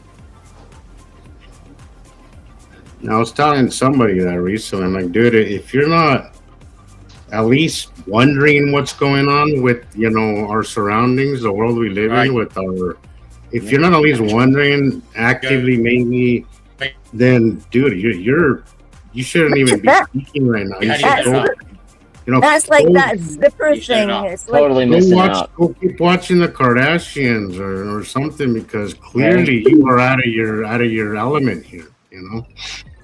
Yeah, it looked like that. It looks like the zipper, but not as close as that. It's like, what is this? Okay. Well, we're only getting about 7 to 8 hours of sunlight max. The sun doesn't come up till about 7 a.m. That is It's weird. dark by 4 p.m. That's what it does. That's what it was doing to me. My phone, before I started doing it on my laptop, before I got my laptop, my phone could only go for like maybe 3-4 hours before it started burning up. It's a lot of bandwidth, I think, for your battery, going Yeah, live. I was going to say, have you noticed how quick the batteries are draining lately? Oh, yeah. I've noticed on my bike's not very happy. All that EMF that we're getting bombarded with, especially the sunspots. Yeah. My electric mower did not go all the way through my yard. What's pulling at the back of the sun?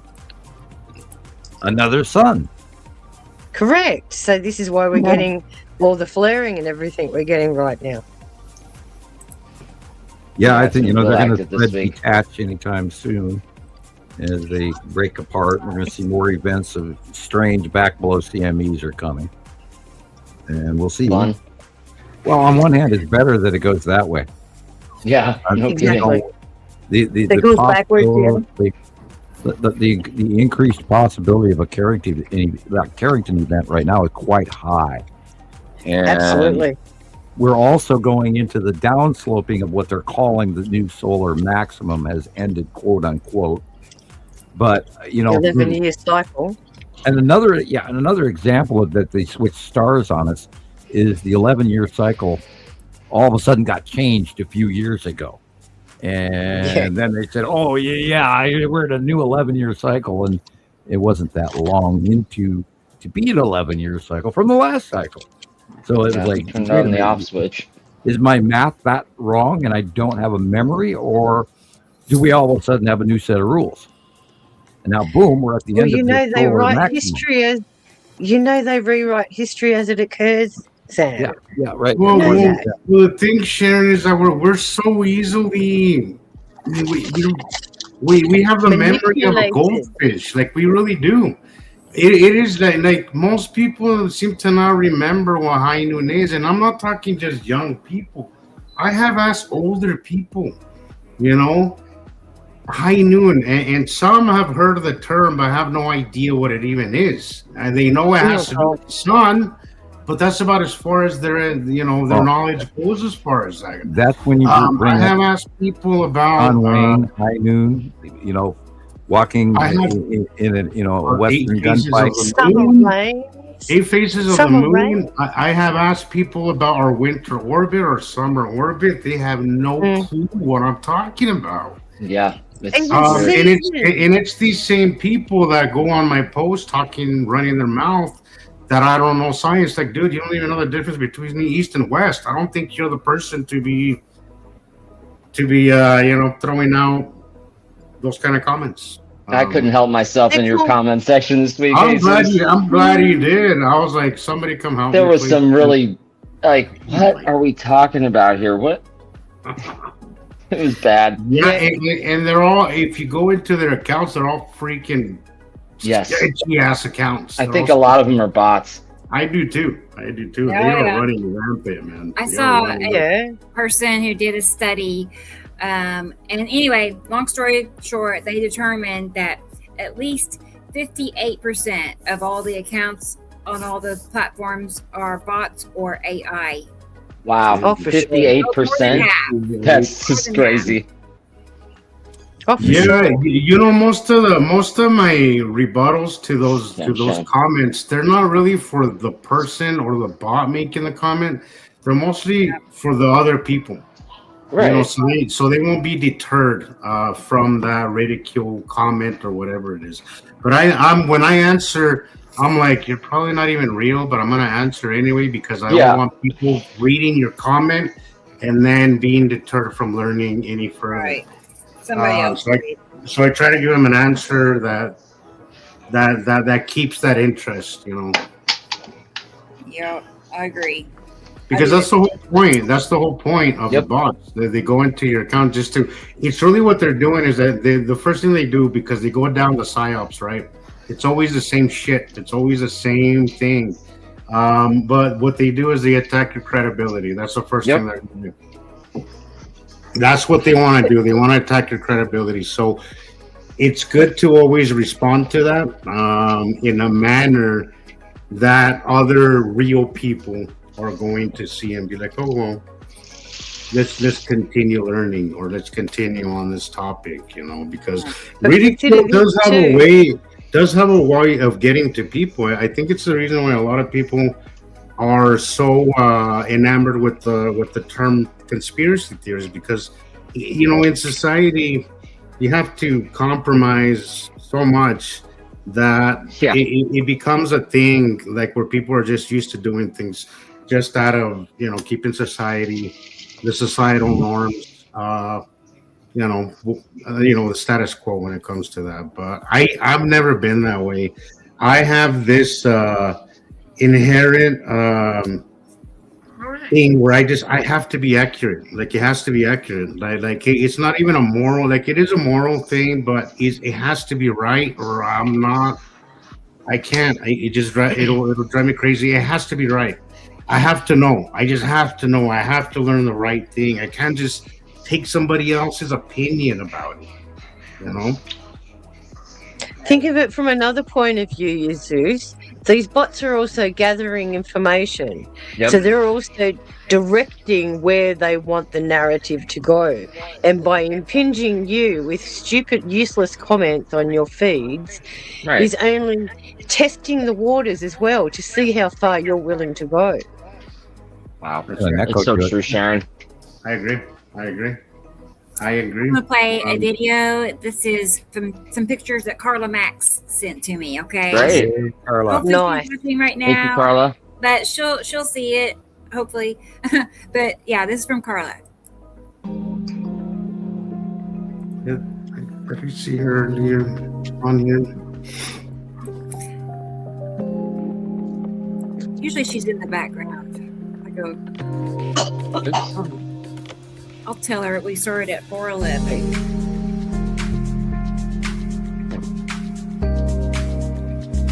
Wow.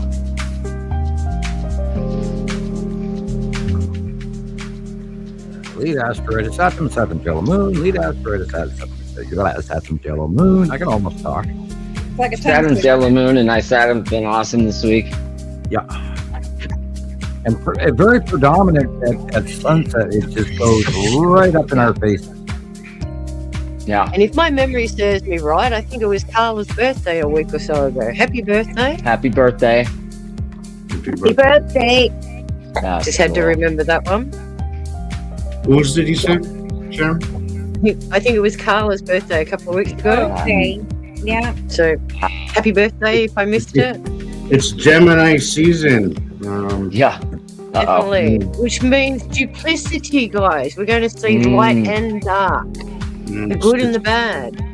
It's my month. It's my month too. Yeah. It's a lot of people's months. My my dad.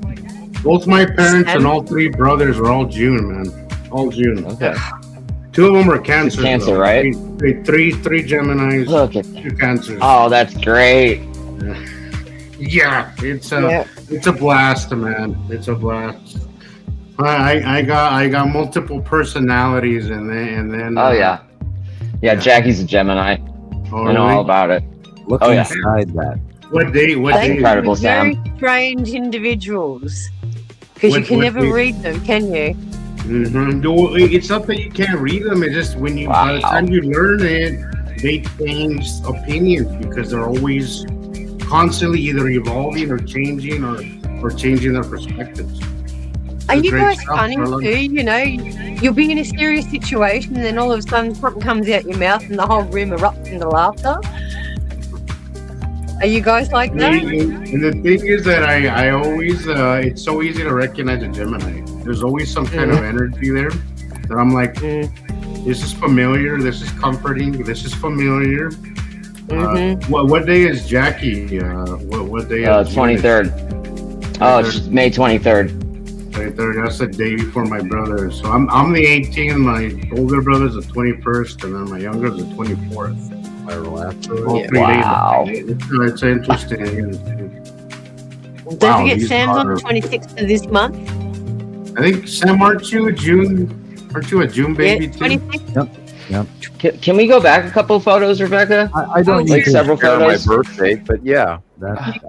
Was that Saru or Nepesic? That looked like some Saru green, not Nepesic. Last night, Sarah was doing the big fan effect. It was awesome. Yeah, she's been coming in real big lately. Real big. Like 6 or 7 photos.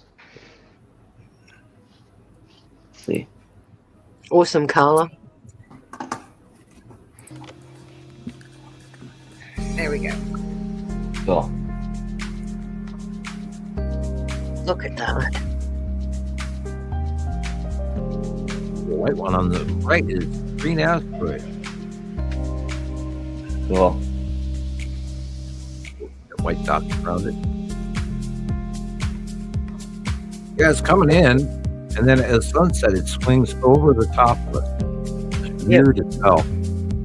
And that's what Nibiru is doing also. It's beyond us, but it's also swinging to the left. Those deep blues at night, those glowing blues. I love the colors that Nibiru puts out when it's throwing up that light, that blue light. That has to be this one. Yeah. Or maybe this one or the one after this. It's incredible. Look at that. Okay. There's Carla. Hey. Right. Carla. Great stuff, you guys. Good to see you. This one, Chris. This one? Yeah. I think it was either the last one or one after this of I Saturn. Okay. Just awesome.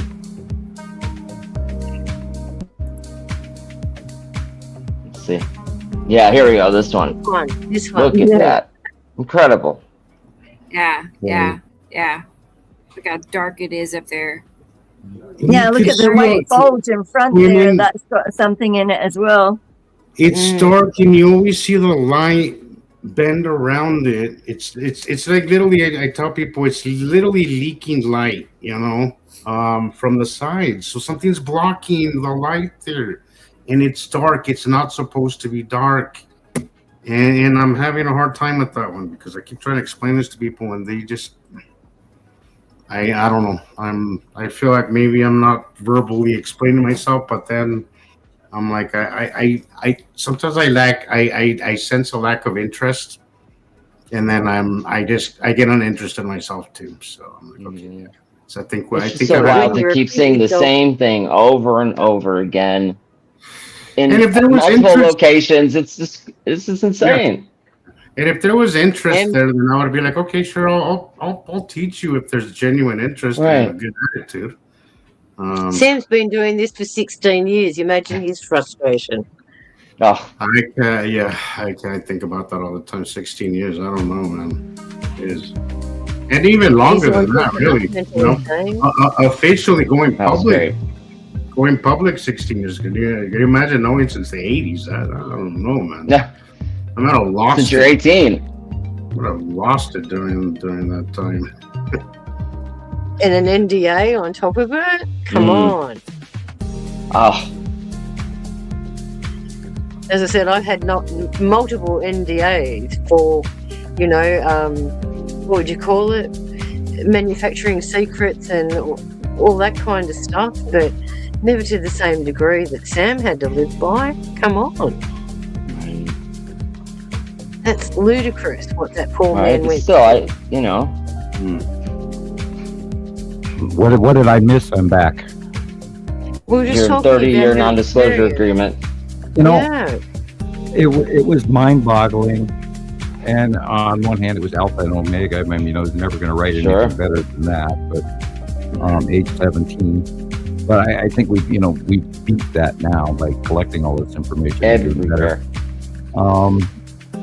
It was tough, but I mean, there was part of me that just sort of put it on the back burner, went into hiding, Yeah. and then I lived a bohemian hippie life for many years, and so I benefited from being able to ride my mountain bike a lot and run Mount Sentinel and live that kind of life in taking cheaper jobs and sort of just relaxing a little bit, but the plague of, oh my God, are you out of your mind because you met aliens?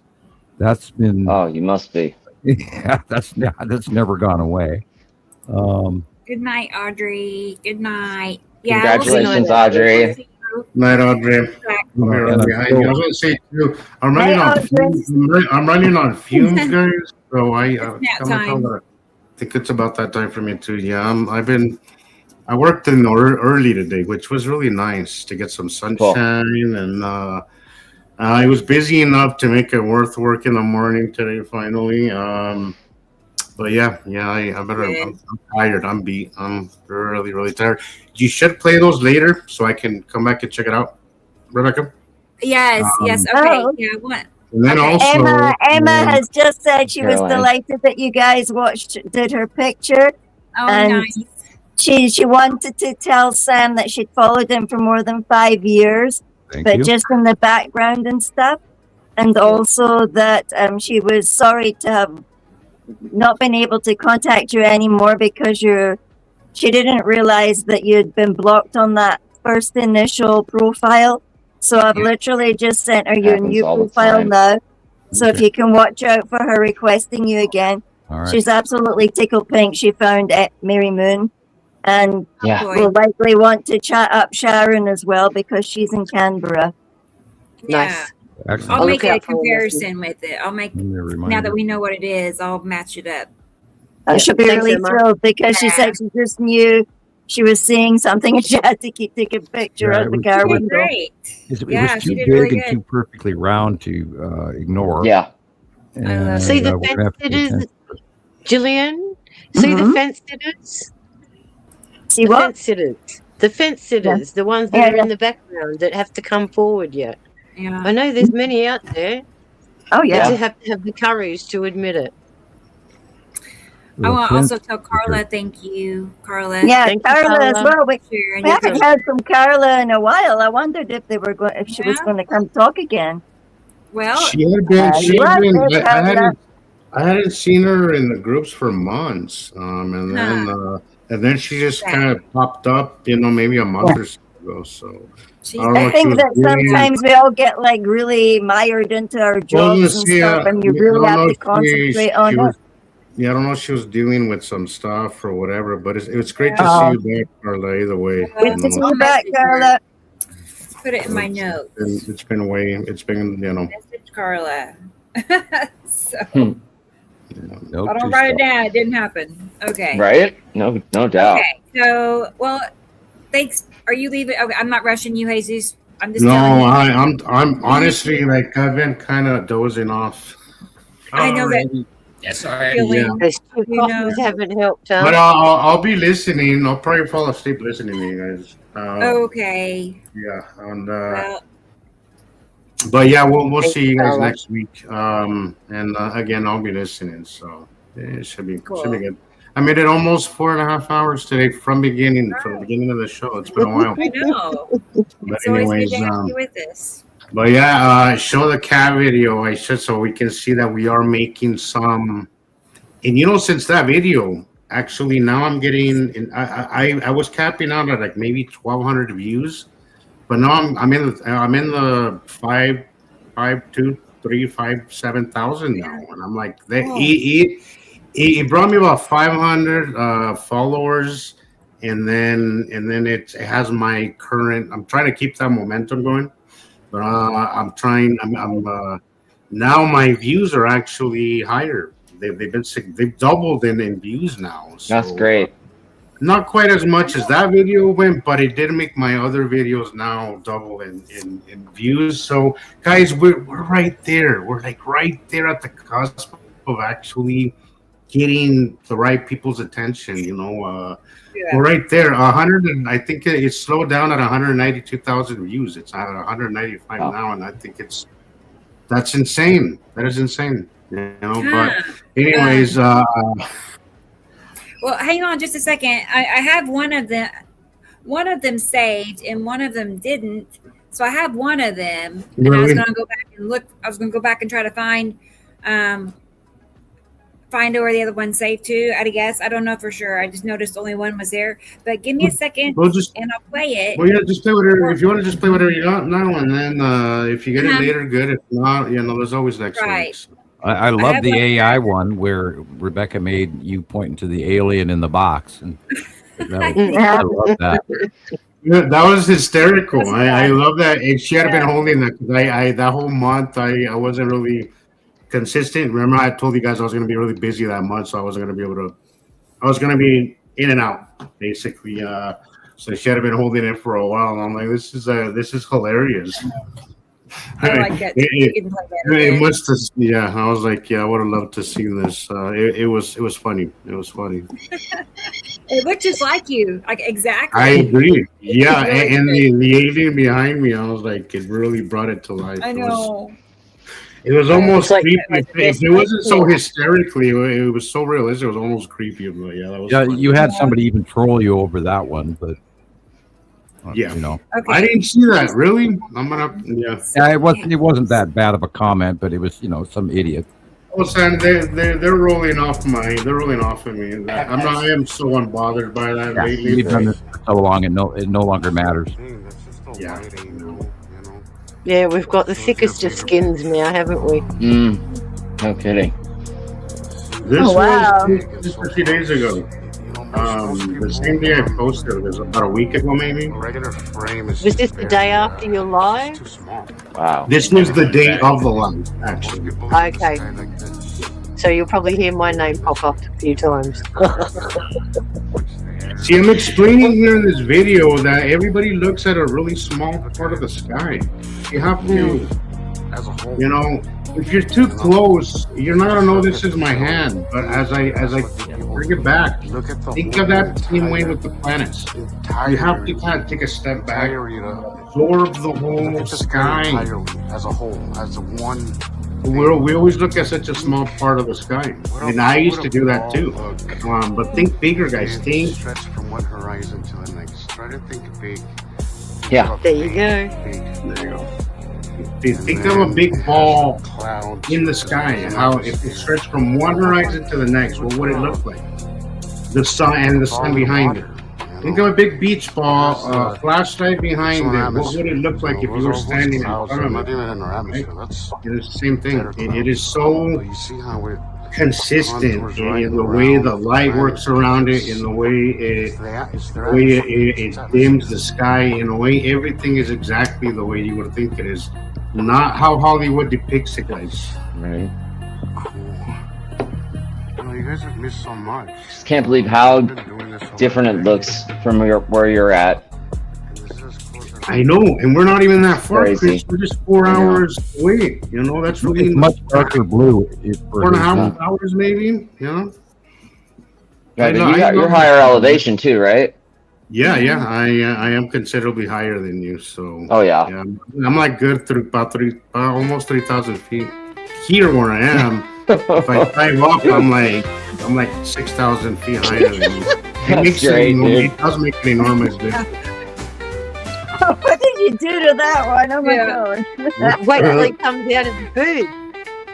I want to know what instructions you gave AI for this. This is hilarious. Because it all has to do with how you worded it. That was good. He came out of the booth. It was like, I'm Wow.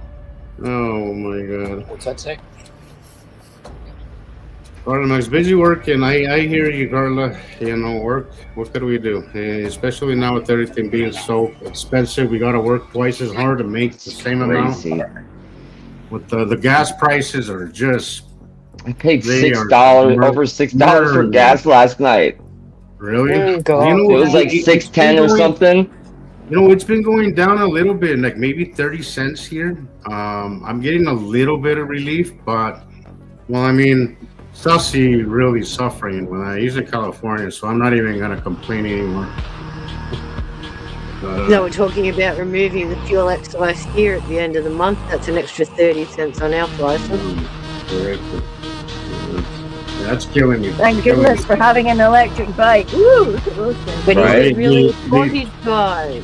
My question is there really a shortage? Oh, There never who is. knows? You know, Sharon, they've been playing the shortage game for as long as we can remember, and that's not just oil; it's everything, food, it's precious metals, it's all that shit. Scarcity is what keeps people dependent and keeps the prices Absolutely. high. What drives? Keep Okay, them what moving drives the cost of oil down? Overproduction. Mhm. Overproduction drives the price of oil down, and they will never do that. They And And why Yeah, is we're getting China refinery dumping production. oil in the ocean? Oh, Why they are they did dumping that it in for the oh, ocean man. then? It's always scarcity how they keep us controlled, but you know, let's be honest, like this overpopulation shit, I don't believe it. We make up maybe 10% of the entire planet. If that, If probably not anything, even we're that. underpopulated at this point. If anything, we're Well, underpopulated. yeah, after all the people expiring recently, I mean, geez. Well, I really even don't then, think we're all that much anymore because even- there's not even people having babies too much anymore. Yeah. I'm just waiting even There's till some they- countries that will pay you to live there if you're about to have a family and all that. Hmm. Well, you know, when they say it's overpopulated, you think scarcity and you start to panic, like everything is finite. And I'm not saying we have limited resource, we do, all right? But we are not at the point where we should be starving people or people Oh, I have hungry. another question in People- regards to that, Jesus. Have Yeah, you, Wow. in your area, Jesus or Chris or anyone, seen a difference in your fruit and vegetables? Oh yeah, Oh, it's trash. Absolutely. Well, what Yeah, I that see, tastes what I nothing see a like lot, the Julian, is it looks like it was frozen over or something. It almost has the it's same. like texture. it's not the same texture. Well, it's not the Well, same it has like, natural. It has like a rubbery texture. I bought a watermelon recently, That is and I couldn't cut through it. It was like rubber. It was like rubber. It was. Yeah, the disgusting. other day Daniel was cutting leeks and he said he can't believe how hard these things are. Today he was doing the carrots and he said he can't believe the way the orange dye Wow. feels so wrong. It's like it's so strong. It was all over his uniform and everything, and he was Well, I talking mean, about the- how it was. Well, Jillian, you know, plants are 100. I mean, every living thing on Earth is, but plants especially are really dependent on the sunlight. Put an extra light, and what do you think is going to happen? You know, Yeah. you know, the level of UV that these plants are absorbing must be. They're probably, who knows? It's probably not even good to eat this stuff. Wow. Yeah, I Who know that knows- stuff who has knows how been it's- mutating. The Who things are, knows how it's like they're mutating. Yeah, Even the who plants knows are how it's changing. changing on a molecular level. What's Correct. what it's doing to things. Mm. Well, it There doesn't hasn't been any look after studies about coming out of this. the microwave. Exactly. Yeah, exactly, Jessica. Well, that's basically what Bummer. we're getting. We're getting microwave freaking fruit now. Literally. All Yeah, the no, geomagnetic storms. Community I mean, rebrand. I'm right there everything. with you. I'm When was all the last about- time any of you were like, "Oh my God, this food is so good right now"? No, never, Yeah. not a long It's time. like everything tastes fake or has no. It's funny. I was just talking Hey, about that, Chris. I was talking about that with somebody recently. I'm like, I don't know if it's my taste buds or I don't know if Yeah. it's that I've gotten older and I've just lost Exactly. my appetite for certain foods, but nothing tastes the way it used to. Like something is so wrong. Everything's flavorless. Everything is bland, and it's not just fruit; it's meat. And I think a lot of different people have been commenting on the food lately, Right. and I've only I'm really just thinking fully I'm a came bad to cook. understand. I was thinking that too. I thought about everything in the book, Chris. I was like, is it me? Is it what's going Right. on? Yeah. I am not enjoying anything that I'm eating anymore that I used to. It's crazy. Yeah, we got to be careful. It'll be labeled. It'll say either cell culture Wow. or like meat This one's culture. awesome. Look at that! Oh my gosh! And sorry, Yeah, That look too. at that. Andy's moon, right? my laptop wouldn't do it no more. So I'm back. Does I could barely hear you. Wow. At Good. Atkin's moon. Good Lord. Somebody God, I told me love this that. was somebody This is told me my that this was a sea trail. Do you believe that shit? Oh my Somebody told me God. that was a sea trail. That's so Okay. crazy. Didn't make any sense. Look at that thing God, there. that's so good. Well, it's so crazy, Sussy, that it's not even believable. It's that stupid that it's not even Everybody be believable. standing on their roofs, like everywhere. Yeah, you would think. Outside, except work. I'm just gonna tell you, Joe Pat, it's really hard to hear you. I had you up as loud as I can get you. It sounds I'm like sorry. you're in another room. Well, my He's outside, I think. my laptop wasn't doing it or whatever, and I switched to my phone. But Uh-huh. that's probably, Yeah. this is probably Okay. a piece of crap in comparison. Okay, let me shut off some sounds. Okay, just letting you know. We need to go Yeah, get Rebecca, we need to go let us get know. food from Yeah. Carol. Carol, my watermelons in my area suck. Cantaloupes, even worse. Honeydews, it's really rare that I get a bad one these days. Are they yours or are they mangoes are imported? rubber. Mangoes are rubber. I just cannot Are get they good yours mangoes. or imports? And those, Where are they yeah, coming from? exactly. Because you've got to think about it. If they're Oh, coming look at over on the ships, how are they Okay. being held in the ships? Yeah. They keep them under specific chemicals so they don't ripen. That's right. And when they want them to ripen, they flood them with ethylene oxide. This That's this what is helps the this process. one is the one that got us all the views, guys. This video right here, and it cut it Ooh. off. I used the templates Oh, yeah. from TikTok, and it cut it off right before our poster. But I still I hashtagged it. Maybe you're following because I've been doing that with all. I've been doing that. I always do that. Right. Right. No. I've been trying to get So better it's at still if you're following Anonymous Citizen Science Podcast. So all of that was in the hashtag. Oh, look so, at that. Oh my God. How can you not see that? How can you Oh, not I see that Oh, I beautiful rotating creature up there? Oh, that's why. All right, guys. Y'all have a good night. All right, Boots. rest I'll of send the you show. that QR code too. Good night, Thank you. Jesus. Thank you, Always good to and see I'll be I don't know. I don't know. The mail from over there takes a while, but either way, I'll be paying attention for both of those things. But thank you, Sharon.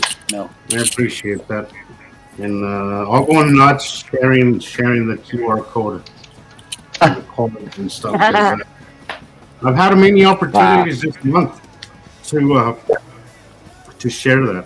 All right, guys. Have a good night. Have a good day. You too. See you Guys, guys. right. See you guys. Thank you. Take care, We'll Jesus. see you next week. It was nice to see you, Sussy, and everybody, all the new people here. Thanks for joining us. Please hang in there. This information takes a little bit of absorbing time, so hang in there. I know that right off the bat, this all can sound crazy, batshit crazy, but hang in there. I promise you, it's worth it. Absolutely. Good night, guys. Absolutely. Good night. Have a good week. Bye. See ya. Absolute Bye, facts. Zeus. Bye. Take care. Cool. All righty. Well, I'm saving Katie Joe's video, and we also have some things for Thunder, and I have some things for you, Chris. I just haven't got Cool. finished quite yet, so I'll work on that when I'm playing Katie Joe's probably. And yeah, we're making progress. Let me go ahead and show you these pink sunset pictures real quick that Sharon sent me. Oh, This was this morning, guys, at yeah. 5:30. AM. Rebecca, Look how did that bright help it with the is at sound? 5:30 in the morning. It's a little better, I think. I put in a headset with microphones. Yeah, Yeah, you're it is better a little now. better. Yeah, Okay. it is a little All right. better. I'll see if I can turn you up any louder. Let's see, Oh, all right. Thank you. just to make sure. Yep, you're on max. This is prior to it raining too. It looks like the bottom of Uri. Yeah. She's always coming in first. Right. Every day. Every day she's been coming in. And she's been coming in as the east and going straight southwest. Right. Not overhead. She's been going the opposite direction. Weird. Yeah, that was first thing this morning. That was at 5 o'clock. Yeah. Okay. It's the opposite because you're down there and I'm up here. Okay. Got it. Right. Yeah. Again, you got to look at things in reverse, Sam. I know. I try. That's why do that you was think the we look so last one. baffled down here? Well, you know, Try in to- my head, it goes the opposite direction. It comes up in the northeast and then goes to the north and then overhead in the same process and then backs away to the due north again, Yeah. which is the Big loop. opposite. Right? Yeah, it does that Yeah. loop over. Which is what they're all doing. No, as they're rising up, we are noticing their spiral more than we did even 2 years ago. And remember, Oh, sure. 2 years ago, 3 years ago, we were staring at Uri from the midriff up to the top. We didn't even see the bottom of Uri, and now Yeah. we are seeing the bottom of Uri, and she's rising above. And Atu is going beyond Earth, going to be facially illuminated. We're going to see a lot of purple in the coming months, and then we're going to see more green as Nepacity works its way beyond Earth. I've seen Nepacity more this week than I have this whole time I've been doing this. Well, she's Yeah. doing the sun Crazy. goes up over the top of the planet right now. She's above us, and usually, as you're facing the sun in the morning, she's over our right hand shoulder in the morning, and then as the day goes, she goes over the top of us. Sometimes will creep into the front on the right a little bit, but then literally goes towards the north over the top of us by nightfall, and it's weird. And I haven't figured that out yet, but they're all the whole batch of them are turning And above us and that's rising. and that's the opposite to us. Remember you made a comment on that photograph I took with the lens flaring, Christopher? Yeah. That Oh, yeah. Nepacity. That was Nepacity, not Okay. Uri, because Uri was on the other side. Oh. Okay. Because Uri's always on the left of the sun, Right. and that was on the right-hand side of the sun cutting in. Oh no, Okay. it was the flaring was on the left, but Uri was further back than that. Okay. Right. And Nepacity is rising overhead, doing the close passes still, literally over Canada, and that's been affecting the Kansas weather and the Oklahoma weather and all of that. And we're seeing it in the Storm Chaser videos that this big rounded thing is coming in and causing all of that. And that is that big rotational storm that's going literally from Canada to Mexico. Mm-hmm. And what's messing with Europe then? I mean, geez, it's The all same these thing. floods. Same It's thing. like Nepacity, and when you look outside, you can sometimes see the three rings in your sky, and then the wee tornado-looking wisp thing go hanging down. It does a couple of days on this side of the planet, a couple of days on that side of the planet. I haven't worked out the time factor, but it close passes right over the top of it. You can see it in Ryan Hall's picture right there. That big gray rounded area, that is the bottom of Nepacity. Okay. Well, if they're here in our sphere for a week, then during that course of a week, with 3 or 4 days, they're switching places. That's one of the big three right there. That white circle right there is one of the big three. And they're huge right now.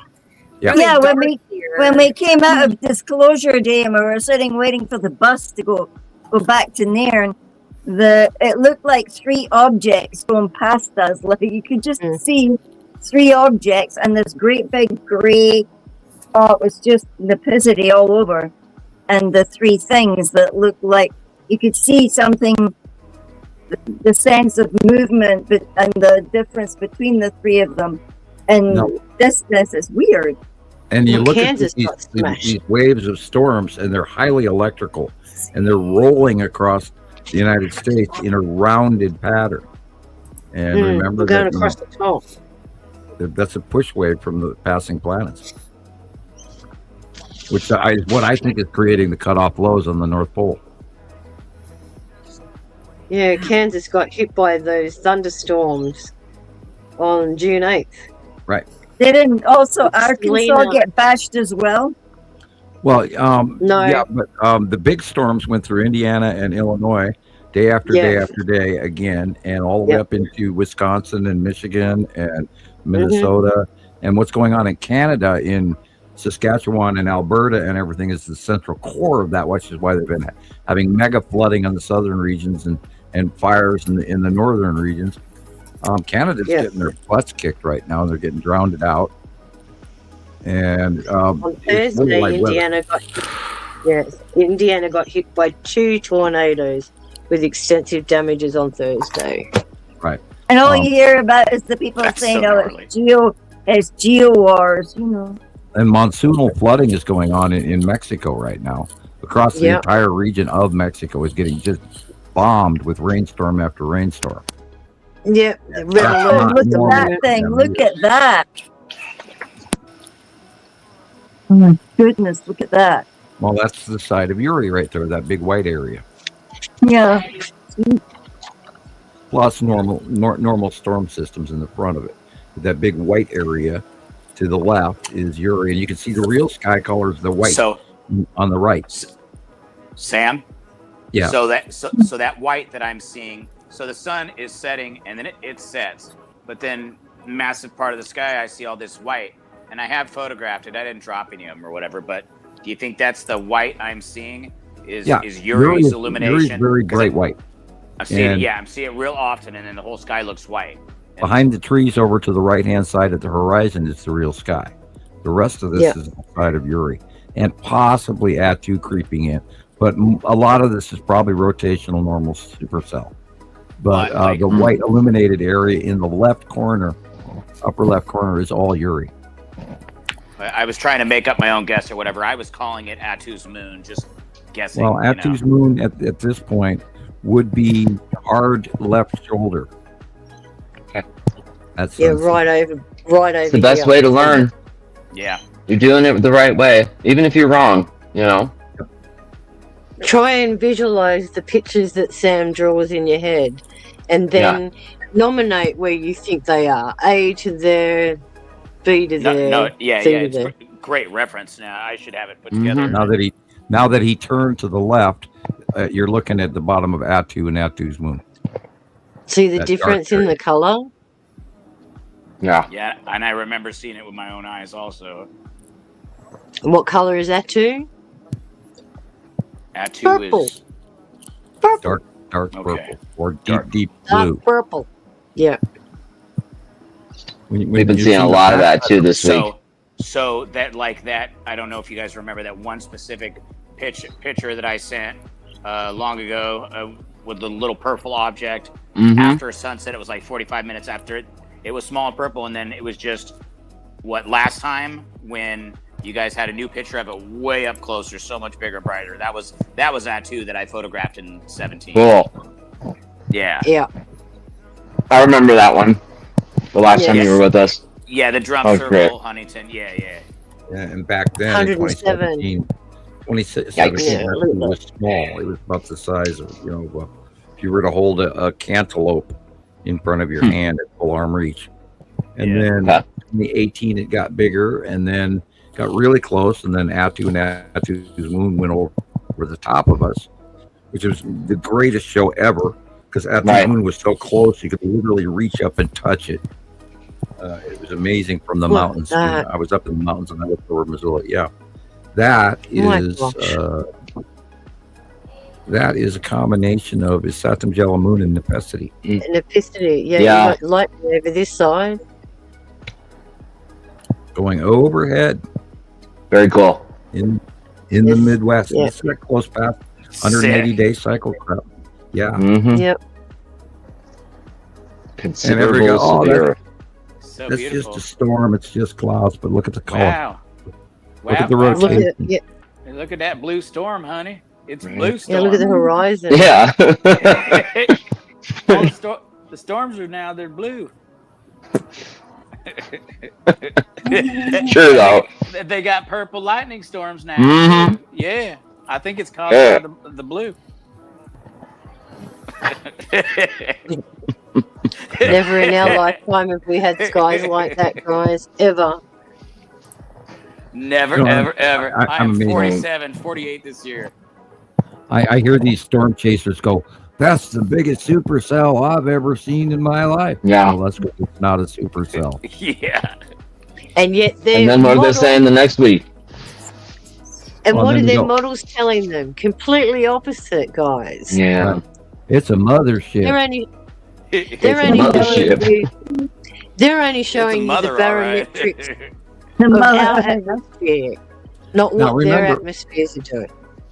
When you have a real supercell, the bottom of the supercell is dark because there's no sunshine at the bottom of the cell. But if you've got a supercell that is internally illuminated, it is not. It's a planet that's way high above, and the sun is shining on the bottom of it. Incredible, Sam. Yeah. Kansas, awesome. They got smashed the other week. Yep. Well, at least they got rain. In Kansas no more. They got rain, and they needed it, but they got a shitload of rain. Yes. Climax velocity. I can't. Yeah, the whole Midwest has been getting it pretty bad this week. You see, they record them as powerful thunderstorms. Look at that sky. It looks like That's crazy. With the light shining through it. Yeah, but you know, those dark globs almost look like land masses, though. Yeah, the clouds. Dry open for those. Yeah. Yeah, sneaky tornado. Mm-hmm. Did you say earlier, Sam, that we're starting to see land masses on Saru? Yeah. Little islands, Pecador Island. You see that there? That was Y'allbot. Last week I saw Y'allbot with a AI generated Southern accent. A Y'allbot. Oh, I just got it. Y'allbot. Well, that's from all y'all. Not y'all. They have an AI Y'allbot, and that's in there. It's that little robot is there on the lower right, and it had it had a real soft, serene female voice with no accent whatsoever. But then last week I saw Y'allbot had a Southern accent, like we're fixing to get this kind of storm here. Okay. Yeah, I was like, whoa. They're gonna so they can convince the Bible Belt. Yeah, probably. Well, Ryan Hall, y'all, is from. I wanna see that thing upside down. Like tilted the other way, because I swear to God, that looks like a planet with its land masses. Like land masses are just like drinking and driving. Exactly. But I'm thirsty. 2 hands on the wheel, dude. Look what's above you. Yeah, check it that thing, man. Look at it. Well, I need 2 hands. That's and I what got frustrates me is we'll be in the car and something in the sky will open up and it's James, can you just take a picture for me? No. Mm-hmm. No. How's James doing at that? No. Is that guy driving? Yes, I don't know what he's doing. Yeah. He just took his seatbelt off. Oh, he's driving. There might be no, it looks like the passenger seat. He's looking out of the passenger seat. Well, you guys drive on the opposite side to us, so it's hard to tell. Oh, yeah, so I could totally be wrong. Oh, and then there's the camera. See, we drive on the right-hand side of the road. Mm-hmm. You guys drive on the left, and you obviously sit in the driver's side on the left. So I'm assuming he's driving. He's on the driver's side, and you could read his sweater. It says something like knowing, or I see the ing, so it's not reversed backwards. No. This guy's not paying attention to driving. He's doing a lot more playing with toys than driving. And that's a CB he's talking into. Flying. I mean, he ain't going slow. No. He's cruising. Oh, driving with me or what? What's going on here, dude? Anyway, I know we're not focusing on the topic. Look at that above the real sky is the light area, and the rest of it is planet. Wow. And the orange is our sky, guys. Right. So there's a planet with a planet behind it. Right. And we're probably looking at Nepesity and Saru. Yeah. Sick. Okay. But do they know what they're looking at? Doubtful. And I think these close passes, because we're in the middle of June, and it is the 180-day close pass. Nepesity is smaller than Earth, I believe. Look at that silver on like the silver. Like there's our sky, then there's silver, and then there's this bigger close thing. This one is closer. Yeah, that's. Well, I was going to say, if they're going to call that a rain cell, they've got to wait for their dew point to hit 80 before it'll rain. And if I'm reading theirs, I don't see it. They've got the temperature is 81, the dew point is 72, the wind is northeast at 5 miles an hour. So that dew point has to reach 80 before it'll rain. And they just got done saying possible wind gusts of 70. Wow. Yeah. When it's 5 miles an hour. Yeah, it says 5 now. It's an absolute contradiction. Look at the cutoff, guys. Yeah. Wow. I'm busy looking at 3 different colors. I can't stop. Yeah. I know, right? It's obsessive, eh? So like, you feel like one of them mesmerized cats watching a light laser, like. Well, it's just like the first time I was ever in the room with spirits or whatever. Like, I was so in awe, all the silence, and I couldn't speak. I mean, I'm thinking plenty and I'm listening, but I couldn't talk. Yeah. Same with I had another one where my mom came and saw me 15 days after her death. Popped down through the ceiling, floated over to me. I knew it was my mama because I just cried for 15 days or whatever, and I couldn't help it. And I started to feel a little better for whatever. I had a moment's relief, and then I got visited. But it's that's very nice. That's a good memory. Beautiful memory. And then it gave me it was like mom giving me a little special gift, like this ain't all it is, like opening my eyes a little more. But again, that again comes back to the sensitivity of a person. A lot of people block that crap out. They don't want to recognize it. But I've had or they just they haven't bounced hard enough to open their mind.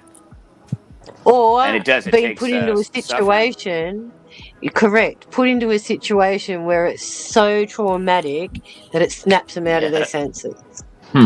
Yeah. Because that's usually when people have their awakening. Is either their life is threatened, somebody else's life is threatened, or they're put in a circumstance that absolutely breaks their spirit. That's when they re-evolve. Yeah. Like getting hit by a car and learning how to walk again, or just losing a partner. I get what you're saying, Sharon. You know what I mean? No, just losing a partner. Yeah, death. Yeah, whatever it takes to bring you to that or deep seeing sadness. seeing your child suffering in pain and you can't do anything, and you've got to leave their life in somebody else's hands. And that's a matter of trust. That's the biggest faction on this planet, is trust. That's what gets you through life, is trust. I got a better one. Yeah. Go ahead. Hope. Yeah. Hope is okay, but trust is very, very important, because that's what gets you over the line.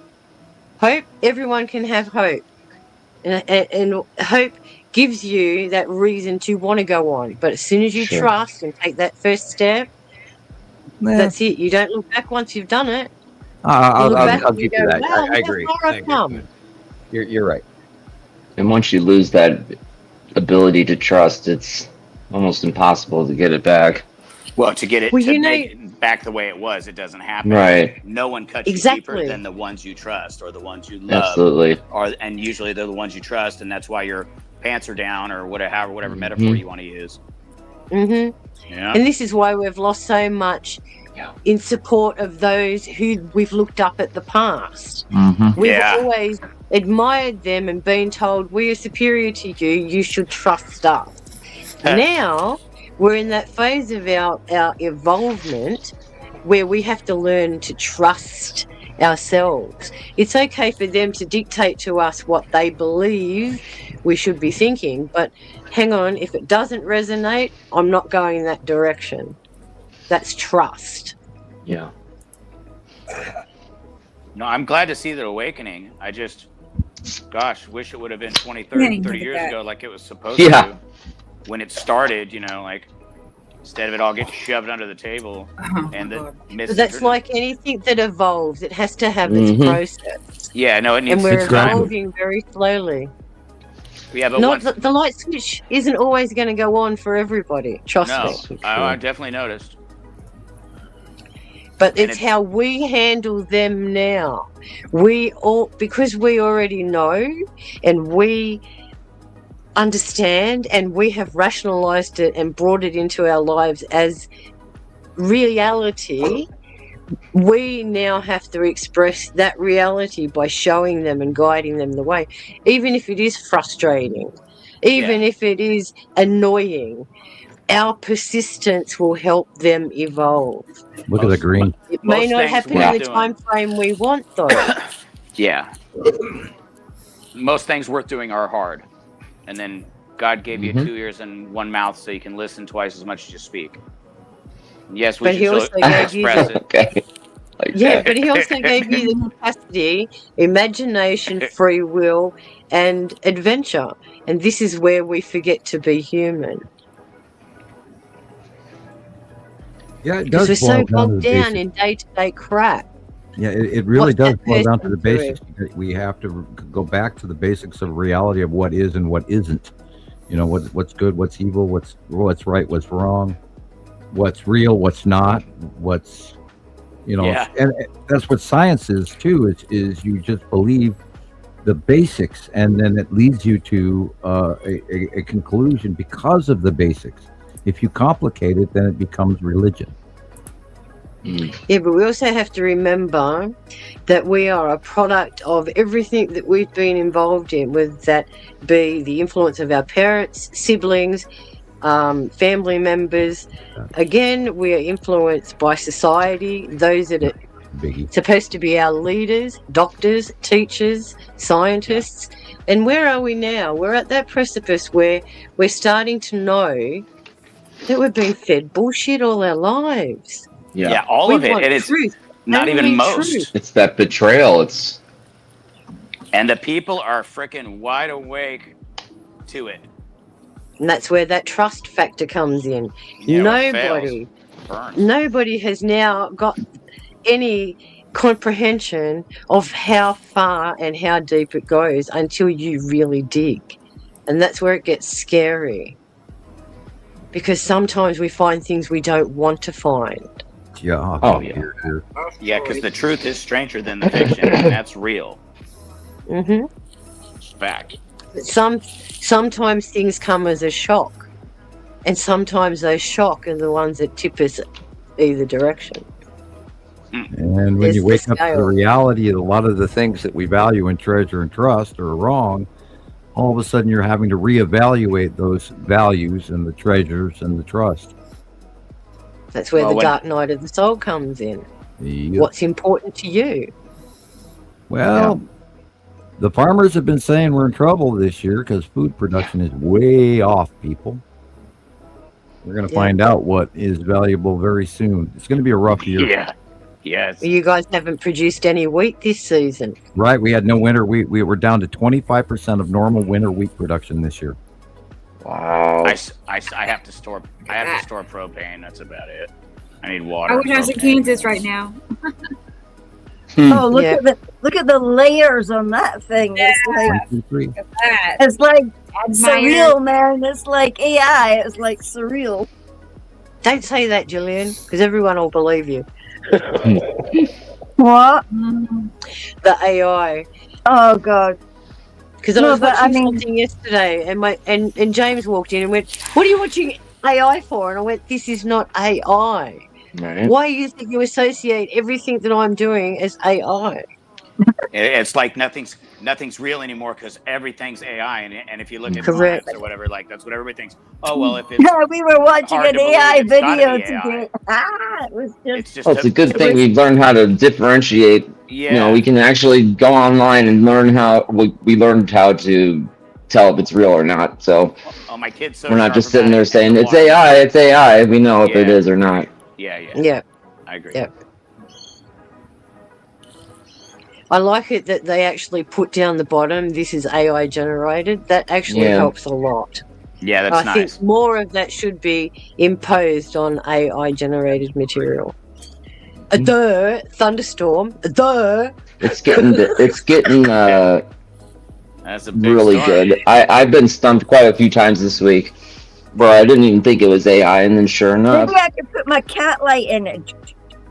Yeah. No, I know See if anything- my kid pokes fun at me all the time. He's all, "Dad, that's AI," Yeah. and then he'll tell me why. How old I is get a he? good lecture about He's it. 12. He's pretty sharp. 12. Yeah. probably knows more about computers than all of us. Oh Yeah, yeah, he does. Well, these kids were born with one in their That's hand. all they do at the school. Yep. Just finished 7th grade. Well, my With a nephew, has tablet to in his pick, hand. my nephew has to pick his electives for what he wants to study next year, and guess what? He's picked nothing but computer. And then it's, "Oh, do you mind if you can buy me a 3D printer?" What? Yeah, no worries. I'll just get one off Temu for you, darling. Don't worry about Oh it. no, you can't do that. No. Ew, don't do it. That's not what you're looking for. Right? Yeah. Sorry. Yeah. I So don't know, yeah, you might he's be able, going, you might "What's be able he to get doing?" the plastic, the feed or whatever, but I wouldn't get anything else off of there. But Yeah, the focus and of somebody these I kids know now, bought a fountain. Sorry, Sharon. She thought she was buying a really decent water fountain, and when the thing, and the thing comes, and it's like this big. it's this big. You know, Are you it's like, serious? Oh, she got yeah. this. Oh, Yeah, the no. fountain was this big. So I said, I was to go to her house, and I said, "Oh, Heather, so how's the fountain? Did you get it all set up? Like, don't even." Yeah, it's on my kitchen table. She says it's over there. Next to the salt and It's pepper over shaker. there. Yeah, you It's can, over you there. Can see it. So It's you go behind and the you look at it. It's like, But yeah, as I was saying, Gillian, That's awesome. they're encouraging all the kids now to get into all the computers, the coding, the digital graphics, the design.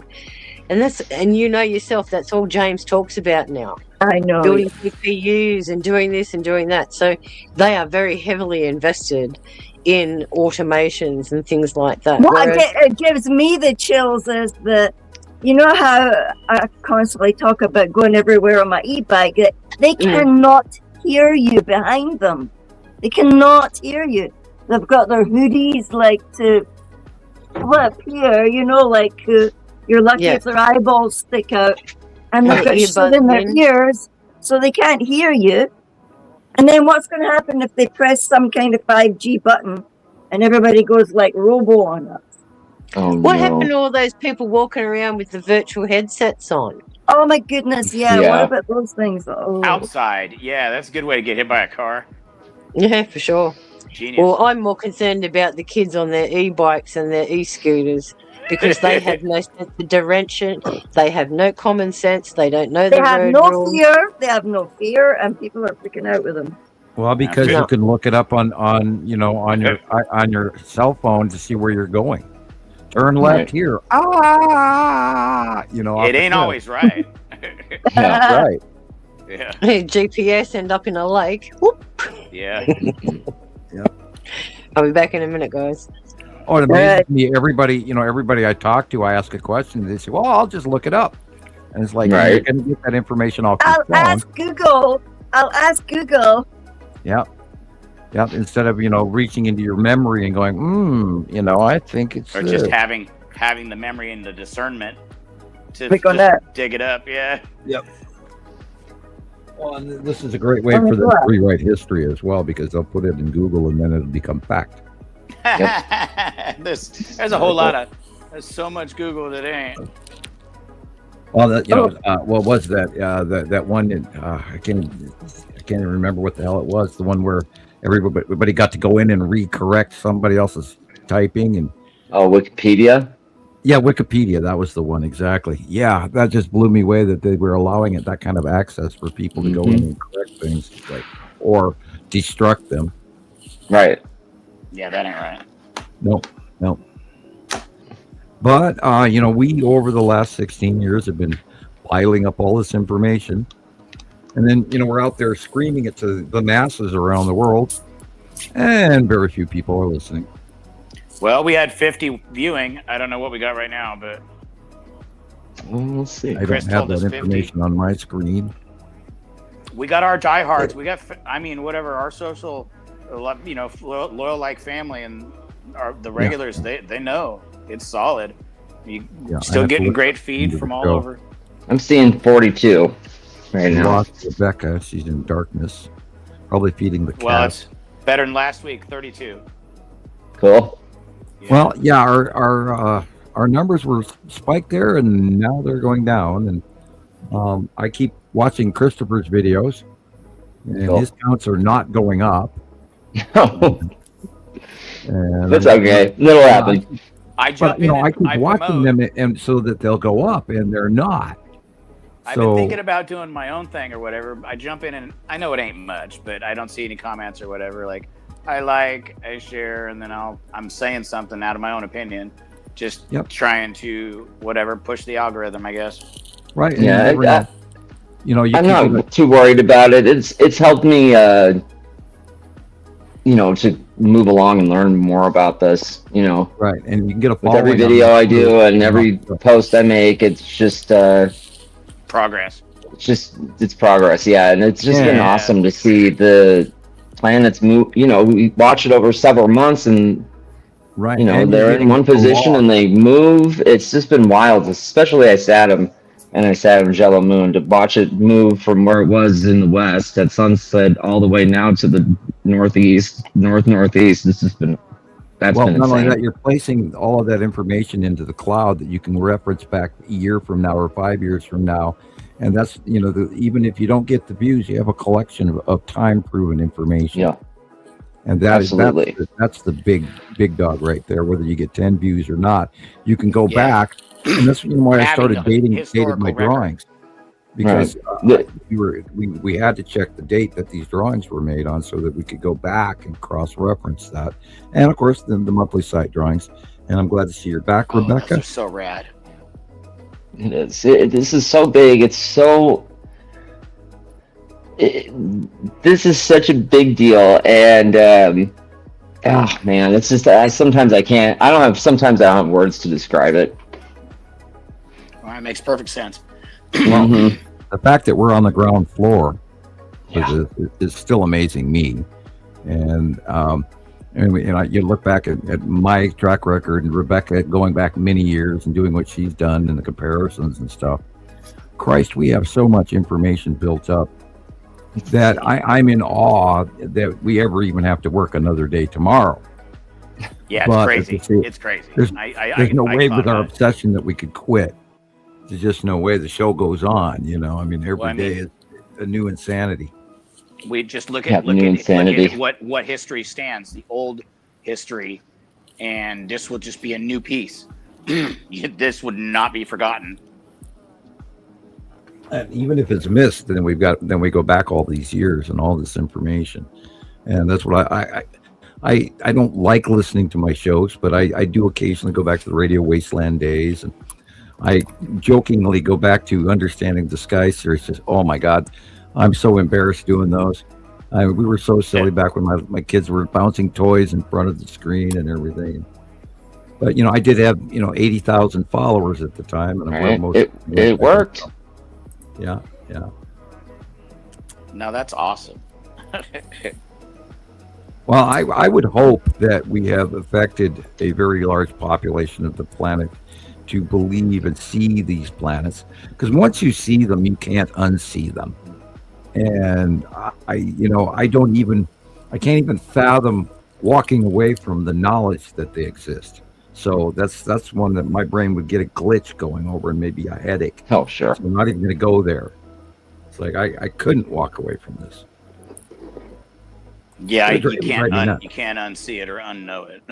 Yeah, I can't quit the game in the middle. At halftime, I have to keep playing this game, and it's amazing. And I can't wait to see what's tomorrow and tomorrow and tomorrow. And then every time I have even the slightest doubt, I'll see something on TV and go, shit, there's that shadow again. God, it's real.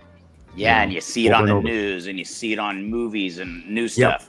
I just see it all over the place. And I'm like, wow, there it is. I got nobody to talk to other than my kid, and he's sick of hearing it. Right. He's sick of hearing it, and he knows. I mentioned it, my kids roll their eyes, go, Dad. Stop it, Dad. Yeah. I know, duh. my kid would tell me, yeah, he was all upset. He's all, yeah, we're all just gonna die. No. I learned everything I could learn at the time or whatever in the beginning, starting with Carlos Ferrata's story, and then going down and seeing what these CIA guys said and everything else. And I mean, like, the story's pretty freaking climatic. Oh well, they're not going to tell everybody because all the volcanoes are going to go off. And when you understand that Carlos really screwed up the information, he really messed it up. Yeah, well, it did turn out to not be a brown dwarf. Yeah, I know. I took in all of that. Well, the thing with it is there is Nibiru. Nibiru is a massive, say it 4 times, gas giant electron cluster that holds the 2 stars. And science doesn't even understand that. Right. Yeah. So what they got a picture of in 1983 was that blob holding another star, but they didn't understand what they had, and so they formulated an opinion rather than a summation. And that is what filled up the internet with the brown dwarf winged planet nemesis and all of that crazy shit. So they threw it all in one lump blender and thought that Nibiru was red. Yeah, and that's what I was expecting. That's all they saw, because that was way far away. Rebecca. And they saw the massive, large Nibiru, which is what we still follow, but we're so far back away from them, and then we cross paths in the Omega. This is exactly what I saw this week. Yeah. Ion tail, the whole thing. Yep. Right. Ion tail. Yellow moon. Yellow moon. Yeah. Now, are we seeing the close pass of the Saturn's yellow moon on top of necessity, which I think we are. Nice. And that might be the culmination of our summer, which is, a Saturn's yellow moon doing some crazy shit. So get ready, Skippy. Here we go. This is going to be insane. Because you're looking at the ion tail right there. And I love that Jesus actually did a video on that, where he finally gotten it and started pointing it out. Well, like, how hot are the oceans gonna get this time? They were in the high 90s, right? Yeah, I would bet that the Gulf of Mexico is going to be 100 degrees this summer. Wow. But like the water temperature? I mean, dead zone and dumping tsunami moisture up into the East Coast, and just becomes a boiling pot for everybody in Florida. And that earthquake the other day in the Caribbean there, and just west of Cuba, was interesting, because that does not happen very often. And there is a big escarpment there where it that was right above. That was like north of Cuba, right off the north coast of Cuba, right? off the southern coast of Cuba. Okay. The quake was in the northwest of Cuba, but the drop off of the ocean of the tectonic plate is just south of Cuba, and it went like down 5,000 foot. Wow. Which is exactly what's also going on off the coast of Vancouver right now. There was a big part of the subduction plate that fractured into almost a polygon shape, almost a triangle, but not. And then there is one of the places off the coast of Vancouver that also sank about 5,000 feet in the middle top half of the Juan de Fuca. Wow. So that is a changed pattern. It's also part of the slip of why Nevada and Utah are fracturing, because the subduction plate is going all the way underneath the west coast, all the way to the middle of Utah and Nevada, and that whole under area is crunching and turning upward, while the southern coast of California is separating, which is where you get the big valley section between the two sides of, like Death Valley is dropping in depth. That's why it's below sea level, because that area is subducting from spreading, while the upper part of the earth brain, San Andreas, the upper part of the San Andreas is mounding, and the bottom part of the San Andreas is spreading. Yeah, the earthquake they had in Go ahead. Cuba was a 6.1, and it was at a depth of 26 kilometers. Yeah, which is pretty deep. That's some big stuff going. And what about aftershock series? I didn't check that. Not so many of swarms. No, not many swarms. Okay. What's really interesting is the swarm that is going on in Nevada right now. The Philippines were getting all the seismic swarms.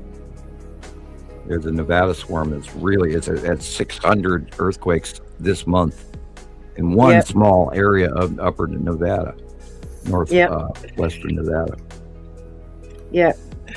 And that area is and side shearing, all because of subduction that's going on off the coast of California and Oregon. Yeah, and Clear Lake volcano in California is active again. Yeah, it's had 125 earthquakes in the last month. I would not be surprised if we see a new volcano erupt somewhere in the Pacific North. I've been expecting it in the Pacific Northwest many years now. I went through Mount St. Helens, and here in Missoula we had the ash and all that. We had a lot of ash, and we're hundreds of miles away. But do not be surprised if we see a volcano erupt somewhere in the Pacific Northwest anytime soon. Yeah. The old ring of fire goes bump, bump, bump from side to side to side to side, all the way from Japan Sitkan volcano in Alaska is active again. Right. There was a brand new one that had not erupted, and it wasn't even on the list to erupt at all. They thought it was dead and extinct, and the new stuff is starting to bubble and boil up there. Yeah, well, this one says ongoing effusive eruptions characterized by slow, continuous lava dome growth, and it's inside the summit of the crater under the water. So, wow. Yes, that's what's forming right now. And then don't forget what's going on in the Mediterranean. Oh my God! Don't forget Kilauea. There's also off the tip of Oregon, right? What is it? 30 kilometers out. The axial seamount. Yeah. Yeah. Yeah, that's really active. This early spring it was. I haven't heard much about it at all lately. Yeah, it's been suppressed. It's really good. Well, by the way, the U.S. government has shut off certain offshore seismic laboratories, and they're dismantling them. Huh. Yep. Wow. Funding, guys. They blame funding. Right. Yeah, because they're too busy freaking rolling it up and tooting it and giving it to all their buddies. Even the USGS is no longer accurate compared to the European models. There, a lot of the earthquakes that are occurring in the United States, if it happens after 6 p.m. or before 9 a.m., it's not being reported or counted. No. Wow. Oh, yeah. You'd be surprised, because that's what time... They're the working hours of people. 9 to Right. 5. If it's not within that window, forget it. Yep, the nighttime staff is no longer reporting, and they're not recording it either. Nope. They are Nope. not taking air quality readings anywhere in the United States anymore. Oh yeah, well, because they know what they're doing. They've just diminished, destroyed, whatever bad word you want to use about the air, but it's a no good. We used to see the air quality in India right now. You can't even breathe. Yep. Yeah, like China, where it's freaking orange. India right now. India. Yeah. They're sitting at 43 degrees, and the air quality is terrible.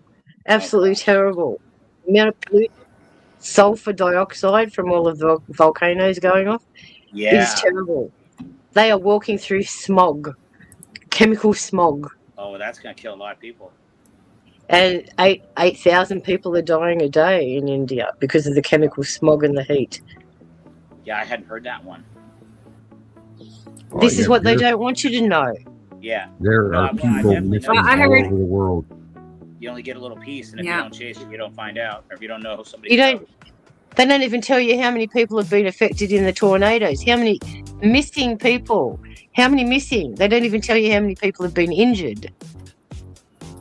They don't tell you about the thyroid cancer going on all over Canada and the North Pacific Northwest from Fukushima. I am a victim of that. Yeah, it's not even being reported. Ever since. Terrible, Sam. 140 quadrillion back rolls by December of 2012. 140 quadrillion back rolls. Then. Oh my gosh. That's 14 years ago. I mean, like, everything, you can't smell it or taste it, but it's in there. Oh yeah, you can't smell it or taste it, but you go to the beach. Do not go anywhere near the black sands areas. Period. Yeah. They're all radioactive. Anywhere in the Pacific Ocean. Wow. Yeah. Stay away from black sands on the beach. Period. Because they're pumping out like. I was going to say that's where all the gold is, in the black sand. Like that. That was a couple of years ago. I don't know what they're pumping out now. They're pumping out 25 rads out of the black sand. So you're telling me I have to go gold prospecting in a radiation suit now? Well, you don't have to. You are not in the northern. We would hope you do. It's all the way up here in the north. I wouldn't worry about it down south. You're probably getting right. I'll just go lick the paint. Standard background radiation down there. But on the west coast, plenty of lead. literally from Alaska to Vancouver or even Baja.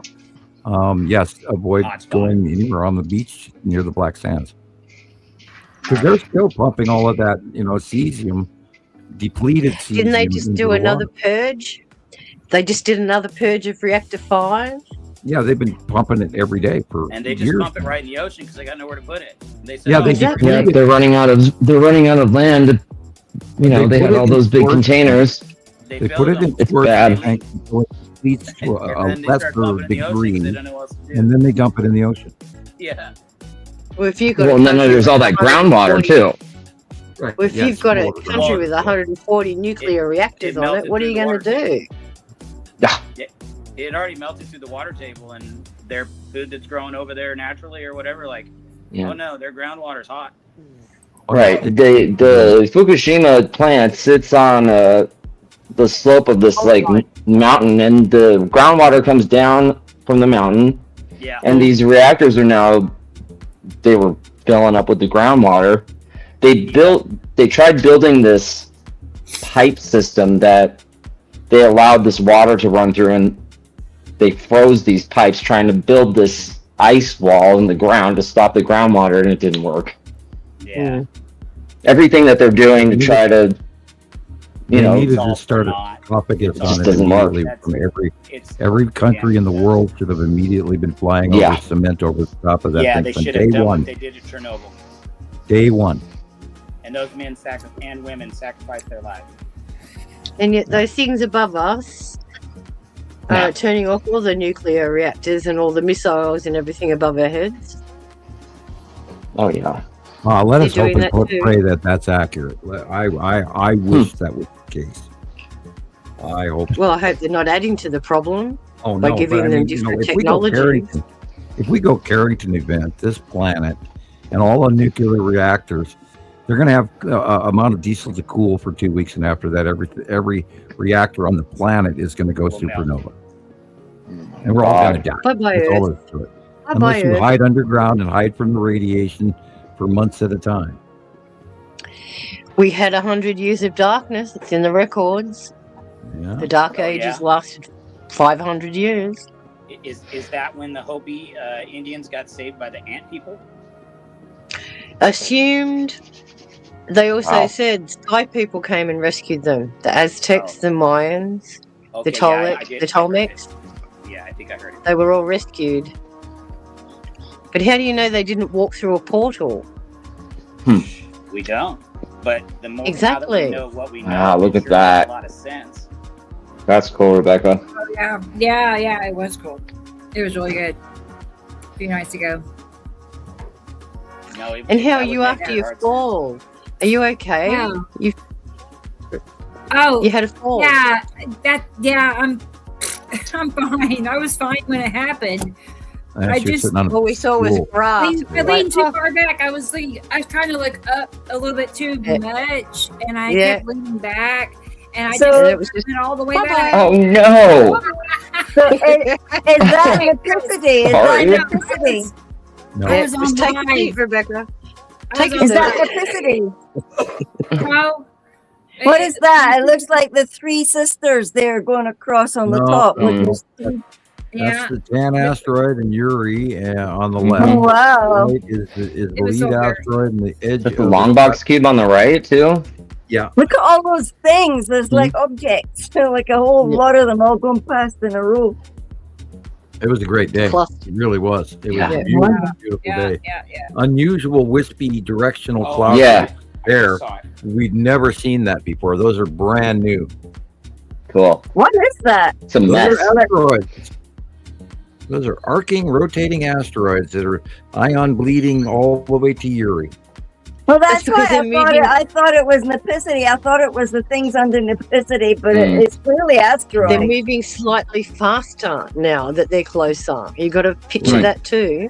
And they're leaving more ion tails. Now remember, Gillian, light angle. Nipicity is farther to the right. Right. Oh, wait a minute, you mean to the left. Now she's Yeah. filming. Now she's filming at the bottom of Atu and Nibiru. That's it. Cool. Look where the light's coming And from. that's the red asteroid right there. Wow. Yeah. Big. So the light's above you. Yeah. It's poking its little eye out, seeing you there. But yeah, that's the red asteroid and Atu, and because it's beyond the light is behind us. That band right there just kept getting bigger and longer and more. Mhm. And that's Kind the snail foot obvious. developing, which reaches up above that is where Atu's moon is. Yeah. And that's Uri right there. Yeah, Bottom And of see what Uri. we were saying about the colours, guys. Yeah. Even though, Mhm. bigger. even though it doesn't look dark in this, look at where it's been cut off as well. So, Right. and then if you go to the top far corner, look at the density of the dark compared to the light where the cloud burst is. Shadows, guys. We've got to look for the dark. Oh man, the spots. shadows, Sharon. Yeah, definitely. It was See, crazy. There's the Tan asteroid, dead center right there. Mhm. Well, Yeah. that's a tan asteroid. It looks like it's got handlebars. Well, it's pretty much dark, but you're also seeing a cloud cover of Lorraine. Where her and finger Atu. is up there, that one. And the skull asteroid's up a little bit higher to center. It's getting a lot smaller. They're moving And then away and seeing- up and over. On the Lots right of hand side, squares you're and seeing the trail of the rectangles in lead asteroid in front of the Saturn Septim Yellow Moon on the right. Cool. And Matim's in the sun back is so- half back there. Behind You Yeah. can't miss the yellow moon this week. It's been full on The sun effect is- all week long. It's going to be over It's our so- heads and our faces, I think, all summer. Yes. It's so bright. I hadn't seen anything for weeks, and then about 3 days ago, it's just been nonstop. It was I Yeah. need a whole team of people to, take all this footage. I've come to the conclusion that they spend 4 days out, 3 days in Hmm, the that makes rotational sense. path. Okay, so they're always coming in or going out. Well, they're rotating around the other star as well. So this is why I was going to pull out my molecules again. Did you see the molecules? Okay. What we were talking about the other day was we were talking about the discharges. These are like the electrical strings that hold everything together. Mm-hmm. So imagine this is the sun and it's projecting its electrical arcing string to the rest of the planets, right? So where are we going to go with this one? Okay, I'll attach some extra bits and pieces about it. So as these things rotate in their orbits and change position, their electrical signatures are also changing because of the arcing that's going on between each of these planets and how they're keeping themselves separated and together. So all of these electrical strings are responsible for what we're seeing. And as this is moving closer, obviously it's getting brighter and brighter and giving off more sunlight that is refracting in our own atmosphere as well and affecting how we see the planets on the outside. So it's a fishbowl kind of effect. Where we're looking at the edge of a prism. This is why it looks so distorted from our angle. Can you see? Yeah, because we're looking out through like a lens. We're looking out through, a magnified water. Yeah. Correct. So this is why it looks so why awkward it's so and hard distorted. to judge the distance between each planet and why they all look like they're milling together. Correct. So it's really hard to fathom. This is why some people just can't fathom what they're looking at. Yeah. Because these things are so huge now, but as we've said, as they move away, we'll be seeing more of their illuminated faces. Yeah. But at the moment, we're seeing how they're rotating, and as I was trying to say, as we rotate in our solar system, they're rotating in their solar system. So I believe their rotational cycles takes 3 days here before they come back into our line of view for 3 days. Okay. So they're rotating around their star, we're rotating around our star, and every 3 days. And it used to be every 2 weeks. Correct. Sam had said something in reference. So I remember how long, because how long since I figured it out, been a long time, whatever, 2009, 2010. And then how many years it took for them to reach their closest point of passage, and then actually, see them so large in the sky. Now, Sam said today we may have another 10 to 12 years. What is that before they'll be out of sight and then the star will pass? No, I believe the star is going to go. Whatever. I think the star is going to move in tandem with them. There's no real telling, but I think we have another 7 or 8 years of real serious size viewing, and then it'll be smaller. That's awesome. I agree. I reckon we've got at least another 7-8 years of visual weather phenomenon to go through before we actually see them doing the departure like we had. And then we've got to look at what the second sun is going to do as well. What are they going to do when they separate? In the first couple of years, they were a tiny illuminated dot in the sky, and then it got bigger, and then it got bigger, and then boom, they were here. It was weird how that had a lot to do with us in our winter orbit and all of that, and then bang, all of a sudden we could see very large planets in front of in Antarctica, in front of Nibiru Station. But I think they were also more visible, and I don't think I saw them. I think they were, a lot bigger than I realized, and I was focusing on the asteroid group and the star more than the planet, because we were seeing their shadowed side all those years as well. And only once did I recognize that big dark circle was actually a planet. But as you said, they came up from below your ecliptic. They used to call the southern hemisphere in ancient times the abyss. And if you look at the Sumerian writings, these planets came up from the abyss. That's why they thought that they were omens. Right from below us. And what blows me away is they're trying to push off a premise now, saying that we can't travel directly above Earth. That it's somehow harder to do that. And I'm going, what? What are you trying to make me swallow here? What the? I mean, why would it be? Why would it be harder to go up than out from our star? You know, instead or down from. They're trying to screw with people's three-dimensional thinking. I think. I mean, it's just amazing. Again, just more misinformation to screw with you. Confusing misinformation. Right. They abuse all information. It Well, seems.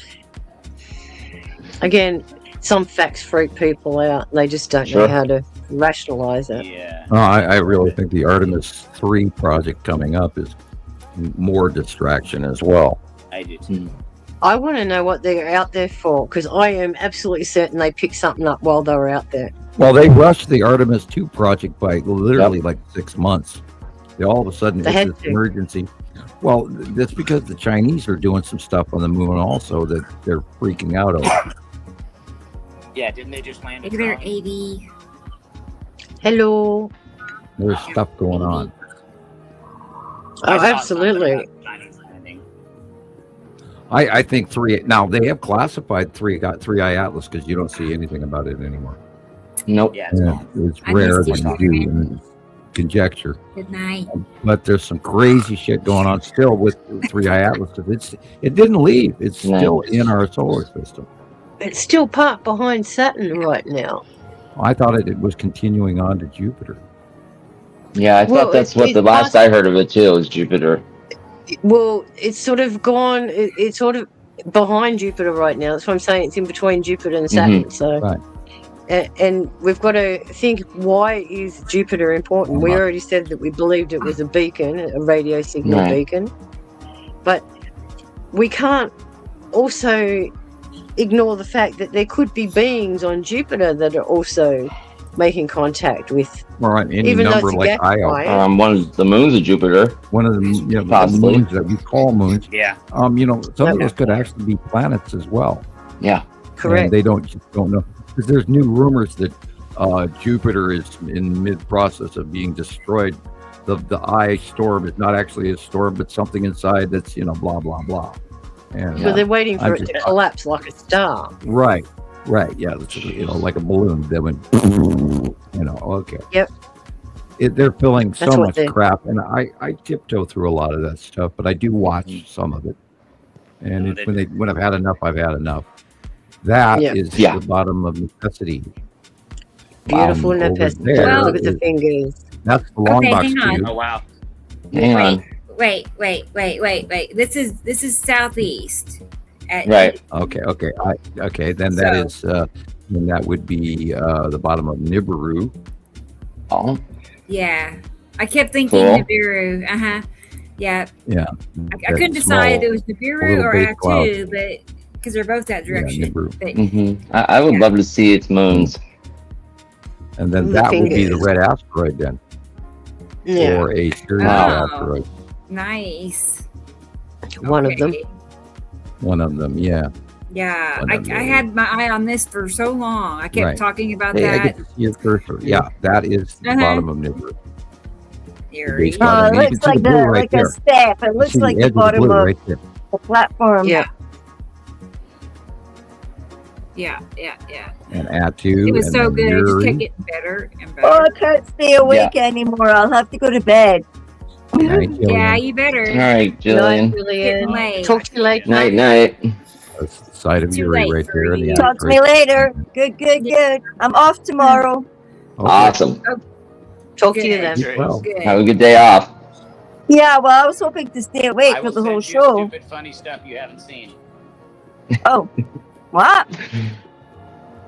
Stupid Send funny funny stuff you stuff. haven't seen.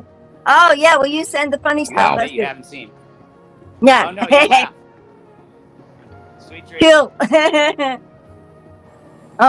Busy watching. Somebody else has sent me pictures about people meeting somewhere. I can't say where. because we're not allowed to talk about them. I'll go see if it's real. Okay. Okay, Jillian. Yep. Night, Gillian. Well, thanks for Good. joining us. It's good seeing Uh-huh. you. Good seeing you all too. Okay, we'll see you next week. Talk to you in the morning. See ya.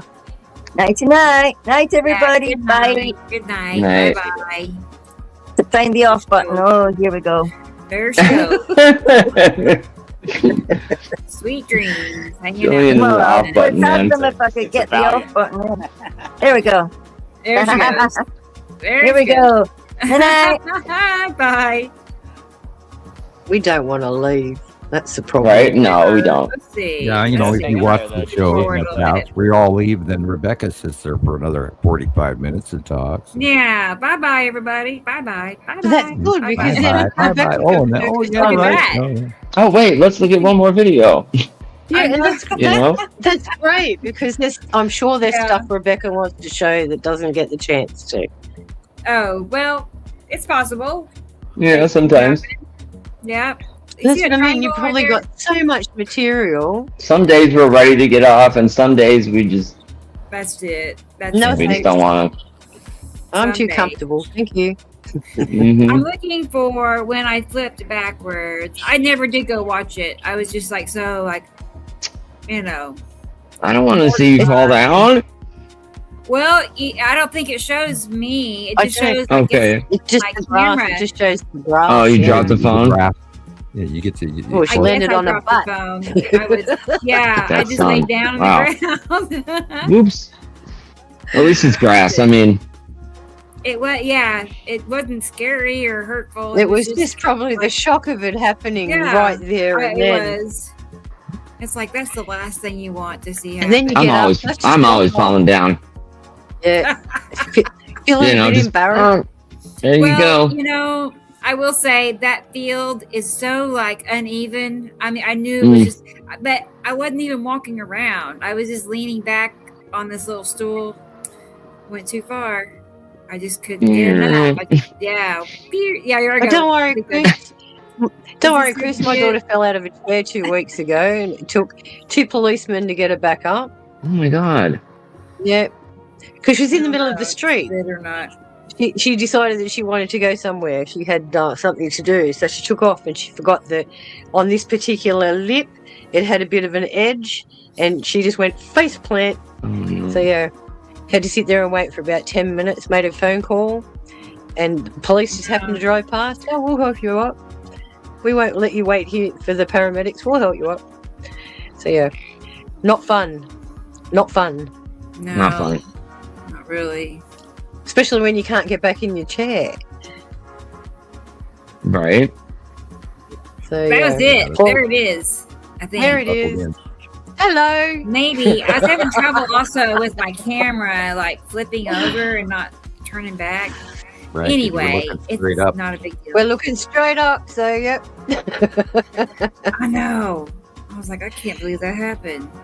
Don't worry about Well, it. a lot of the show is going on right now, straight over the top of our heads, and most everybody looks out; they don't look up, and you have to because Correct. some Yeah. of the best sightings I've ever had of the cubes were looking straight up when the cubes were directly over the top of me, and you get the clearest view of them, and you see the star destroyers and all the support craft, and you know the fighter docking stations and the fuel tankers, and whoa, you know, and it's The all real. cylinders. And I could go on, but nobody's going to believe me. Well, Because I've taken that habit in the last week.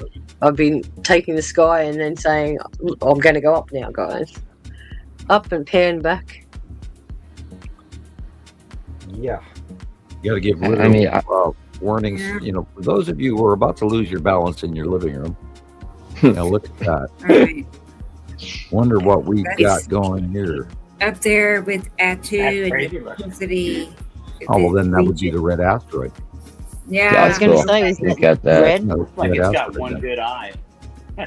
Okay. Right. I catch It's got myself that, doing that a it's lot. got that when I'm- flat bump in the front.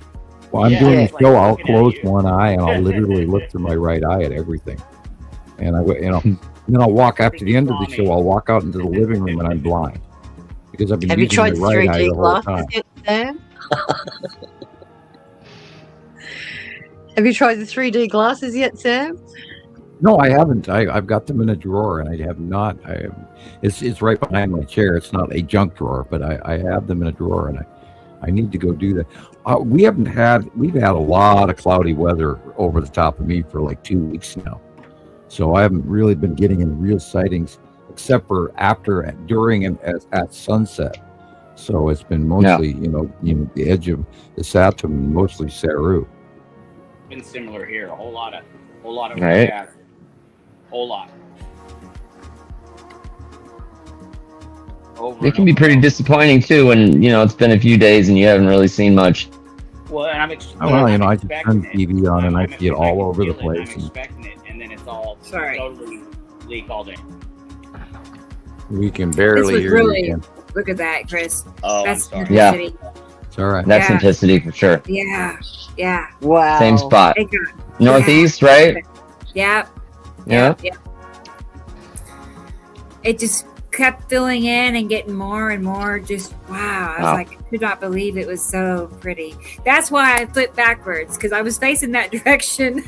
Okay. And I was like, look at this. Trying to get it all in the Right. shot. Yeah. I love it. For your favorite planet. Yeah, it's the same time of day I see it too. Right before sunset. Oh, right. It was so good. Oh man, I had a good time. Oh boy. Okay. Well, let's do this. I'm gonna. Katie Joe was trying to message you as well. Oh, okay. I was gonna say let's put this on the back burner, and I have a video for Katie Joe. Cool. So let's play that. Let's play it, and then I have one. She's been for getting Chris. some awesome yellow moon shots too. Everybody has this There week. she is. There she is. All right. Hey, let's go how you ahead doing? and Play it. Hey, Katie Joe. Yeah. Read let's the go one ahead and play above it. that. Read the one above that. Oh. What is it? Oh, request from Katie Joe. No, up, Okay. two, Oh. up, Oh, above it, not below it. Yeah, I see this one. Yeah, that one. I take a look at when you can at the last few things I sent. Okay. It was from Tuesday. I can't believe. Oh, you're fine. Okay, yeah. It happens. We'll do part two then. I'll save them and we'll add them. Okay. So cool. Just All right. And just Reban wants to talk about the docking station, Sam. Oh, okay. the fighter craft There we go. docking stations. I drew a picture of that in April of 2019 after sitting on my porch and watching it offload. And it's just like in the Star Wars series, where it's a long, there's a cabin and then there's a long bar that comes way out in front of it, and they park all the little fighter craft in along that little thing, and it's a fighter craft docking station. So it's Think small about craft. a airport hangar where they've got all their aircraft stored. Similar kind of thing, but about 100 times bigger. I can find the photograph and send it to you if you'd like, Rebecca. look at that field knew you it. got, Katie Joe. That's not fair. Turn this Isn't it down. what? Look at that open No space. obstruction at all. It's awesome. Kids are playing. All What are they right. playing? Soccer. Look at those trees too. That's awesome. That goes forever, that field. Mhm. Look at it. Oh my goodness. Yeah, it does.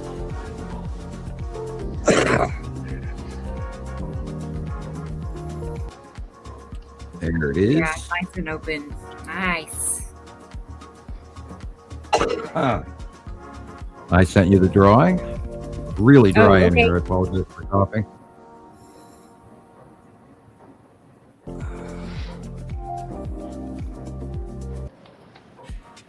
I made that drawing in April of 2019 after I watched that unload, and then I watched Star Destroyers as well afterwards. And there was a whole bunch of smaller craft, and there was no clouds around them whatsoever. It was plain as day, and it was up there by itself in the clear blue sky. There sits the Texas Cube offloading all these ships. Unbelievable. That's why I remember the date. You know, it was like the 19th of April in 2019, somewhere around there, 19 or whatever. It could have been the 12th, but it was in 2019. And watched all the ships come out of that damn big cube. And they're here, people. Katie says, Oh, Katie Joe was saying that they're farm fields and turf fields. Cool. Yeah, that is a Beautiful, very though. wide open area. Look at that. Yeah. I don't know Beautiful, if Katie. her birthday's today, but they're having her party right now. I'm glad. Happy birthday. You can see A my little chin earlier cutting today. into the sun really bad. I think Glad it I was don't have today. to mow that. I know, right? Industrial gas powered motor. I mean, the Yeah. big ones, you know, the big. A real big one. I never got to drive the big Parks Department mowers, but I drove some of the smaller Parks Department. I worked for the Parks Department, but anyway. Did the soccer fields and all of that. And oddly, look at that! Look at the sun. I was Mm-hmm. going to say, look at it right now. Yeah, there's something wrong with the sun, isn't There's there? something wrong with it. Yeah. Yeah, it's got an issue. So we have to ask. It's definitely got an issue. Smaller, is it our smallest sun? Is our smallest sun below a larger star, which is what we think is going on? Let's see. So I reckon they're bobbing up and down all the time. yeah, I think Because they're they're never moving. in the same spot. Yeah, I've noticed right to left in different photographs, and it's like, what? Mm-hmm. You know. What's going on? So, but I think the smaller yellow star is to the lower right in this shot. That's so cool. That's the best spot, Katie Jo. You and Tara And both I have a believe Yeah. this summer we're Good going to actually see 2 stars. If not this summer, Unbelievable. then by winter. And if you Yeah, live I anywhere see near separation. water, ocean, water, or lake, see if you can get one of Yeah. the sun either rising or setting, Right. because you always see it in the reflection in the Look water. at Way better than you do in the air. Mm-hmm. that. I haven't been able to photograph it yet, but this week I was wearing my sunglasses outside, and I was walking outside with Jackie. She was taking pictures with me, and I swear I saw it was two suns right there. Took the glasses off, couldn't see it, couldn't get it through the camera, but I put the glasses on, and there it was again. So I Yeah. gave them to Jackie, and I didn't tell her what I was looking at. Right. And I'm like, do you see it? And she puts on the glasses, and she goes, there's 2 of them. And I'm like, is that what we're really looking at? I don't know if it was two different stars, but it was something significant. Remember, one is going to be smaller. If you see 2 Right. similar size, then you're seeing a lens flare. Right. Mm-hmm. Another that can trick, be Chris, on your is turn sunglasses. down the brightness. Turn down the brightness on your phone. You'll pull I did, out I the tried. second one. Yeah, Because I've never it's seen so it like that. bright. It's so Yeah. bright, it flares right out. The cameras can't handle it. It sure does. Flare hides it.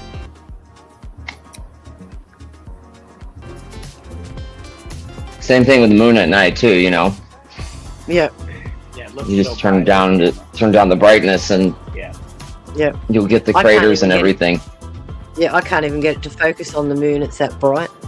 Yeah, That- me too. Like I get my moon pictures suck. Mm. I was really working on it for a while too, trying to get it see the tilts, Hmm. like show how in 6 hours it tilts friggin' 60 degrees or 70 Yep. degrees, and watching it roll from day to day, roll all the way over and then back, Yep. and then all the way over and back. And where's the crescent these days? At the bottom. Crescent, yeah, Yeah. Yeah. that smiley Where's the face. crescent? It doesn't go right to left anymore. It's at the No. bottom now. It's the Cheshire cat. Mm-hmm. He's laughing at you and me. Mm-hmm. Yeah. Wow, look at that.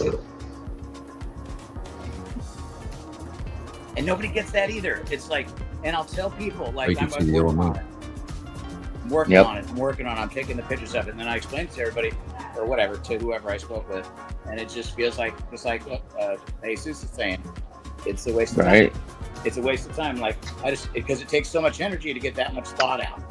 Mm. It's time consuming. And then they're like, oh, well, now I have to give up this certain amount of seconds of attention. And it's like too much fun. Well, that's the difference Too between a bad. curious mind, and one that's just willing to settle. Yeah. Do agree. You take everything at face value and believe everything that you said, then you're just walking around like a mindless zombie, aren't you? Yeah. Just another guppy. Another NPC that doesn't know what their place is. I figure if the internet is 58% fake AI bot Yeah, accounts, I've heard then that. maybe 58% of the actual people are NPCs. You know, just a layer of a layer of a layer, you know. Right. Wow. We're in a matrix. We're on a holodeck with That's simulator. awesome. Oh my Yeah. God. Oh no, not the simulacrum. Oh, no. Yeah, I the other day I sat and I watched H.G. Wells' Time Machine, the original 1960s version, and the Morlocks and the Eloi again, and You need to get off of that. Go back to Metropolis. I love taking over Metropolis. I love robots. Metropolis. I haven't watched that in a couple of years. There you But- go. Pull out your Metropolis. You know, again, also another great video is the one with Charlie Chaplin. That one movie he did was when he was spoofing Germany and World War II. And, Oh yeah, the World's Great Greatest Dictator one. yeah, the Great Yeah. Dictator. That's Yeah. oh boy, especially now, right now, we should really watch that. Mm-hmm. Mhm. I am going to And be this so is- interested to see the railings and ramifications of the opening of the Sixth Seal last year in November, and how evil has taken over our planet. Wow. Mhm. Yeah. Yeah, and we can see And- evidence of that today. And that's the other thing that I'm pretty certain they're here for, is to try and not We'll get eliminate, but reduce as much as Wow. possible that side of things. Oops. Well, let's hope that we are on the side of right, and that actually the people above us also believe that. I know that there's another faction up there that treat us just like we're animals, and we are going to have this happen no matter what anyway, and because that's the way things are. So, But that's what we're up against, isn't it? right. We're always going to have that right, wrong, yes, no, dark, light. Well, it all always boils gonna down be to a the basics. contradiction. We talk about the basics of science.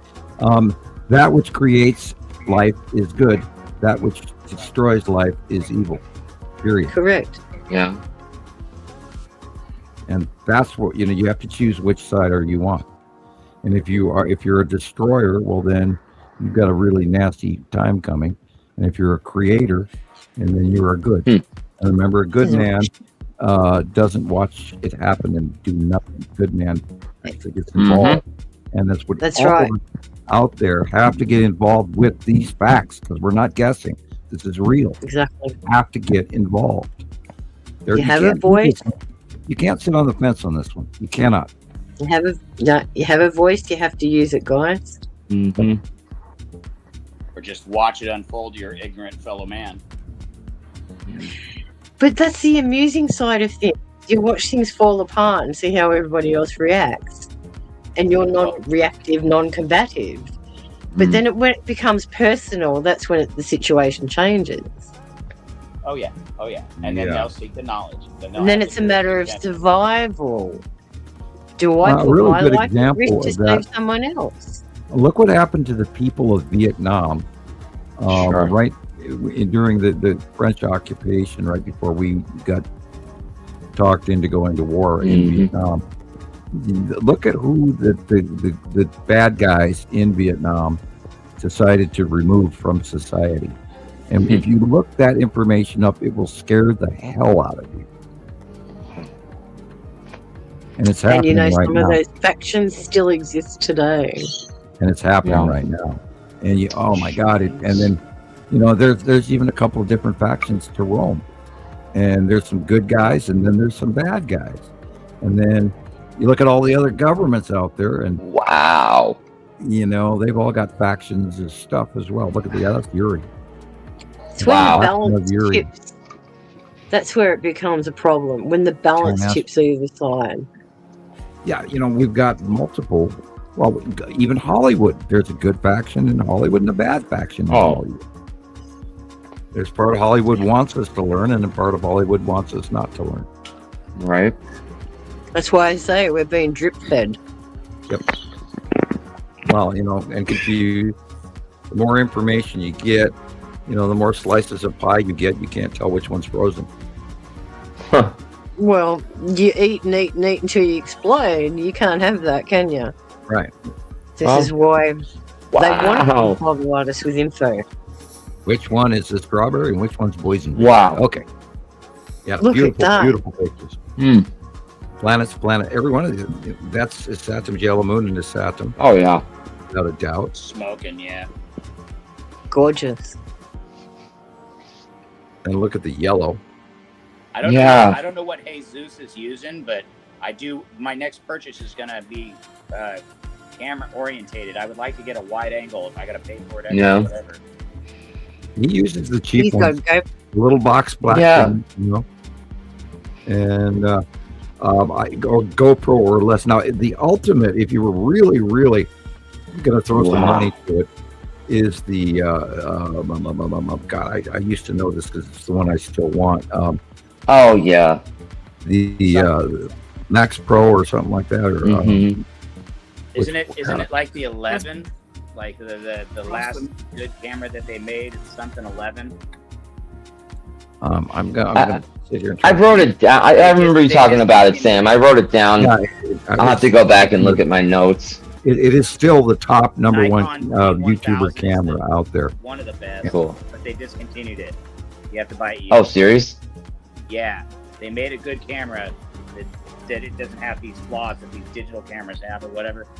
And I know they discontinued it, but you can still buy them. I believe it's the Nikon T1000.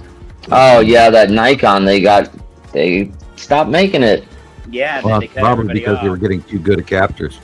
Yeah. Oh yeah, it's like you could get the zoom on that thing was insane. Yeah. You could point it at the moon and looks like you're standing there or something. Greater pictures and track pictures. Yeah, and they get too good, and then even when people start taking or landscape pictures, some of their cell phones have been programmed to lose battery. Right. And that has been documented by a lot of people. And once they start taking sky scenes, their cell phone batteries start immediately discharging. And that happened to Rebecca the other day, where her battery just up and died because she was doing her show. You know, when I notice that sometimes when I'm out shooting, it'll get super red hot in my freaking hand, and it does suck power like crazy. Right. They've got an algorithm that has been manipulated within the last decade, because a lot of people I talked to in the early cell phone days, and the iPhone and 8 and 7 and 6 and all of that days, and they said once I started taking sky scenes, all of a sudden my battery would die. Really? Wow. And we also on Facebook, we got warnings for a while there that warning, this picture contains sky scenes or landscape scenes. But why would they warn you about that? Yeah, you don't want to take a picture of a hill or a bush. Yeah, well, because I am now spam. I'm considered everything every new site I create for me, I'm marked as spam, and they're reducing my. The other day they stopped me from posting music. I can post about 5 posts. Wow. On Facebook now, and they're shutting me down. They shut you down for posting music. That's awesome. They say that I'm over posting and I don't meet community standards. And you have a music group. Right. Makes a lot of sense. Right. Yeah. And the fact that we can't call anybody at Facebook to talk to customer service or something like that is just amazing. Yeah, not at all. Zero. Nothing. Mm-hmm. Yeah, and half the time, if you do contest one of their rulings, you don't even get to know what you did wrong. Right. They shut my account down, 3 months ago? I had never had a problem on Facebook, not once. I had that account for 6-7 years. Right. no warning, no write-up, or no Facebook jail. They just turned it off. And I still don't know what I did. Well, that's happened to me. I must have posted a sky photo. Yep. Well, it's obviously restricted across every platform. I'm still surprised, and I don't want to wish us no bad mojo or anything like that, but like we get pretty far. We're also you guys. Well, it's not mine, it's your guys, but you know the message getting pushed. At least it's still getting out there, and this hasn't got shut down. I got flagged by. I've been in Facebook jail like 50 times, but I got flagged for my drawing, and they kept flagging it for nudity. Well, that's crazy. I still can't stop laughing about that. Well, that's why we talk about the hamster nipples, right? And Gillian posted on Montana Skywatcher a picture of a hamster on a hamster wheel. Okay, and this hamster happened to be female and had mammalian protuberances. Uh-oh. And she got blocked from Facebook for a month, and I got flagged for 3 months. Wow. That's like almost as bad as like some honky dorn. And all it was the belly of a hamster. Wow. So weird. That's so crazy. See, and that's why we always say during the making of this film, no hamsters were injured. I remember. So it's amazing. I can barely do anything on Facebook, and I have noticed that I'll make comments on people's pages, and I'll come back to it an hour later, and it's not there anymore. They're removing my comments. So if you guys are wondering why you're not hearing from me, well, now you kind of know. Being trolled constantly, probably. Look, it's a wolf with a really skinny neck. Wow. Yeah, for real. Yeah. Huh? That's him. Ow! Chase those planets. Yeah. Right. Wolf. Yeah, or from the Ragnarok. Yeah, that's it. Ragnarok. Okay. And Veneral the wolf. Wow. An angel. Yeah. Oh, Fenrir? Yeah. Okay, thank you, Nova. Nova's handing me other facts that I don't know. Oh, cool. Nova knows stuff I don't know. Hi, Nova. Hello. I heard from the other room. Hello. I heard from the other room. I was like, are you Nice talking cube about there over the sun. the one god of war? I know some of my facts. Okay. Thank you. I get paused or mute by accident. They of course learn stuff in video games that we don't. All the the Dragon Ball Z stuff and everything. I have no clue with all of that stuff, but Sharon knows it. But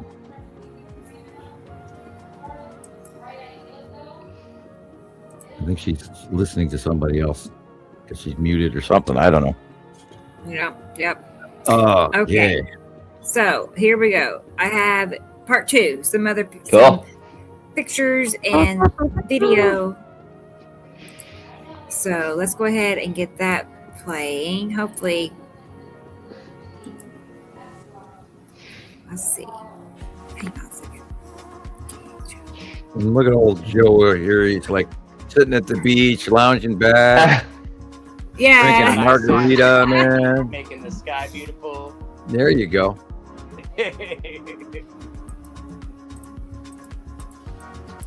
Yeah, the sun is starting to go down here in Montana. I'm going to take a real quick dash to the window. I'll be right back.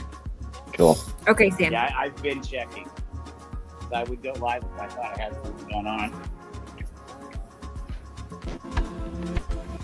Actually, I should probably do a loop.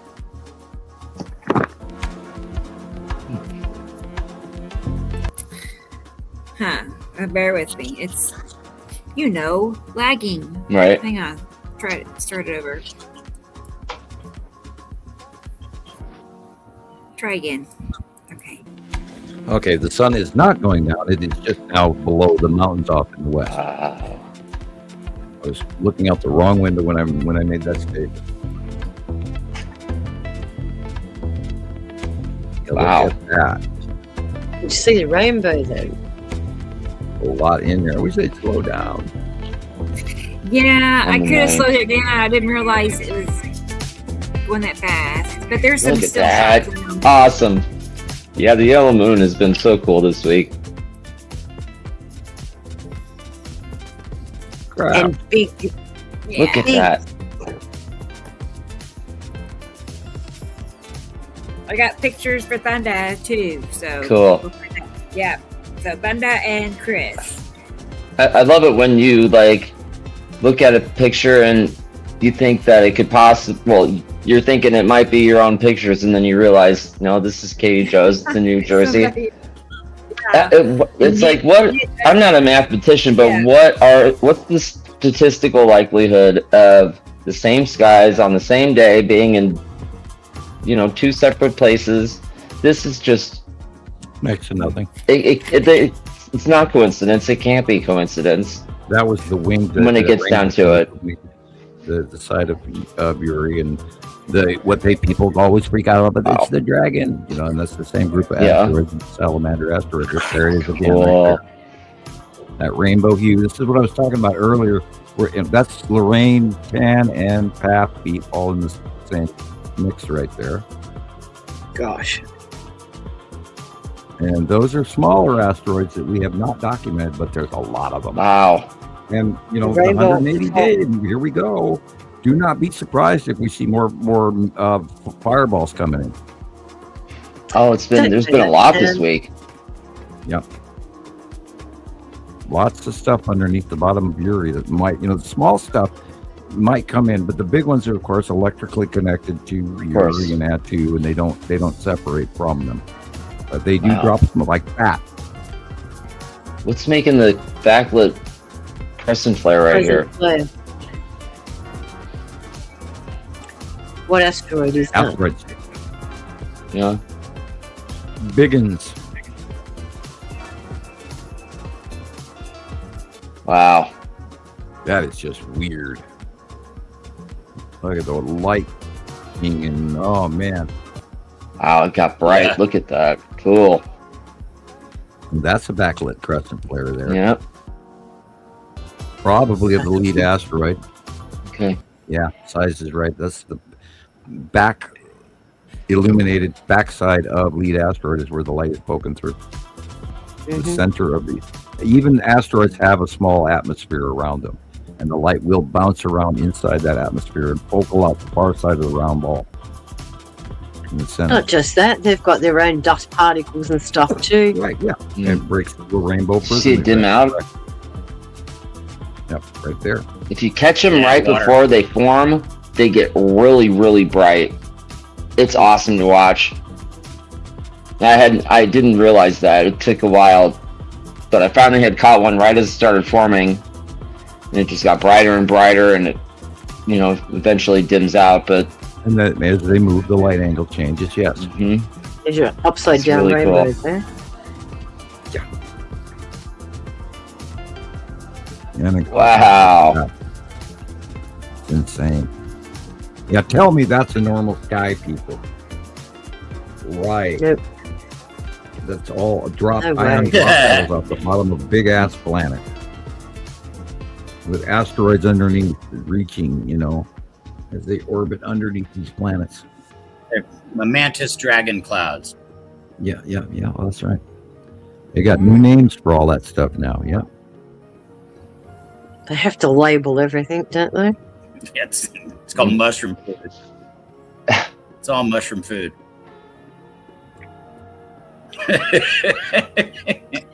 Is that why you put that name that you got? Is that why you picked your Yeah, name? because I'm trying to avoid it like it's the plague. Thank you, Tate. Yeah, Thank I'm you. dodging it. I'm slaying it. I'm avoiding it if I can. Those were great. I'm still Katie trying Joe. to wash off what's still stuck in my brain, but that's God, it's I don't mostly even think coming I'm there yet. I have, We haven't even. Yeah, I was going to say we haven't even reached the rinse cycle yet. I'm getting on the highway the other day, and I'm doing the Catholic cross, kissing the crucifix that I'm not wearing around my neck, and pocket Saying watch. 3 Hail Marys. Yeah, right, yeah. Pray for me, I drive 93. That's a saying up here. And you take your life into your own hands every time you get on this highway. Bet. Oh, it's Grief. there's people from Hamilton, Find yourself Montana, to be- driving our road up to Missoula. You also got to Hello. Wouldn't fucking If you believe find it. yourself to be the Wouldn't smartest believe person it. in Britain. What am I not believing? They got no stock? No, not enough funds in the bank. Oh shit. How much do you need?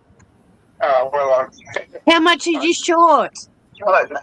Oh, well, I don't know. But I don't. Yes, I don't have enough money in there. So How much is the purchase? 323. All right, I'll send you 350. Okay, All right, you buy it straight away. and I'll give it to you tomorrow. No drama, okay? I'll send you 350. Okay, right. All right, see ya. Thank you. Bye. Bye. Ooh. Now that is a thick Aussie accent. Yeah. I love you, Sharon. Yeah. It has been great, Katie Joe. Thank you for Sorry, guys. sharing your Well, picture. no, Fine. that was actually fun. Sorry, guys. That I was forgot fun. to mute. It's Oh. fine. Okay, no I problem. figured. I was like, We maybe were she all don't know. enjoying it. No problem. No worries, mate. Okay, so I'm saving places now, but I'm gonna go ahead and play Thundas. Okay, so Cool. let's go ahead and get that rolling. Let's see, Thunda. Where are you? I think I saved it. Let's go check. It's right here in case I didn't. All right. Yeah, we could do a show on that alone, Sharon. Talking to people on Yeah. the phone. That I still My want. apologies. If I was, My if I was dad a little, good. My dad just called me twice. He wants to buy a special tent so we can go away. And he hasn't got enough funds. So I said, it's okay. I'll give you the money. Wait. Has to buy it now. Apologies, everybody. It's fine. I'm sorry. It's great that you and your dad get to do all that stuff too, you know? Yeah, but it always burns a hole in my pocket, unfortunately. Yeah, when you're too nice. Yeah. Well, that's Okay. why I'm hoping to get all the gold so I can get my retribution. Yeah. There you go. Yeah, really. I just want to make sure Thunda is here. I see she last commented 7 minutes ago. Just making So what we'll do- sure. Cool. We'll do all the prayers to Fortuna, the goddess of wealth, and Look, Pray for you. I'm just grateful. I'm just grateful for the fact that I am in a position where I lack nothing. I don't ask for anything. I lack for There nothing. she is. There she is. It's great. Okay. wonderful. All right. That's how Yeah, I you can feel. find that I that need 2.5 permit. pounds or that kilo-sized chunk of gold nugget Yeah. this week. I heard someone pulled out a 53 carat the other day. so Wow. Nice. $35,000 right there. I want one of them. Okay. Yeah, me too. Then I will be coming to visit everybody. Oh, that'd be great. I do want to go panning. I what you've been doing, I'm gonna try in my own way and get my little sluice. Cool. A little sluice, Yeah. yeah, you can get a decent one for under $100. Yeah. What do they call that? I've seen I so know much of there's the video collection. a high banker. I want to. You can A high high banker, bank. yeah. You can high bank enough gold off the beach if you go to the black sands, but it's radioactive. So Yeah. That's a tough trade right there. yeah. And yeah, then just training rubber and then gloves. training your eyes for the geology too. Like if you know that you're Like that alluvial certain tan mud. No, well if you're alluvial panning, you got to look at the flow of the river and look at where all the bends are and how often it's flooded through there. And you look at the geology.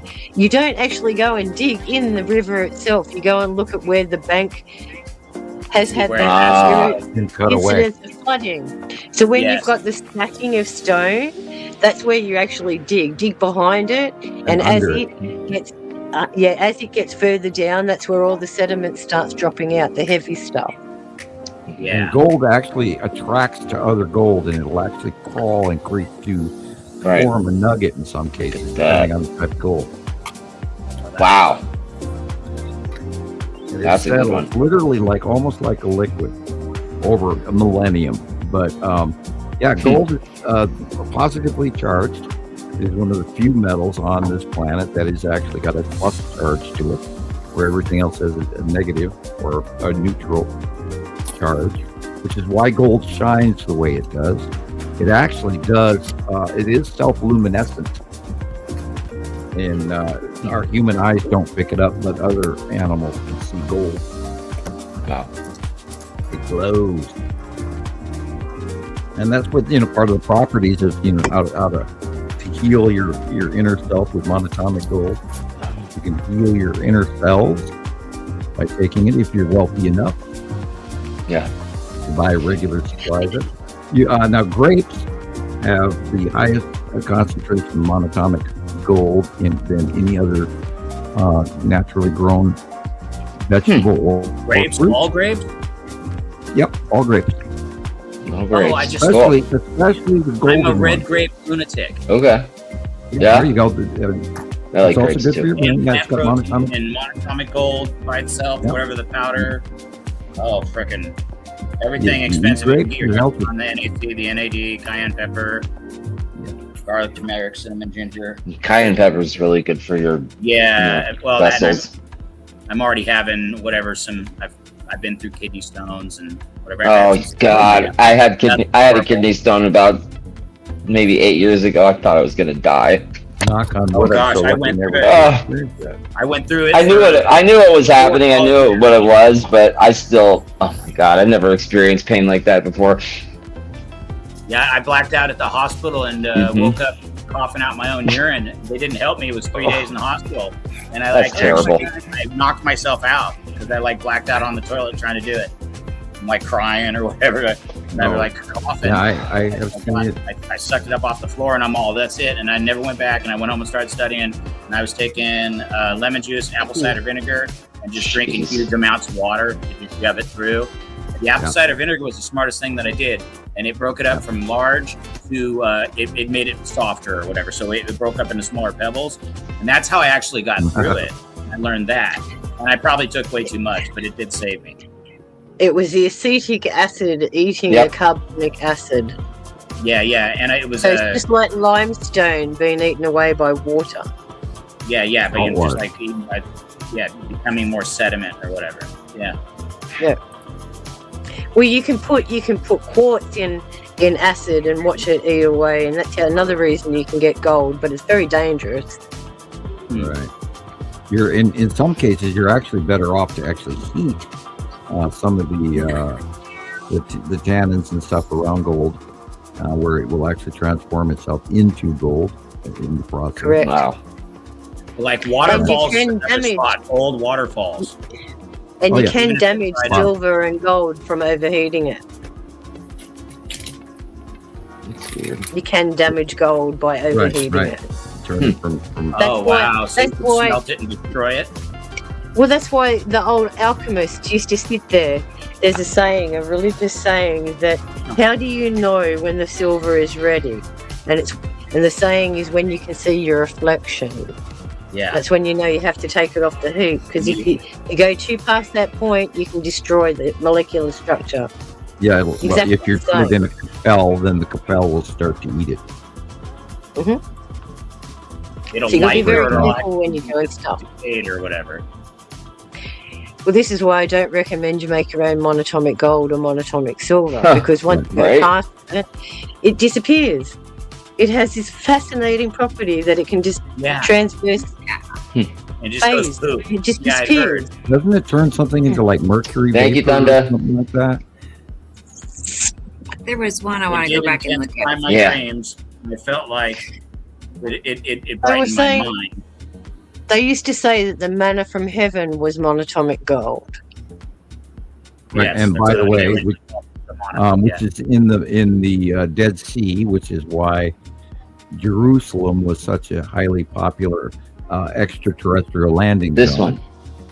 Yeah, the Dead Sea that is was the it. highest population of monatomic gold in the water. Is it Tan Asteroid? I think so. Which is why the people go through the mud all over themselves in the Dead Sea. So too.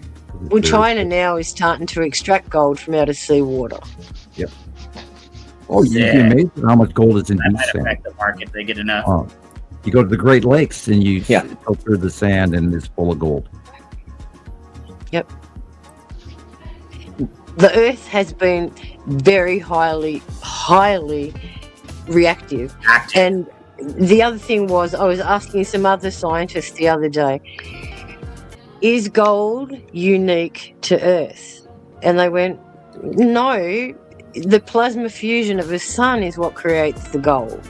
And I'm sitting there going, so you're telling me that volcanic activity has nothing to do with the formation of gold? You must be out of your goddamn mind if you think it's just coming from the sun. Yeah. Yeah.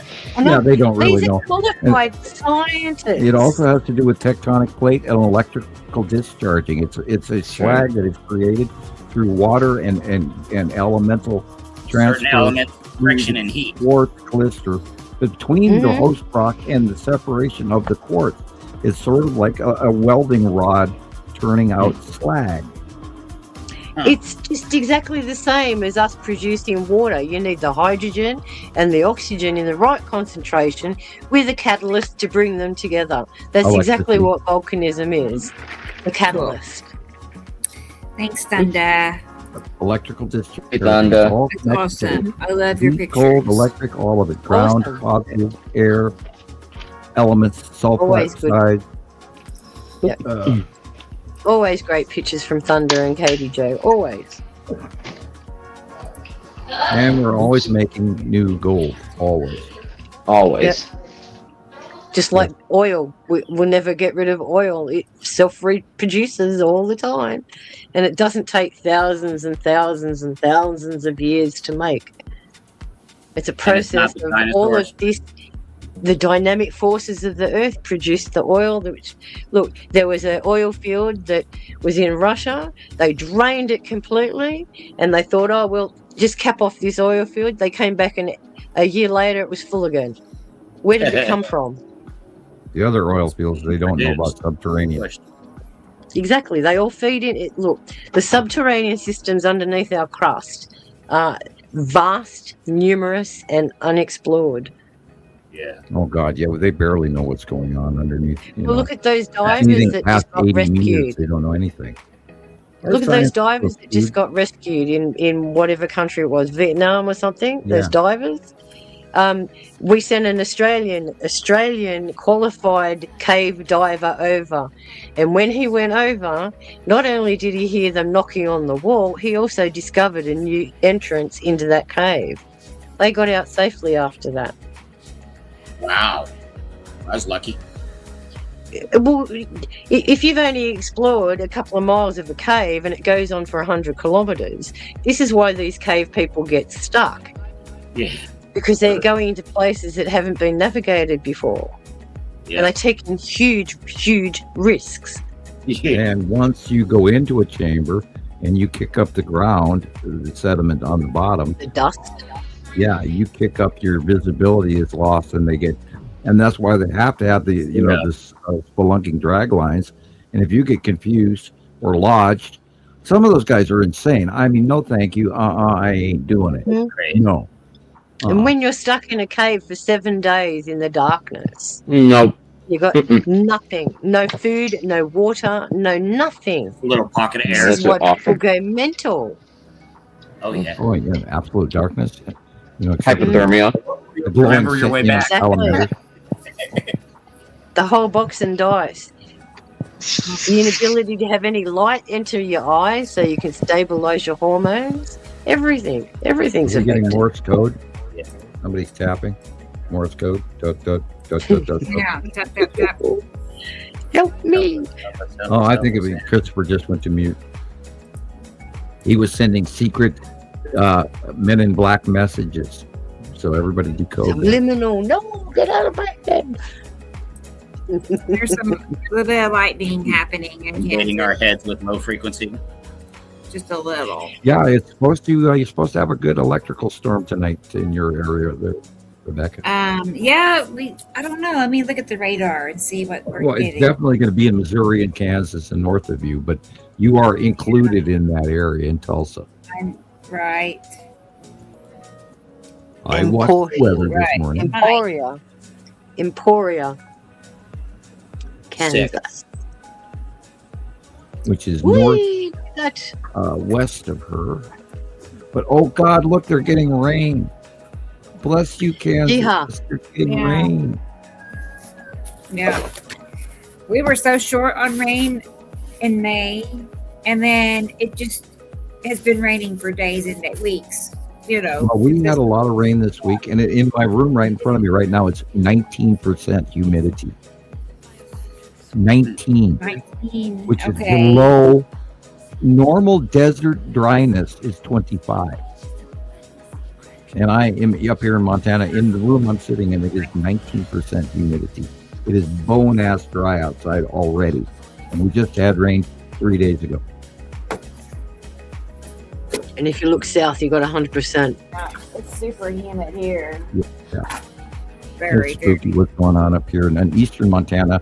You know, where they're growing all the wheat and all the corn and all the, you know, the barley and you know, everything in Kansas and Nebraska is so dry. Well, the stables. Then you got all your hay and everything for your animals. Right. Oh, I know. The cost of hay is through the roof right now, around everywhere. Mm-hmm. I mean, they're shipping it out of state because it's so expensive. And the other thing is, they're selling it to bloody China. Well, yeah. Don't forget, Saudi Arabia literally owns half of Arizona, and free water, and they're watering all of these alfalfa fields, and then they're shipping it to Saudi Arabia cattle from Arizona. And if you live in Arizona, I would put up a screaming shit fit and get that to get stopped, because we're handing Saudi Arabia half of the Colorado River. Wow. Just like Australia's feeding the rest of the world their gas, and we're getting nothing for it. Here, have some gas. Well, I had me a can of chili. You're welcome to mine. Bad joke. Lucky I don't use gas. Anyway, guys, I have to depart. Sorry for the intrusion again, but I've made my dad happy. He's bought himself an inflatable 5-man tent. He's happy now. Hey, good job. 5-man tent. 5-man inflatable tent. Oh, okay. So you just put the pump on and it inflates, and wonderful. Thanks, Dad. Anyway, with the layers. Well, more room too. You know, 2-man tent's very squishy. Yeah. So 5-man will be even better. I can put all my stuff in the corner and not worry now. Anyway, it's always good to see you all, guys.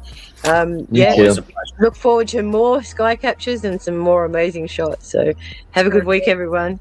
Take care. Okay, Sharon. Thank you. All right. See you next week. Bye for now. Bye-bye. Yeah. Well, okay. So I have Christopher's video ready. That'll be, I guess we'll call that the finale. That's the last video I have for tonight. I'm getting kind of a touch of a headache, so yeah, we can run it for another 25 minutes. No problem. Wind it up with that. Yeah. Don't do that. No, don't hit all right. Headaches. I know. All right. Let's put that away. Put that away. Yeah. Let's see. Let's get it. All right. These are some of the videos Chris has made and some of the pictures Chris has took. So, a little variety. Yeah, it's been pretty wild this week. Slick. I like the stick. Yeah, cool. Yeah, I know, right?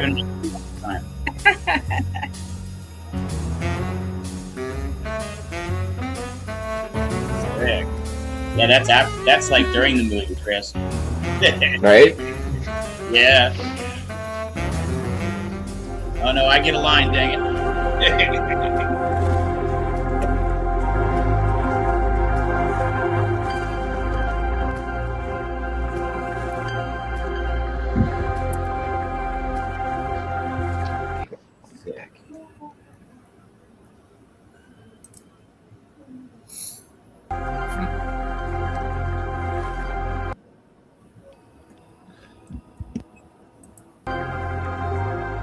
Okay.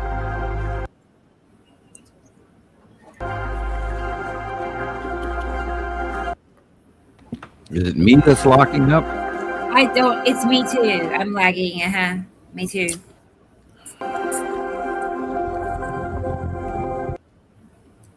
all of a sudden. I had a tough time all day. That's why I got off the laptop. Right.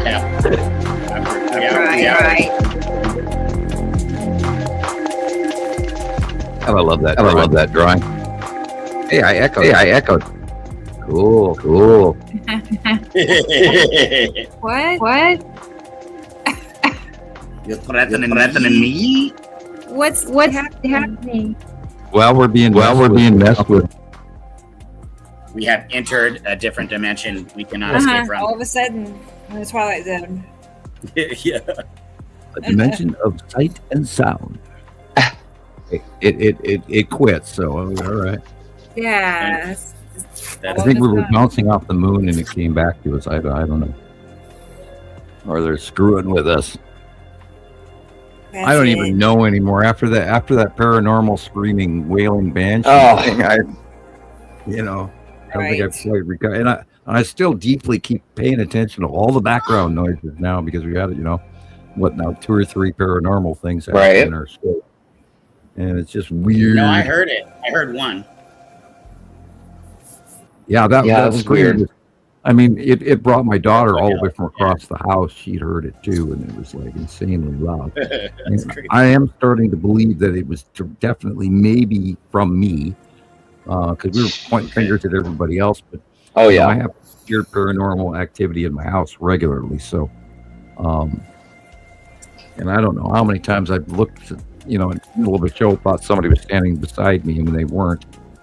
And when I looked, so who knows? I would love to see some more of it, although I wouldn't at the same time. Funny, like I've enjoyed it, and then I've had 2 experiences where I didn't enjoy it because I was like too much. Right. Yeah, I a few years ago, I got a face planted to my keyboard, and I still haven't figured out if that was an alien. I smelled a gray. I mean, I did smell it, and I felt something behind me, and then something grabbed me. I couldn't see it, and it face planted me in my keyboard. But then I've often wondered, if that was a poltergeist. So I don't know which one it was, if it was an ET or a poltergeist. But anyway, that was like 5 years ago now. It's amazing how time flew by.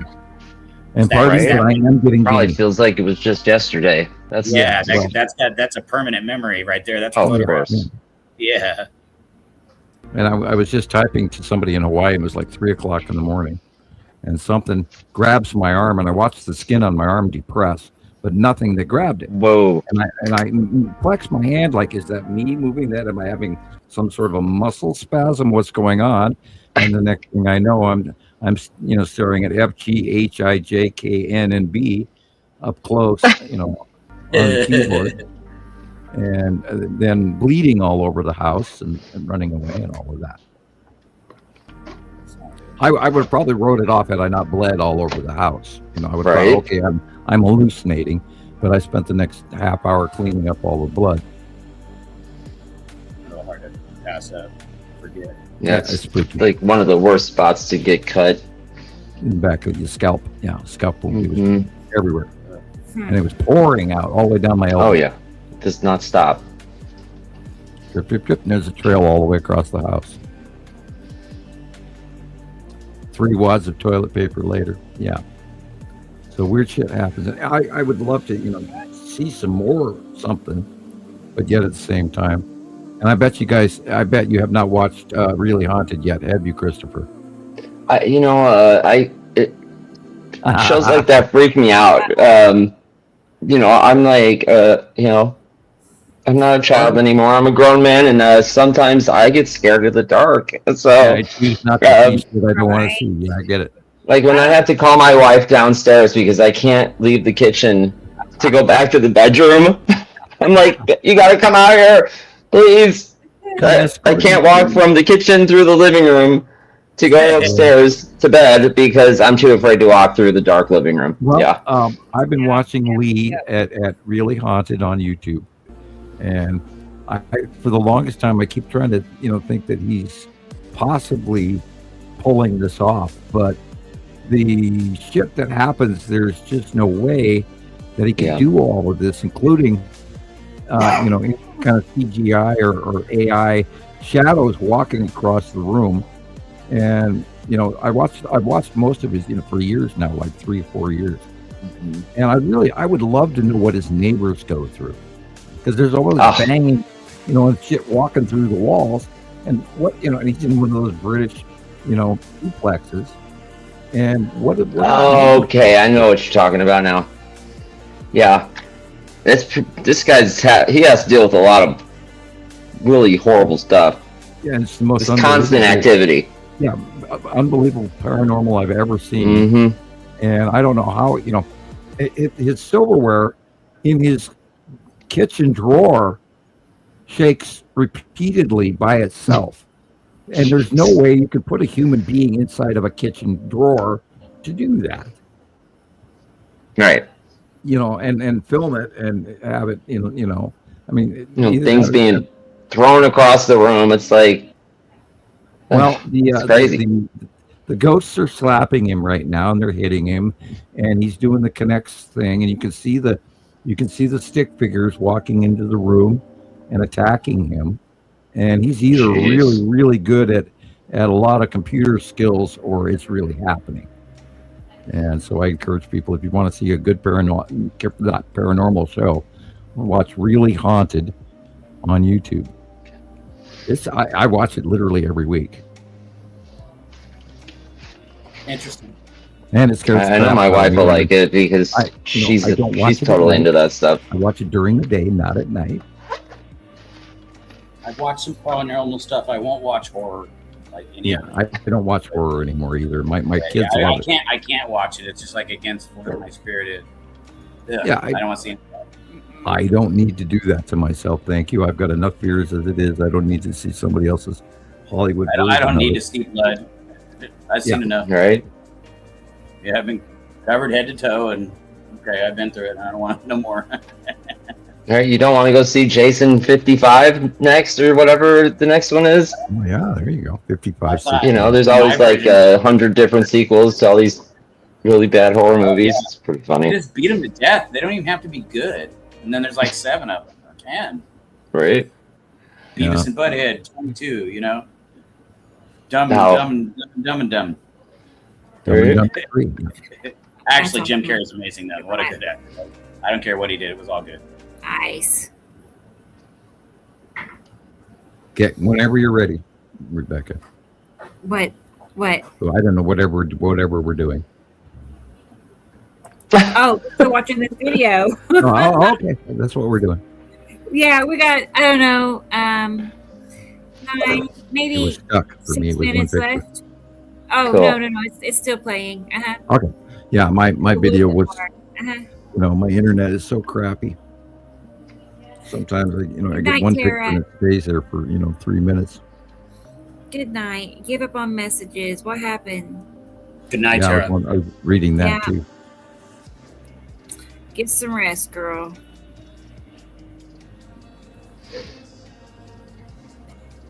Yeah, my kids watch a lot of horror, and I go, "How can you watch that crap?" I know, Michelle. She's like, "No thanks." Right. Me too, Michelle. Yeah, in the 80s it was one thing, but now it's just right. Exactly. Give it up. Like, things are bad enough. I don't need more gruesome on purpose. Like, the real things are bad enough. I don't need no more. Yeah, right. You're absolutely right. Yes, and all it is just history repeating itself. It's the same old thing. See, Katie Joe, I told you. It's weird. It's crazy. Well, that's because it is real and it's above you. It's not the normal clouds that's going on up in space above you. And from one end of the country, everybody sees the same thing. Right? If we stacked them together, we printed them out and stacked them together, we would get confused on whose pictures are whose, right. I would think. If you cut all the palm trees out, I don't think you guys have too many palm trees in New Jersey. Good night, Robbie P. Good night, Robbie. Yeah. Bye-bye, Robbie. Where is he? There he goes. Yeah, Zombieland was pretty good. Care. That was a pretty good movie. Cheers. We'll see you next week. Or World War Z. Okay, yeah. I was thinking that was interesting. World War Z. Yeah. 10 billion never-ending horror. Yuck. Well, hey, they had and I never heard any more about it. They had a lockdown at the Pentagon this week, and Oh, some yeah? sort of agent something being released into the air, and never heard anything more about it. You know, I wonder if something was, you know, snuck out of a lab in the Pentagon that we have to worry about later. Yeah. And I never heard a backup story to that. And it was pretty big in the news. And they locked down a shelter in place inside the Pentagon for, you know, like 2 sectors of rooms in, you know, such and such floor and such, you know, section whatever, XK5 or whatever. I mean, the Pentagon's huge. Yeah. And, you know, so, and if that's happening, I wonder what really happened, because we didn't hear any more about it. I'm going to have to actually look that up. The Pentagon lockdown from Hazmat. Weird. That was this week. So, yeah, that's some Jello Moon, Neat Asteroid, Longbox Cube, over and over again. Uri, Tan Asteroid. Tan Asteroid, Uri, Atu's Moon, Red Asteroid. How you doing, Chris? What, Longbox Cube was at 10 o'clock?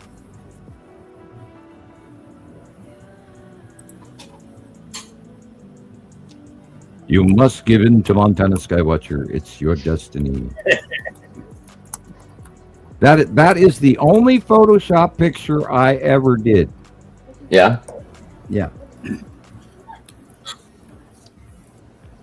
I did all the background lighting and the Star Wars background and a little bit of the cloak and Casper, the friendly asteroid. Yeah. Yeah, that's cute. So Yeah. Yeah. cute. The line is I there. forgot about this one. That was it. There was nothing else in the sky. Yep, and the Yeah, line it's is just- there, and boy, it's getting bigger. We should see it this summer. Cool. It's a cool little asteroid too, because it does put off some unbelievable rainbow. Maybe it's a big chunk of gold or something like that, or a positively charged metal. We don't know. Yeah. Because remember, there are rock asteroids, and then there are metal asteroids. I sure could at use this, a big old asteroid to land in my yard that way I could sell it to somebody. Not hit my house, please.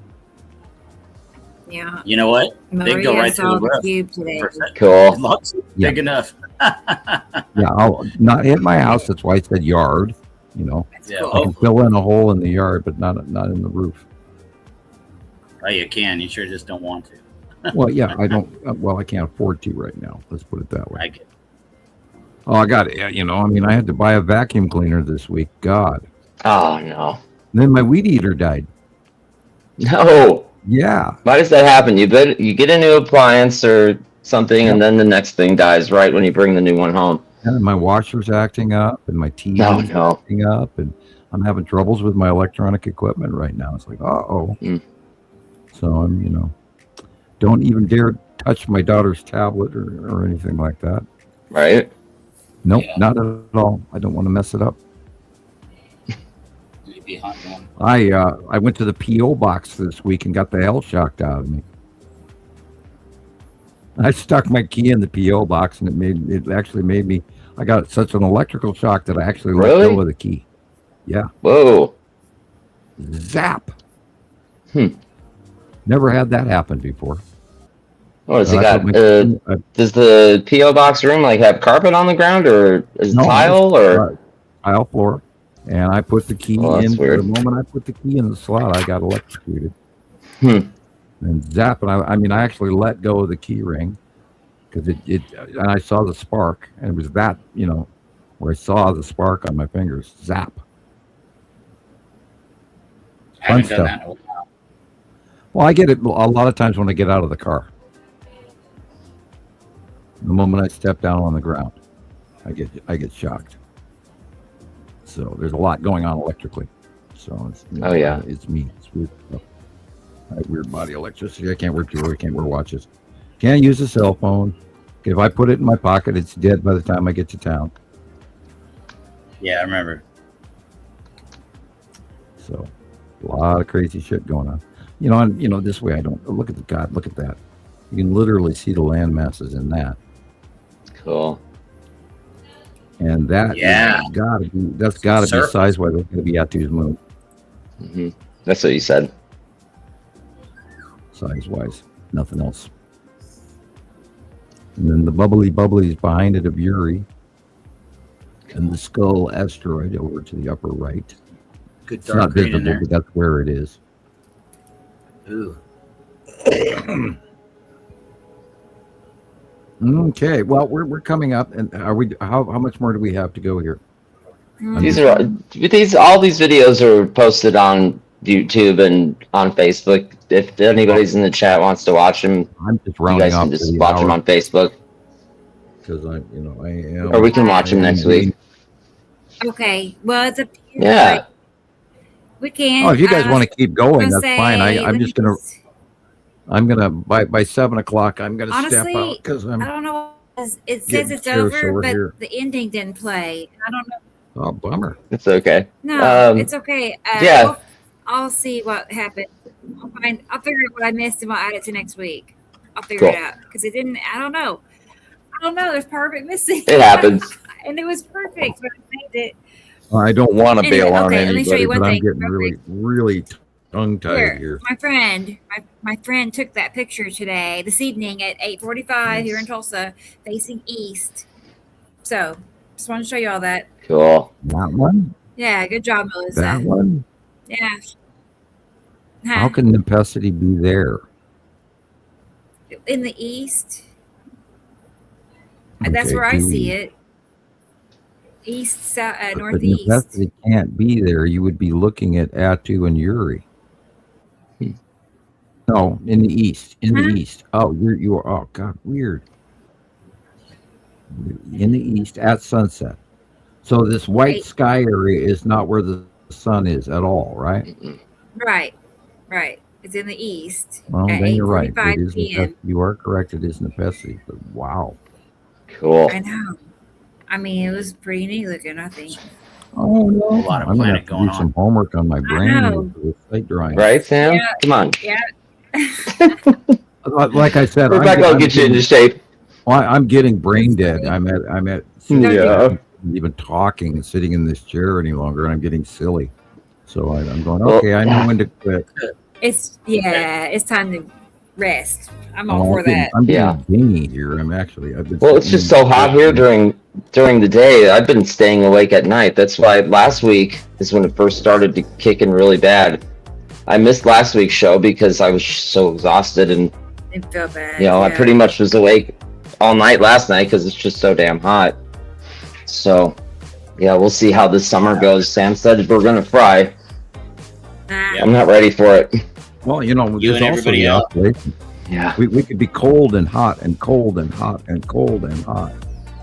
Because I'm seeing that Yeah, pattern there's. I now. think It's 61 here now. we continue. Not fair. It's still over 100 here. Yeah, and I'm Yeah, looking at at night. the exterior temperature on the computer 59, just dropped 2 degrees. So it's getting cold. Getting cold here. Right. Yeah, there's the echo. There's the echo again. Oh, we're echoing. Oh boy. Okay, well I'm gonna choose this time to say good night. Good night. To say good night. Good night. See doubling. Good night, good See night, doubling. good night. All right, I'm gonna go. All right, I'm gonna go. So you guys watch. Yeah. See you next week Okay. because it's Bye. echoing. I'm gonna Thank bail. Yeah. Okay. Then All right. Weird. Good night. Bye Weird- bye. Bye bye. Bye everybody. Bye everybody. Good night, Sam. Good night, Sam. Who You is gotta doing get that? up. Who is You gotta doing get that? up. It's one of you guys. It's one of you guys. Are you Well, blaming it was me? a good show. Are you It was a blaming good me? show. Me? Yeah, I might. But thank you for joining us, Sussy. Is it Chris? No. I paused Is that me? myself. Always good to see you. Right. Let's stop. But yeah, it was great having you. I'm glad it worked. Yeah. out perfect. Yeah. No, my pleasure. I appreciate it. Only thing was, no, I love it. It's all always good to know and see you guys. Just I kind of lost Sam for a minute because he was into subject matter, and I really wanted like his observation on these few things, and we talked about a couple of them, and it got kind of jarbled. Yeah, whatever. I just wanted to mention more, but at least I saw you let it roll a couple times, and then I finally got to see it on the 55 or whatever. And no, I appreciate it. I was very glad to do it. I had fun, and that's 5 years of hard work. I mean, if I wouldn't have lost the other phone or whatever, I lost all the photos and stuff from the prior stuff. So the old stuff was gone. But that was me really devoted since 2020. So I had really went through quite a bit. I probably have more, but you got most of my good stuff now. Good. Right. Always good to see you, Chris. You too. Yeah. Do it more often. I appreciate it. And then I got to find a way to help with promotion somehow too. Like, I don't know. There's got to be something I can do. Hey, Rebecca told me when we were on the show, and Rebecca said you should do a YouTube channel and make a Facebook group. So that's what I did. Right. It's been pretty fun. Yeah, there's nothing to it. Your channels are growing. Right. You should do that too, Ceci. Yeah. No doubt. Yeah. That'd be fine. And then another group where people are laying down pictures. I have trouble. I pay attention to what you guys are talking about or whatever, and then I don't usually hit Facebook. Yeah. But I could just. Some people just don't like it. Yeah. Yeah, I don't know. I was always turned off by it. At least it's a way to get hold of relatives that you don't talk to or whatever. You could. Good night, Jubilee. Yeah, we'll see you soon too. Maybe sometime this week I'll see you. We'll see. Well, it's the Facebook group is the best way to get daily updates on what's happening. Pleasure. Yeah. For sure. I agree, Carol Ann. Real pleasure. Carol. I know it was a treat. Always good to chill with you every time. It was real cool. Yep.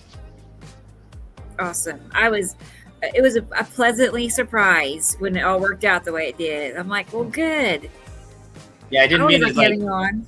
I spent like 30 minutes or whatever slamming through them all to send stuff I hadn't sent. But it worked out. It worked out.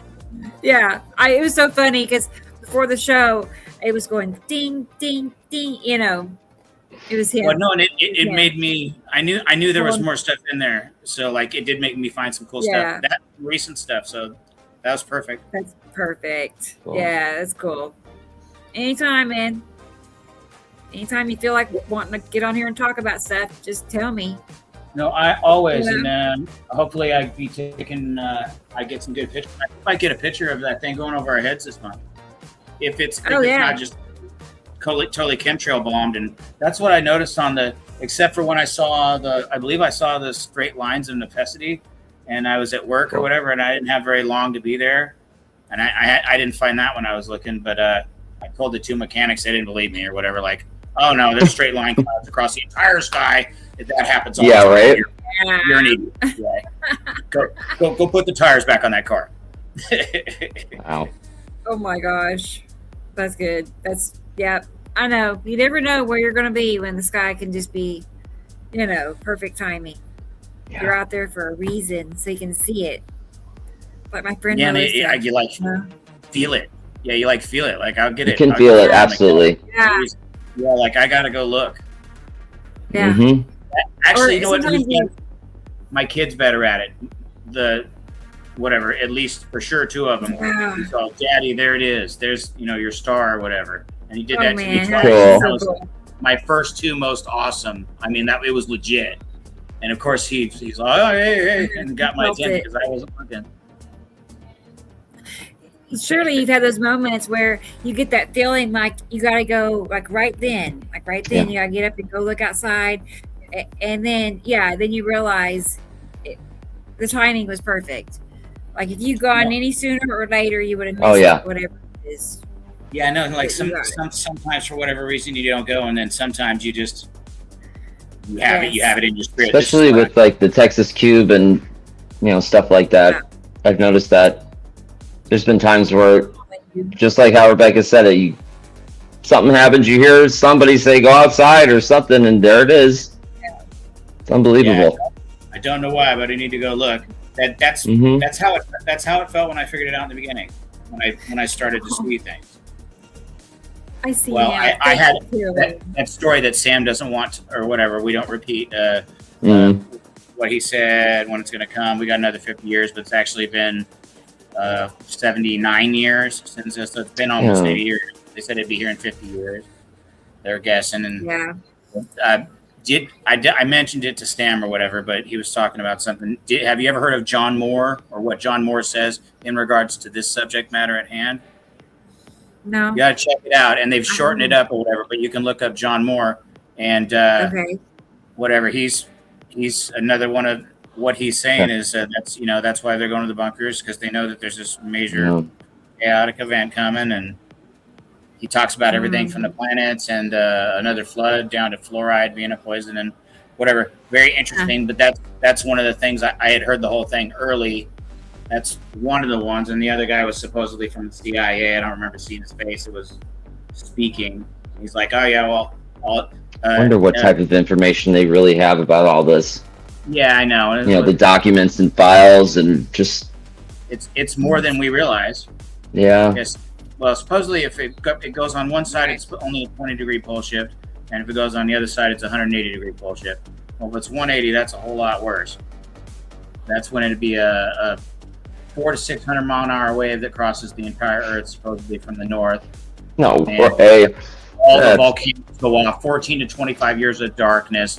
It's like absolute no survival apocalypse. 80% die in the first 30 minutes. Another 10% die due to dehydration, starvation, and poisoning because of the iron oxide dust cloud that surrounds this thing that passes over us that turns all the fresh water red.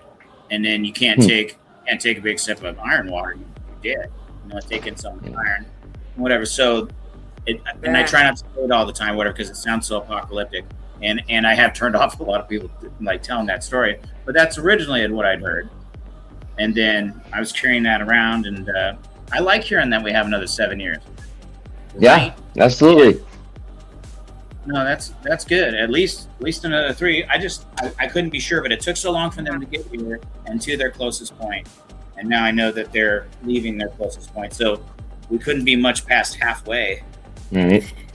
Caroline wants to know, how do you spell John Moore's name? Is it? JHON MOORE. Cool. And I don't have another thought to express about him, but I was trying to express that earlier. Just curious if Sam had heard him. Right. No. Asteroids. Well, maybe.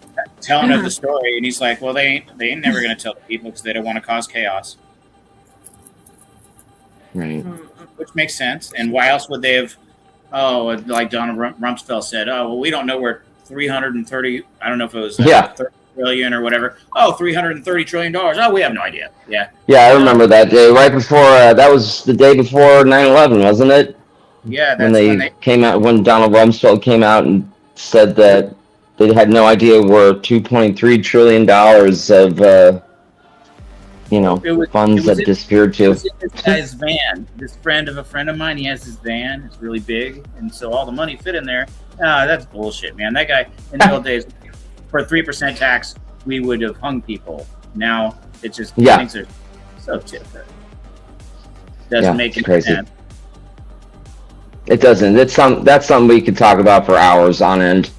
Yeah. And I try not to be political or anything like that when I'm on the show.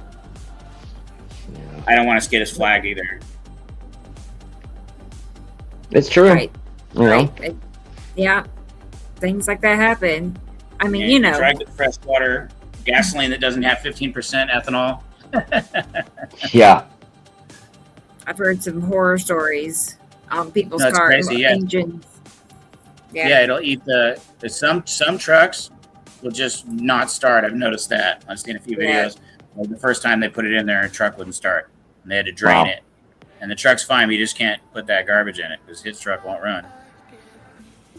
Due to whatever. I don't understand full mechanism. I don't either. I just started noticing it too at the gas pump. It's like much cheaper. just because it's cheaper gas. I'm not putting it in my car. No way. Yeah, put down a little. I haven't seen any. I only go to one gas station here, or maybe sometimes I'll go to Sam's, and they have to put the sticker on there, and I haven't seen Right. it. And I asked the guy inside. I've seen the sticker, but I've heard some people saying that they're just putting the E40 in the regular and mid-grade gas, so that's not good. No, that's not good. That's the life of your motor going away. Yeah, it's crazy. Not fair. Boy, it is crazy. They just burned all those junkyards. So if you got old cars and you need parts that they don't make anymore, you couldn't get them because junkyards don't burn. They burned junkyard after junkyard after junkyard in a very short amount of time. What? I don't know if it was just within a week or 2 weeks. How many of them was it? 4, I believe 4. Yeah. But like junkyards, they're made of steel. They don't burn. Right. They do go set all the tires on fire and then everything's still intact. Oh. That doesn't make any sense. They would have had to torch the place. Mm-hmm. They'd have had to use a fuel. Because car ain't it. And then you hear about it once and then that's it. Yeah, it's just it makes sense. They want people with the more recent cars because I heard that all the current cars have kill switches, like they can be shut off. Yeah, that's from 26 and Ford. Ford's one of them, but every model, and they're trying to push, and then it monitors your eyes, so your heart rate's up. If your eyes are dilated, if it thinks you could possibly, that stuff comes from stress too, and from light changes or whatever. But if it notices, like, let's say you're upset, so your heart rate's elevated. Oh, well, you're not fit to drive because you're upset, even though you got your kid in the car bleeding at the hospital. So, like, that's crazy. I can't see. I mean, a lot of people are not going to do it. There's sheep that'll do it. I sure wouldn't want it. Unbelievable. I wouldn't buy a new car today anyway. It's all baloney sauce. Right? Yeah, I'm not buying a car that's monitoring my heart rate and pupil dilation. Are you... What? No. I stick in an IV to drive it. So right? My brain. Just imagine the brochure. Gosh, come check out our new model, whatever, with our new pupil dilation monitor. What? That's crazy. Yeah. No, thank you. CIC with a super CPU. It knows one seconds. Right? You don't need to put your hands on the steering wheel anymore. Drive with your eyeballs. Oh my god. That'll be fun. That's awesome. That's gonna be so fun. Oh no. I can't imagine. Can you imagine, like, a few decades from now, what things would be like? I can't. I can't either. I can imagine if for real, like, could you? Okay, they passed the law or whatever. You have no choice, and then people getting together and just burning the places to the ground. Like, that's how people react when it's gone too far. There's so much going on in other countries right now. What's going on in Europe, and that happened in Nepal, and it's not on the news, but there's all kinds of uprisings right now. And whatever, due to the immigration, that's Britain, England, whatever you want to call it. And Sharon's right. They monitor you with smartwatches and your phones and all that stuff. People are worried about they're going to start putting chips in us and all this. They got the chip on you already, Yeah, they don't need it. They got your signature and your frequency.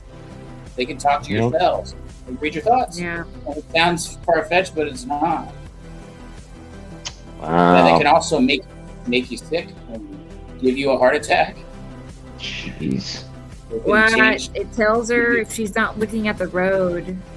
That's wild. My word. I mean, that could be a great feature, That's a Tesla. Also, you can't take especially if you're driving like for extended period of time and you're like doing a cross country trip or something and you fall asleep at the wheel. Yeah. I don't know. The technology's getting wild. Where's the line? And they ain't cutting no line for moral reason or anything like that. It's only about profit control. Well, have you heard about these? It's this company NVIDIA that makes all these chips and CPUs. They're talking about how they're going to start building these like small, like the size of a AC unit that you could like have put in your house, and they're like small data centers. There's like 20 GPUs in this, box, and they're going to pay you to house this on your property. So like $25,000 a year for them to place these GPUs outside of your house. And then apparently you get like, right, it's like solar powered, and they're going to pay for your electricity bill. And that's just crazy to me. I can't imagine what would be going on with that. I just heard a guy, and I saved it today, I believe, early this morning. He says, I started, I'm the first to start a private data center. And he goes, I've got a system. He says it's a little more expensive, but we don't burn 1 gallon of water. He's like, right. I got a cooling system and ain't water, and we don't have to eliminate we don't have to create dead water. Like that's horrifying that they would even consider creating dead water and making the water no good for the entire population. It's cheaper for them to. Apparently, it's cheaper to do it that way, so that's what they chose to build. It's terrible. It's all about the profits, and I don't know. They're going to start putting them out in the ocean. Yeah. They're going to put them out in the ocean. Yeah, I think China already does that. China's doing it, and that is also going to create ocean dead water. Yeah, the more fish. Oh, we got plenty of water. Oh, there's no fish there anymore for 10,000 miles or 50 or who knows. It's just the next thing. It's not like we're ever going to run out of new horrible ideas to decimate the place. It's like, what the what? What is going on with this? I don't understand all these. What do they need all of this for? It just doesn't make sense. I don't know. We could talk. That's another thing we could talk about for hours. Oh, yeah. Right. Why are they so wicked? Right. I don't know, Rebecca. Hearing that guy from that place with the flag that I don't like, saying that evil can overcome good if you've got enough money and you're mean enough and you've got enough hate in your heart. Oh, evil will overcome good. That's what he said and I haven't said his name, but you know who I'm talking about. And he says and he's been saying that stuff for a long time. Like there's all kinds of him just saying they're just the most terrible thing you could think of somebody expressing or actually thinking. Like, yeah, dude, that's a sick dude. At least they're becoming really hated by the world. Like, I hope that whatever at least behooves them somehow. Right. It's crazy. I don't like it anymore, though. Right. Yeah, I mean, we got the first trillionaire ever, made yesterday. That's insane. That's just it's like, how is that even what? How can one person amass a wealth of over $1 trillion? That's just insane. Suit what purpose to keep Monopoly. it? And I get it. Okay, you've like done you've done all this hard work, and you have employees that are going to be taken care of. Okay, I like that part of it, but the fact that one person has access to all these funds, and this is wild. Right. No, I agree with Carolyn. They do tell you in advance, their plans. It's not a huge secret, but it's just so unbelievable that people, just. No, they're blatant about all this gnarly stuff. Things aren't kept up secret very much anymore. There's so much on the table. The age of information, along with the age of deception, and we're 2 years past the year of the dragon, and I don't know the story. I can't believe it either. I can't believe things are the way they are like that, and with the planets, it's just like too much. It doesn't matter which direction you look either, because there's it's something horrible this way. All the change, opinions, just the confusion, the madness of everything. It's a lot to process, and it's just sometimes you can get too emotional, Yeah. You just gotta shut it off sometimes, which I don't want to do, but sometimes you just have to. Like, it's hard psychologically on people, especially when you first learn about this. Yes. For sure. Right. Too much. Too much. Yeah, I'm so stoked about myself. I was like, freaking yay! Like, ooh, I know something people don't know. Freaking that's awesome. Good me. I was patting myself and back all the way back to the stories. I love how Sam says, "I thought everybody knew about this." You know. No, not even. Right? You know, No. like the percentage is so It has been the whole time. invisible almost. A few hundred people out of 8 billion. What's the percentage on that? I know, right?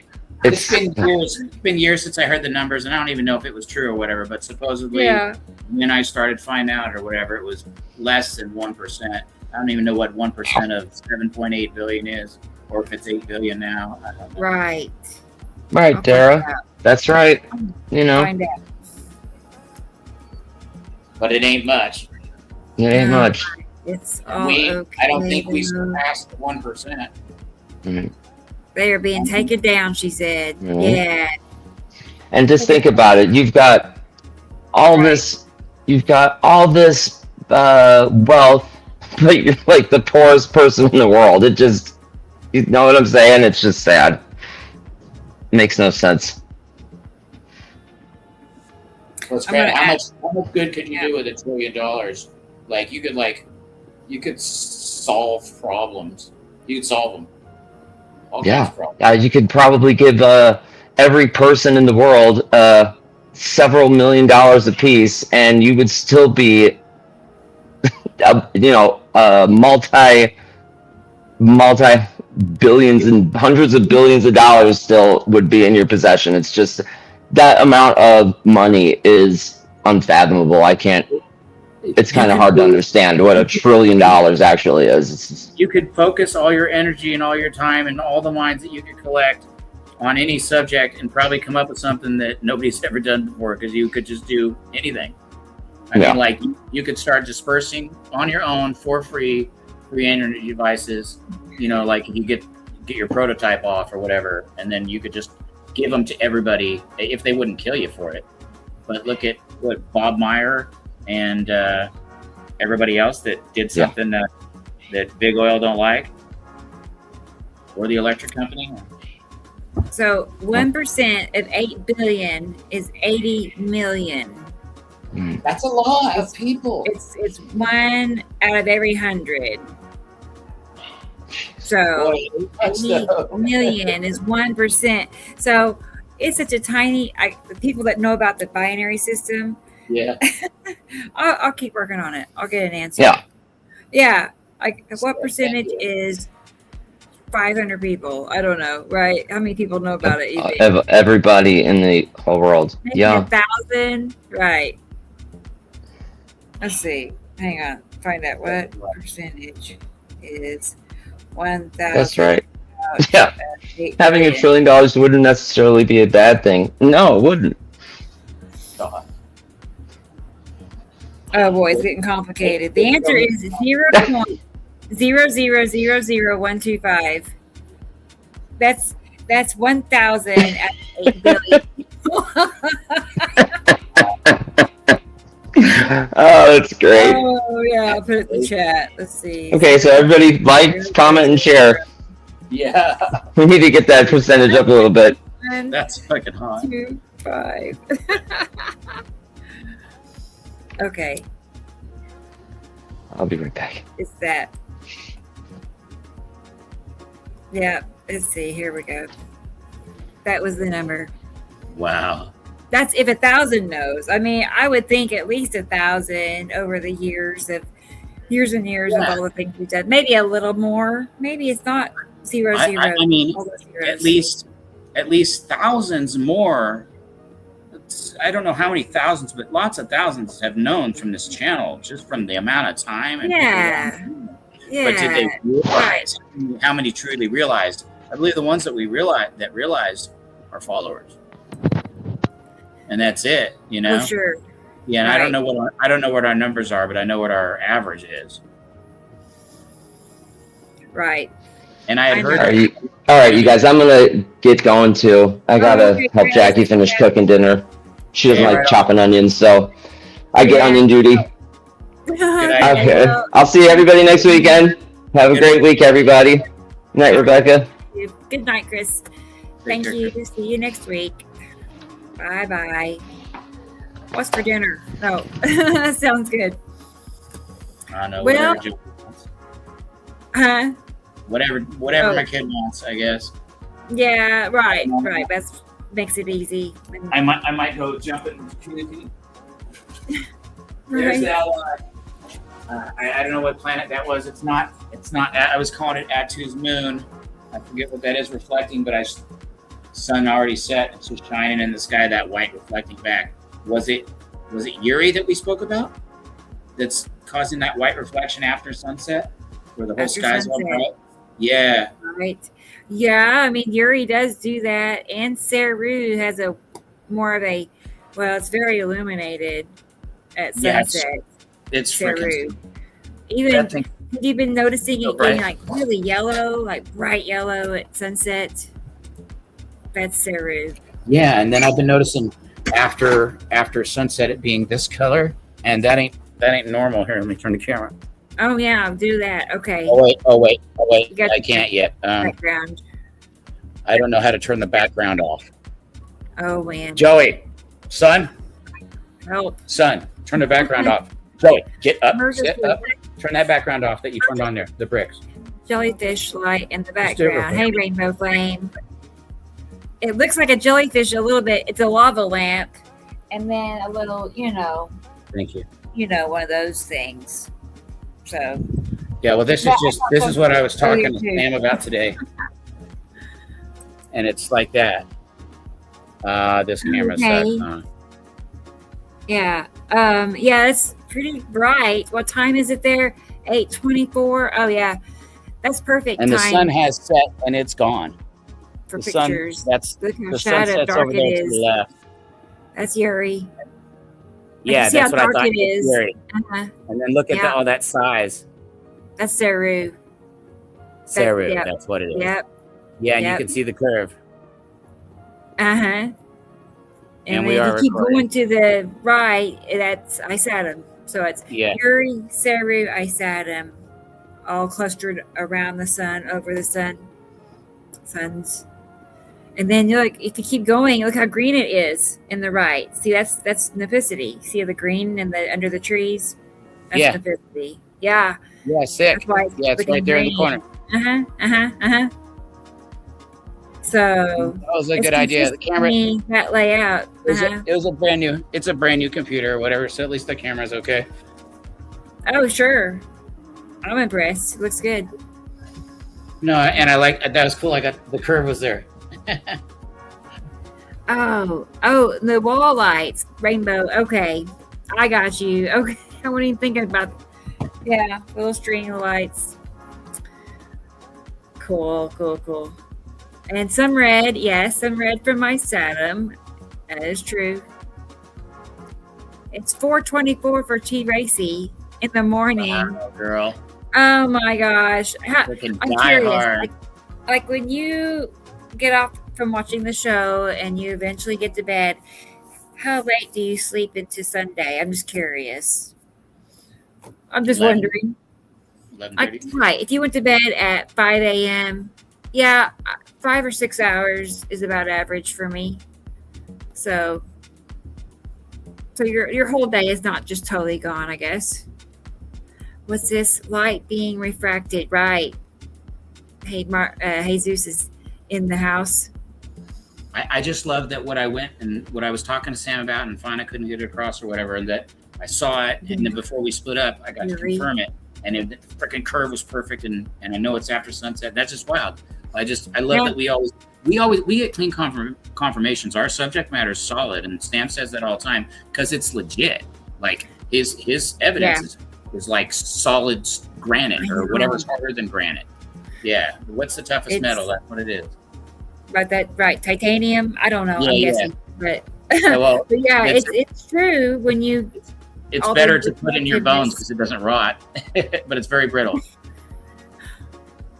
Titanium. Yeah, I'm just full of titanium. I got bolts and plates, and I'm covered in I it. didn't know that. Oh my goodness. Yeah. Okay. 17 18, 19, 20, 21, and then I don't know the amount of screws or whatever. Oh my goodness! Wow, I see. Right, and a lot going on. Right. I don't have anything like that. I've had several surgeries though, like 8. That's a lot, I think. That's a lot.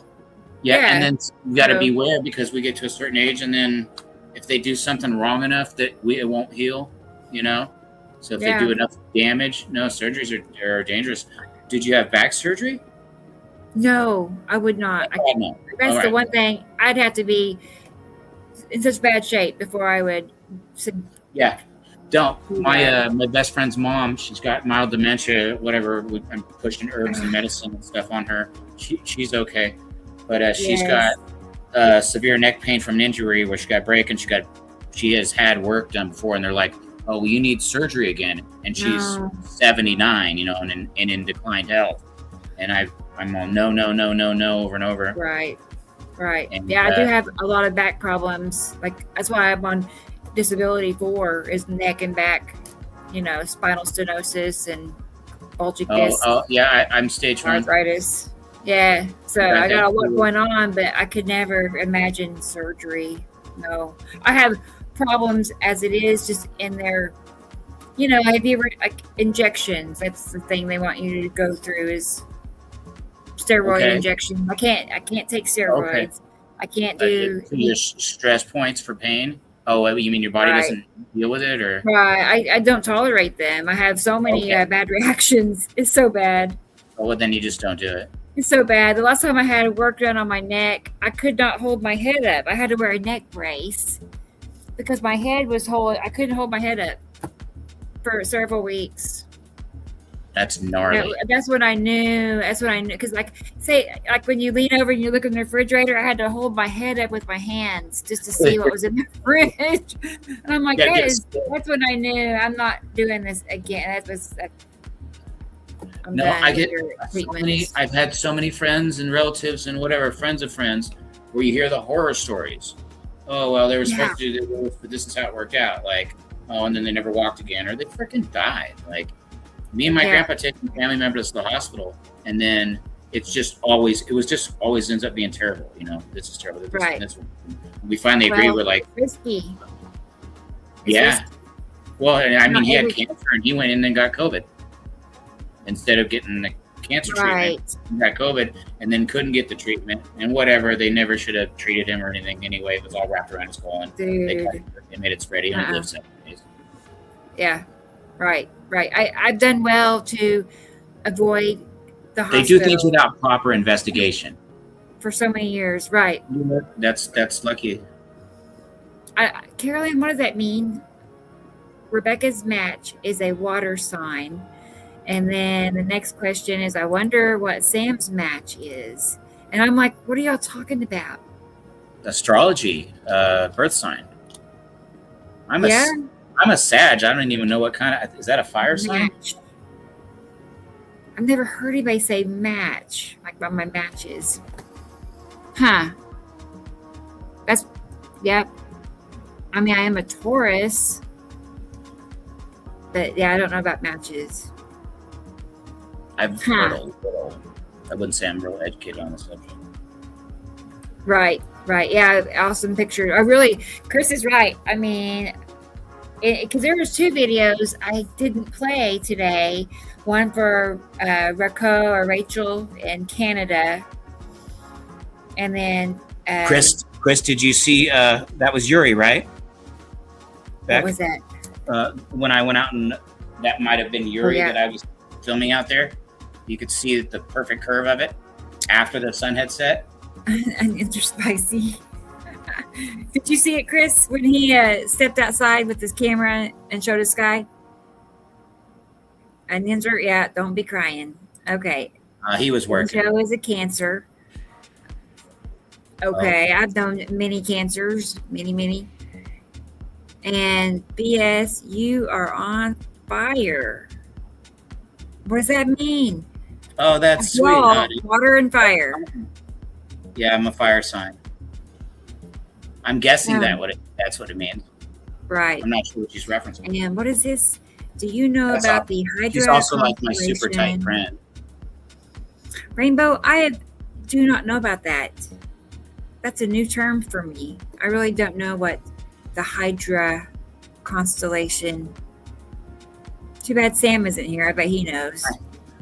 I know a little, but I can't. He has answers for everything. Right. Let's see. Cancer sign. Sam's match is also water. You all are just so knowledgeable. I don't really know all the ins and outs on astrology. Yep. I've seen much come true. I've got readings or whatever that just fell into place. Like it was, I got a warning that I didn't heed or whatever, but then it happened. So like it was like, don't trust. You're gonna like somebody today, but don't go thinking you're falling in love, because that's not the case. And to beware, and it told me to beware of danger. And something really bad happened. Got a car totaled and everything. Oh my, right. Well, not totaled or whatever, but like. But I'm all here. You know, I let her park the car or whatever, and she wrecked it. It was just really dumb on my part. But like all of the factors of the statement, and it was just a recording, but it was about Sagittarius and on this day, and it was all just right. And I was a kid. It was one of those. It was a recording. Yeah. So it wasn't even somebody talking, but it was like just bullseye all the way down. Like I used to read my horoscope in the newspaper. That's been ages ago. Yeah, me too. Yeah. I read the paper. What is it? Yeah. Yeah. Oh Something boy. That's the extent of my knowledge on astrology. I didn't go. Oh gosh. I did. Sagittarius for Michelle. Yeah. Me and too. In mythology, Hydra is a water snake or something like that. Okay. No, I was thinking of space constellation. I don't know. Yeah. We're going to paging Sam. I'll have to ask him next week. Hydra. I'm tired and got a headache. And Leo for Christopher. Okay. And Gemini for Tara. We're all kind of spread out, aren't we? None of us are repeating each other hardly. All our bases are covered. All right. Well, let's see who's here, and we'll tell everybody good night, and then I guess we'll hop off together. How about that, Joe Pat? Okay. So we got Christopher, and good night to Carol Ann in the star. Yep, we know Carol Ann's here. Christopher, good night to Michelle. Much love to all I know friends Tara's here. Good night to Tara. And DJ, he's a Leo. I didn't know that. Now I do. Good night to DJ. And Ringo. That's a new name for me. I kind of knew, I think, but I'm glad you're here. I'm glad you found us. And what is this? Wait, it's worth the visit. Me too. Knowledge Never been put under. Oh wow, yeah. And a decade. 6 surgeries. Wow, yeah. I get that. Honestly, my whole 30s, like the decade of me being in my 30s, that's when it all happened. And then it just kind of abruptly stopped one day. No more problems. Good night to Katie Joe. Yep. Good night, Katie. Joe. And that might be most of them. That's all the main names I'm seeing. Maybe I bet you Jesus is out there listening. Good night to Jesus. Yeah, good night, Michelle, I think I did. Maybe Sharon. Good night to Sharon, even though it's not nighttime for her. Rebecca, just a question before you go. What day do you think you'll be doing your TikTok? Do you know? I don't know because it just kind of depends on when you can. The weather and if it's too hot. But it is going to cool down. I can give you an estimate just based on the temperature, and no rain. Yeah. Like tomorrow, it's only going to be 73 for the high. Wow. I know. I should be out tomorrow and partly cloudy. 50% chance of rain. Monday, high 80, low 60. That's ideal. So Sunday and Monday look promising, and possibly Tuesday. And then after that, we're back. Oh, wait. That's okay. Look, listen. Yeah. It's 80 on Monday, 94 on Wednesday, and then 76 on Thursday. That's exactly what I've been talking about, up and down. Yeah, yeah, we were all referencing it, and I'm hot. It's way hot, like summertime, and then it's freezing. That night, all of a sudden, it's cold. It's legitimately cold. It feels totally unnatural. No, I know. I mean, here it is, late spring, almost summer, and I don't know. Last week, I was kicking my little heater on, my little space heater, in the morning because it's chilly. And anyway, I'm just saying. That's not normal for it to be up and down like that. The swings are completely unnatural. 76, and then we're back into the 80s and 90s. But I don't know. I mean, we've been really spared because normally for Oklahoma, it's just hot from like April on, and here we are June and still hitting into the 70s. And having the cool swings. Well, that and the jet streams aren't where they're supposed to be, so the temperatures are changing. Yeah. Yeah. And then also we have the Gulf Stream that carries the heat up, and the ocean conveyor that carries the cool down that actually keeps Europe from turning back into ice because it's like the same hemisphere as across as Greenland.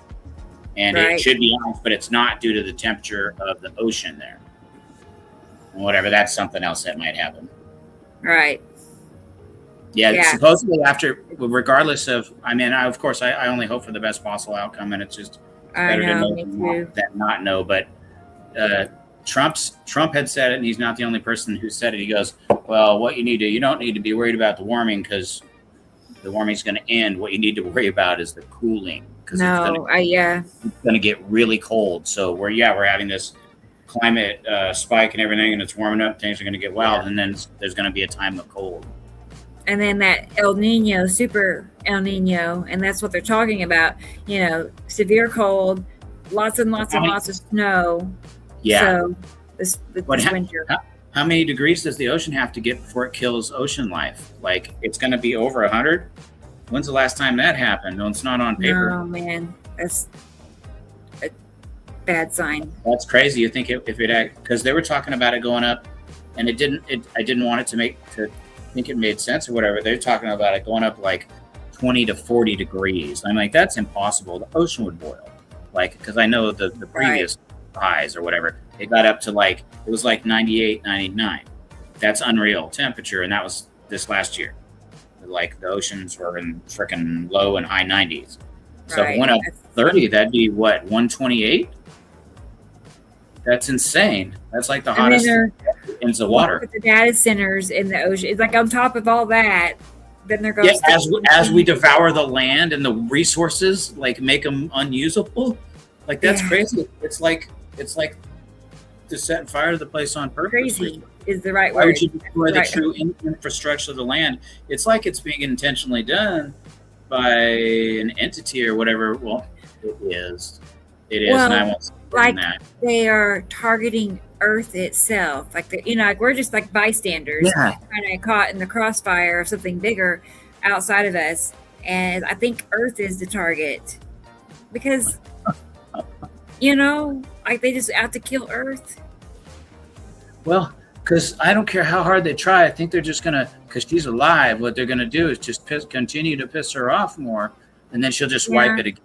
This would be the eighth Great Reset or whatever. Right. And like Sam says 92 times the last 300,000 years. So it's just a regular thing, and what has happened will happen again, and whatever, things will change. Yeah. I don't know. I will not profess that I know because I don't know, but something's up. Here we are watching it play out, in real time. Yikes. For real. It's like, that's a lot. It's crazy. Yeah. The story was so wild when I remember first learning it or whatever. And then now that I know it's true, I'm like, freaking, if I didn't have you guys, I'd be freaking going nuts. I mean, I remember it was bothering me because of telling people that are close to me or whatever, and like just not being able to convince them, even when you show them the evidence. Like, my grandfather, who was one of the closest people in my life, was going around telling whatever people that knew me, he goes, well, I don't know if he's a genius or he's completely crazy and out of his mind. I can't tell. because of those stories. And it was whatever, like Yeah, for real. 2010, 2011, that kind of time. Yeah. Yeah, he didn't believe me. So you've known about it longer than me. I thought about it. Well, I had heard that stuff about Carlos Ferrata, the brown dwarf star. It won't be here for 50 years. And then one guy was a private detective. That's John Moore, who I believe Tara asked about, who is good information. And the full show is an hour and a half, or at least over 90 minutes. And then the other one, gosh, and you can also get a recent interview off Coast to Coast off TikTok. You can just go Coast to Coast Nibiru interview and hear that one. Okay. There's all kinds of stories. Sam is a little. Sam's got a positive attitude about it, and he's right about a lot of things. And he doesn't feel like I know that he's only saying what he thinks he should say or whatever too. But right. I don't know. At least he's saying positive things, keeping good vibes about it. I don't think it's probably not smart if they say 80% of the world's population live on the shore, and that's not a good thing. Well, it's probably not. Why would Bill Gates have bought all the land that was over 1,200 square feet? All the land that's not going to be submerged because it's high land. It'd be like new ocean. Yeah. Really going to come? Is the Gulf of Mexico really going to come up and split the United States all the way into Canada?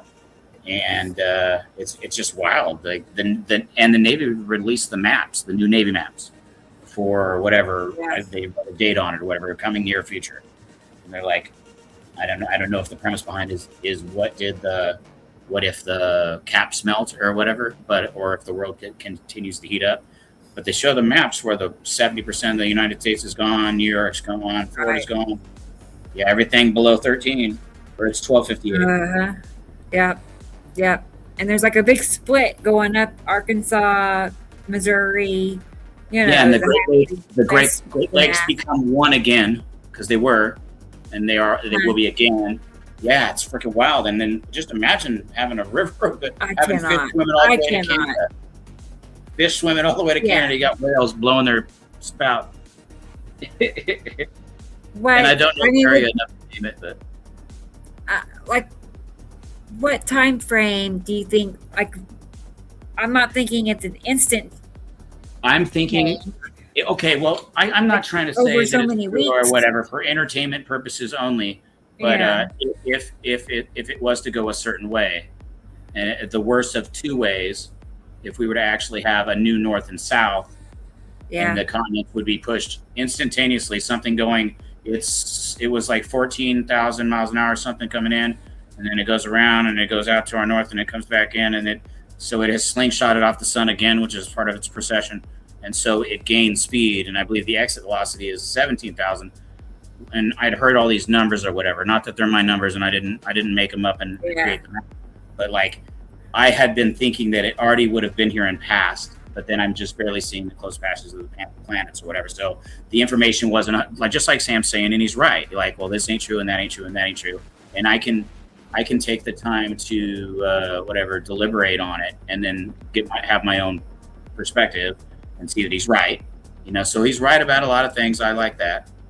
I don't know. I need all the information. I've been a lunatic about it. I love the information. But it's more than just. It's all the visual proof. It's one thing the confirmation. To say something. Yeah. We can all see it for ourselves over and over. There's no denying it. Is it real? Is it true? Is it here? No, that's freaking. It's undeniable. And I've never been so fascinated about something. So I don't know, whatever. It filled my spirit with energy. Made me want to be smarter. Made me investigate. It's a super positive thing. Yeah, right. And it's cool to have cool people, smart people with similar interests that understand. No, it's special. It really what a wonderful is. thing. I love how we all found each other. Yeah, and we're not. Nobody's getting conned. You know what I mean? Like, it's all about freaking smiles and laughter and the truth. We're not selling, peddling products and this and that. T-shirts and hats and Crocs. I know. I'm just saying. I think that adds to our credibility that we're not, just out conning people. No, it's a straight story. And then just whatever. I was complimenting Sam or whatever, but he deserves all the compliments. Just so much proof. I whatever. We've talked about it a bunch of times. I'm still shocked that it ain't viral. You and me both. Right. We have a specific date for future events. Oh, yeah. Date setters. That's the biggest turnoff I know. Is like somebody. That's when you know they're lying, is when they know the day. Oh, it's going to be next Tuesday at 4 o'clock. It never pans out. It never, ever, ever pans out. I don't care. Yeah, every time they give a date, that was a lie. So. It's true. That's I'm embarrassed for them. Oh, guys. I know. What's this? I saw Rainbow said that they subscribed. I believe I saw that. So thank you. It's nice meeting you. And I'm here for the truth, and not speaking it is only making my best guess. What? You're here for the truth, and not speaking it, I only make the best guesses out there. So if you're here for the truth and you study the information at hand, you will find it. Please watch the shorts and come back. We would love to have more company. Right. There's no question what we're talking about is real. It's like, 100%. I wish it wasn't. I really do. As interesting as it is, I would rather it not be happening, right? But yeah, big planets, Rainbow, big planets are passing just outside Earth's atmosphere. And it looks like just clouds because we're seeing clouds from these other planets. That's why the sky is gas in space, and trillions of different pieces of debris, small and large asteroids. Yeah, asteroids, moons, 7 massive planets that are all bigger than the Earth, except for some that aren't. Let's see. Like almost nothing, a couple of moons. I'll just play this for a moment. It's less than a minute long, but just to give you, maybe you've seen what we're talking about. I'm not sure, but just to give you an idea of how close they are. We won't sell you no lemon. See how dark? Yeah, it's a different color because it's a different planet. That's the sky, and that's a planet's surface. And that ozone. Right. Clouds from other planets. It's that close. Or 7 planets altogether. And we are so small in comparison. So that's why the weather is the way it is. The sky looks the way it does. Goes on and on. We're in year 16 years now that this has been happening since we've been, since the binary system and our solar system began crossing paths. That means you can go back 16 years just in the shorts and watch for like 40 some minutes and see all the planets at a great distance approaching the same planets, new pictures, confirmation after confirmation for 16 solid years of evidence. So if you feel like finding out, it's not hard. Subscribe and look at the videos. Right. It's all out there. It's so easy. Show 171. Woohoo. I know. We did it, girl. I guess we'll go ahead and wrap it up. What do you say? Cool. Yeah. Thank you again for joining us. I had a good time. I never want to leave. I can't help it. And I got feelings for everybody here. I hear you. What's this? Nibiru is the same as Planet 9, and the oil leakage out of it, etc. Well, I'm not sure about the oil, but it's not the same as Planet 9. That was a fib. That's misinformation. We live in a binary star system, just like 98% of the rest of the observable universe. Stars are born in clusters, 2, 3, 5, 7. We have one that revolves us, and it returns every 3,554 years. And the planets are passing, and that's why the Earth heated up. That's why we're having the earthquakes, volcanoes, sinkholes, on-land hurricanes, just absolutely strange weather, continents splitting in half and down the middle. and ocean islands rising and sinking, and the information's true. Start with the shorts, like I told you. Right. Oh, look who's here. Look who's That here. Mittens? Cat. It's Mittens. Get over here, baby. Get on camera. Says I can't hold her. Yeah, she's coming to get me. She's like ready to hang out. It's time to sit with Mama. Girls' night, I guess. Yeah. You described that. You explained that very well. So. Thank you. Yes, I have much information on the subject matter. Right. So, all right. Well, I think we got it all. I'll make sure I didn't miss anybody's comment or question. Yeah, definitely go watch the shorts. And there's so many videos here on our channel. And I'm also on TikTok. And then also we have a group on Facebook. So if you do Facebook, I encourage you to join our group. Take pictures and post them to the group. We can see what you see. That's Skywatchers, right? Is that what you're talking about? I joined. But There's Nibiru Followers Anonymous, and then Sam's group is Montana Skywatcher. Okay. And I then joined both. Christopher's is Nibiru System Skywatchers. That's his group, Nibiru System Skywatchers. Yes, and they're all credible. Right. It's us. So we would. Oh, you're in Belgium. Oh, nice. Okay. Here we go. Okay. Yeah, we have actually. I know one member in general I can think of right now. Actually, 2 or 3. When I think about it. We have one in Germany, Thomas. Yeah, lots in Germany. Several in Germany. Yeah. So right. Nice. Well, it's nice to meet you. I'm glad we found each other. We hope we make lots of friends down there. Right. Including you go. Mention you found us here on YouTube. That way we'll be watching for you. Right. Carol Ann, she's like secretary in charge practically of all admissions. I'll give her. I like how she screens everybody. She's really thorough. So we're better off for that. Seriously. I love helping when she does it or whatever. When I'm not on, I do it with her. Oh, really? Okay. Yeah, we're greasing the wheel. We got to keep that machine rolling. All right, guys. Well, I'm going to go ahead and hit the button. So thank you again and again. And thank you all for watching. It'll be, June 20th, next Saturday.